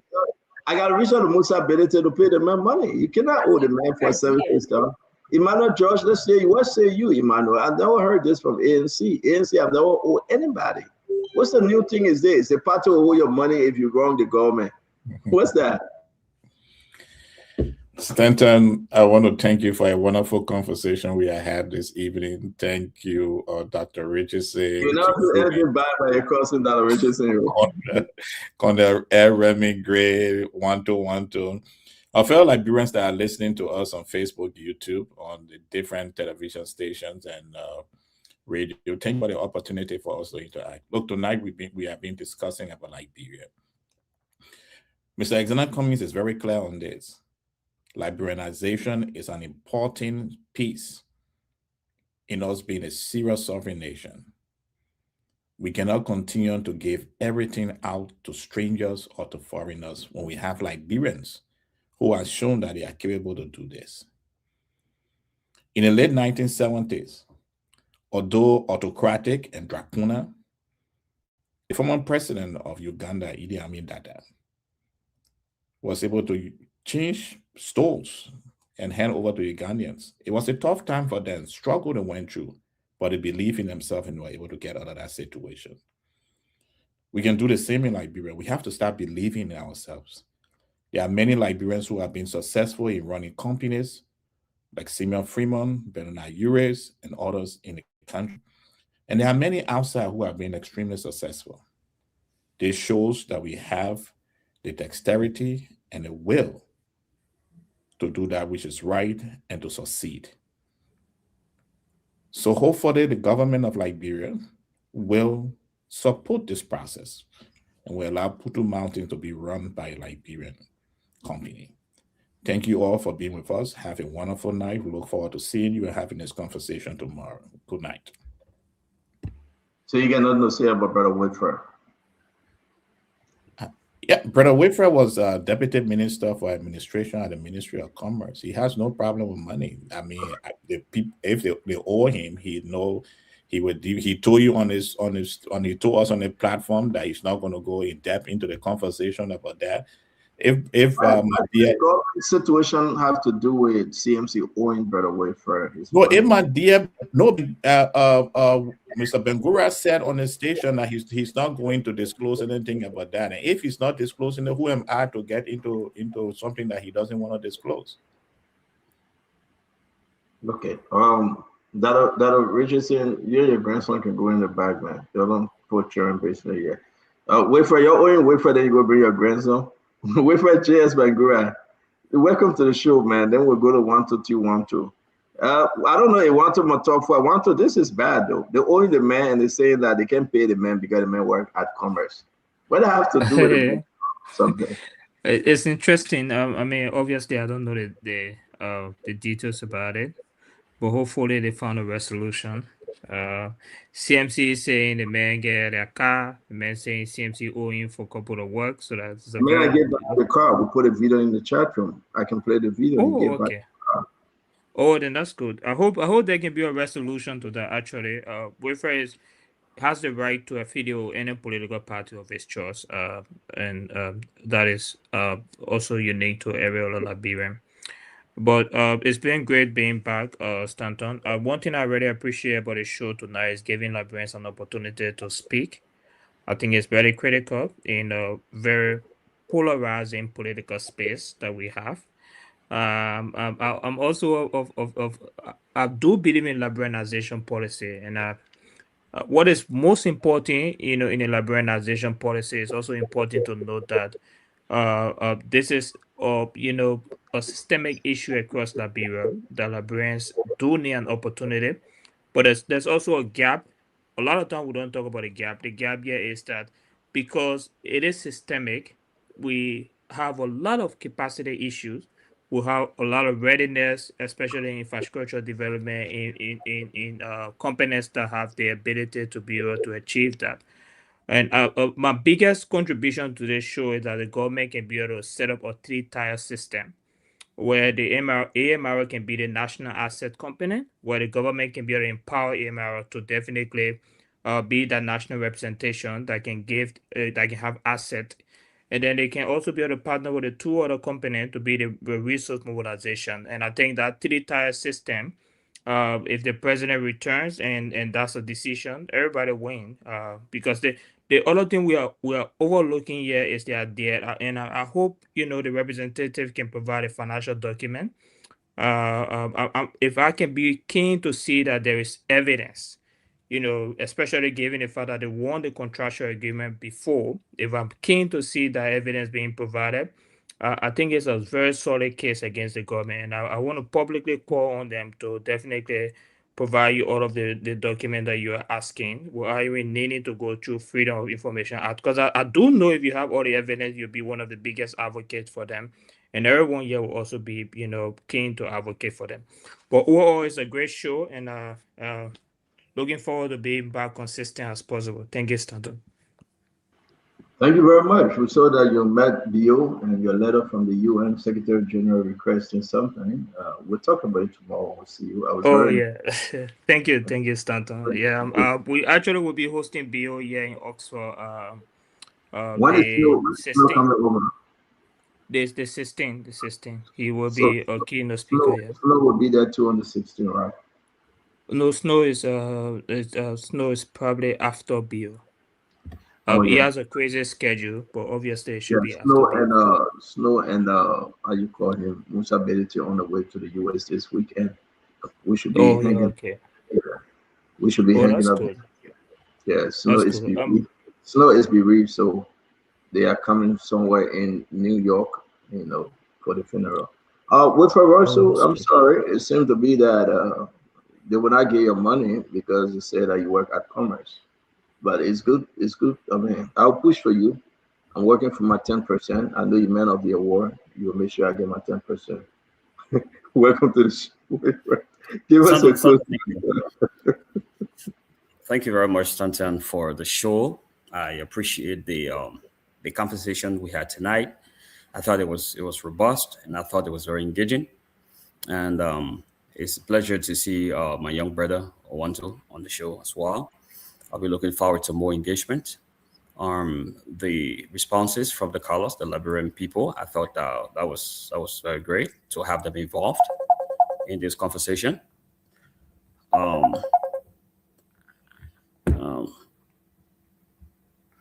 I'm sorry, Jacob was calling me. I think he thought that I had left the show. I will speak to him later on. What I want to clarify here tonight is that who was calling you? You're back out. You want us to understand that they're calling you to talk about the money they owe you? I don't know what he wanted to talk about, but he just called. You're very wicked. I didn't know you were this wicked. Must you announce? I had a problem with the call. I just must you announce his name? But he's my friend. Why not? And he was just here. So we will speak about that later on in the background. I don't know what he's calling, but that's my friend. We talk all the time. I just wanted to close on this note that the vice president did a piece of brilliant job, excellent job that any able deputy would do for his boss. And he has forwarded his report to his boss with his recommendation. It's up to the president now to choose how he would approach this matter. So for anybody to want to think that the vice president, acted inimical to the interest of Liberian people, that person has to rethink. They got to rethink, because such a conclusion is not only false or misleading, but it's very dangerous. And I know that our people out there know clearly whom this man is and the kind of work he's doing for them. On that note, Stanton, regarding the CMC's obligation to me, this is fact. It's casting. Everybody knows that. If they don't want to pay, well, it's on record. So you know that story. I didn't call you about it. You know that very well. So let's continue to monitor the situation and see. I will continue to update you, but I thought that people should be taken by their words, because this is about credibility. It's about character. And I think that's very important to me. So on that note, it's almost 12:30 tonight. I just want to say thanks a lot for joining, for allowing me to participate on the show. I'll be looking forward tomorrow to a more engaging discussion. Wilfred, we do appreciate it, seriously. I do. I enjoy your analysis here, seriously. I think you are helping me a lot to fight these oppositions, guys. The citizens and ANC members. We're going to defeat them together. Yeah, you're helping me a lot, and I do appreciate you. You're a good, quiet gentleman. But I'll continue to fight, though, that CMC got to pay your money. I mean, you agree on my 10%. I asked for 20, but you say you were giving 10%. Even if you want 50, I will give you 50. Yeah, we'll push that you get up. I mean, yeah, the announcement, the message you give me 3%. I mean, 3K plus, on that thing. This is Johnny, my man, that go eat you. 50%. Yeah, no mind. No mind. Musa, justice for Wilfred. Justice for Wilfred.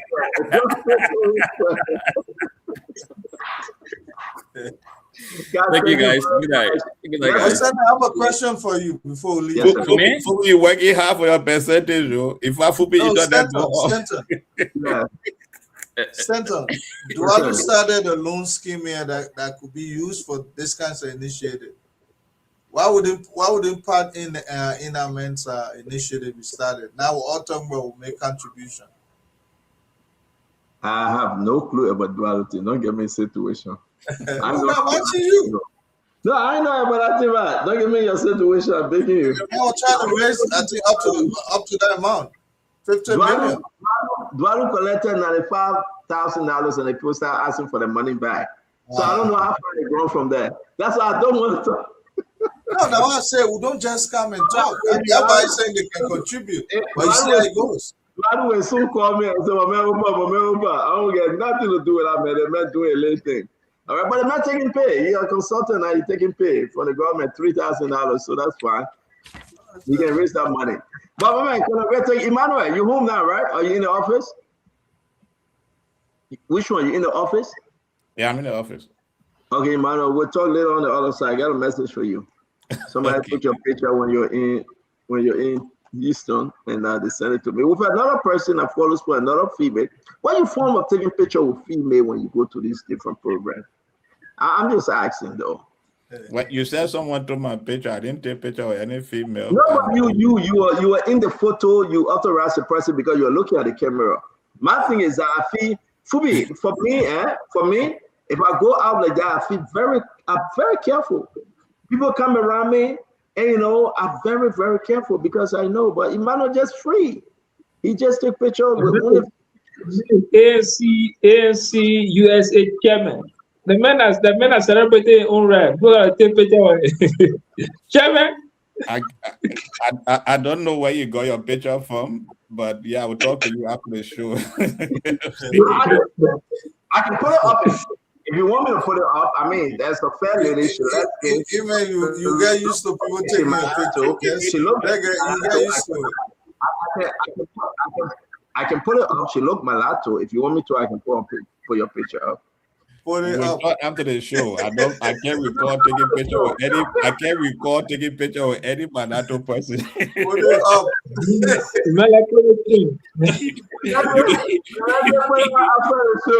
You can call all your mulatto people. I can't record taking picture with any. No, you get used to it. Any man can call Piquet. I don't know who they call Piquet. Nothing is fine. The man when I asked me, I said, who Piquet? I said, man, the lady is smart and Jew. You know, it's smart and Jew. I can be in the next house right here for me. That I could agree smart and Jew. The woman comes, she said, I'm not going to agree. He said, let me I said, oh, yeah. But anyway, folks, I want to say thank you for enjoying the show today. Listen, we got a lot to talk about. Whenever we want to get to the channel union, we just sleep, but we'll leave the Putu Man tomorrow. We'll talk more about the other issue, things are happening in the country. Again, we want to say thank you very much for joining us as always. Incoming Representative Nelson Collet. He's strongly anticipating running for that seat if it is vacant. Nelson is saying that he will throw his hat in there. He's from district number 10. He will test the water, and he's looking forward to you guys supporting him. If it is true, we'll reach out to Madam Titi, and then we'll get Nelson ready. Listen, Nelson is calling, and he's incoming Nelson, and you'll need everybody's support. So we'll promote him, and we'll talk on the other side. Incoming. No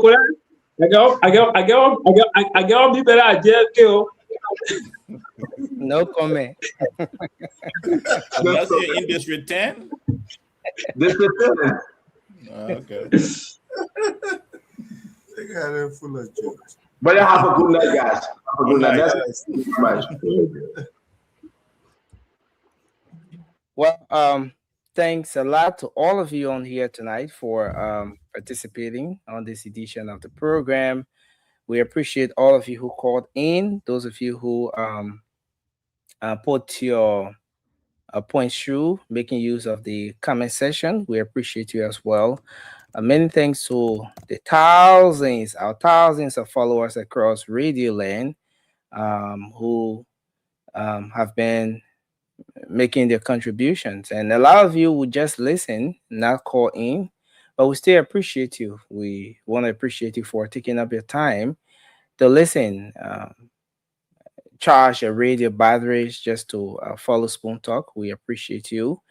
And we also want to say thanks to our online audience. And those of you following us on Spoon TV, on Fabric TV, and on Super TV. We want to say thanks to all of you for being here as well. We want to appreciate our YouTube audience too. Those of you joining us by means of YouTube, thanks for being here. And thanks to the host of radio stations across the country that are always relaying the program, even without telling us. We appreciate all of you for doing so. And the invitation is yours to join us tomorrow, at which time we're going to have another great edition of Spoon Talk coming your way. But just before I go, let me recognize a few of you joining us here tonight. Sorry, I want to get this one coming through. Let me recognize a few of you on here. I see Patrick Toll. Thank you for being here. Van DJ. Hope I got that right. Thank you for being here. Harrison Kangba. Thanks as well. We appreciate you.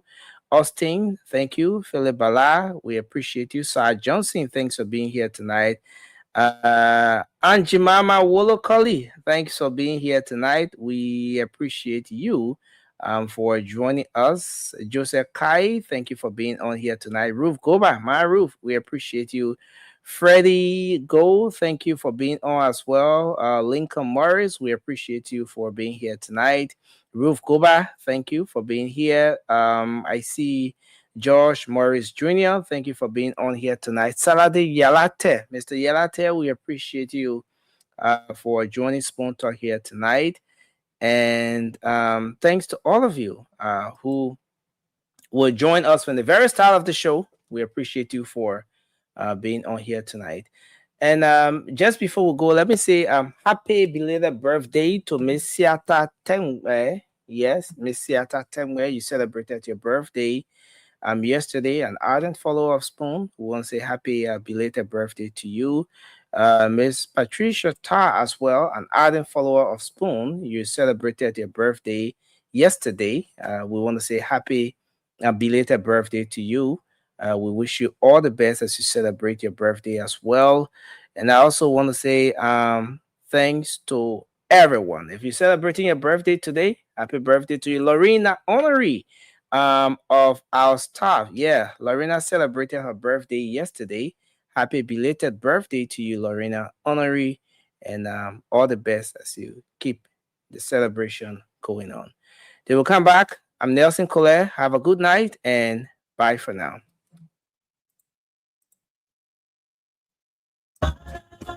Spoon, television, spoon.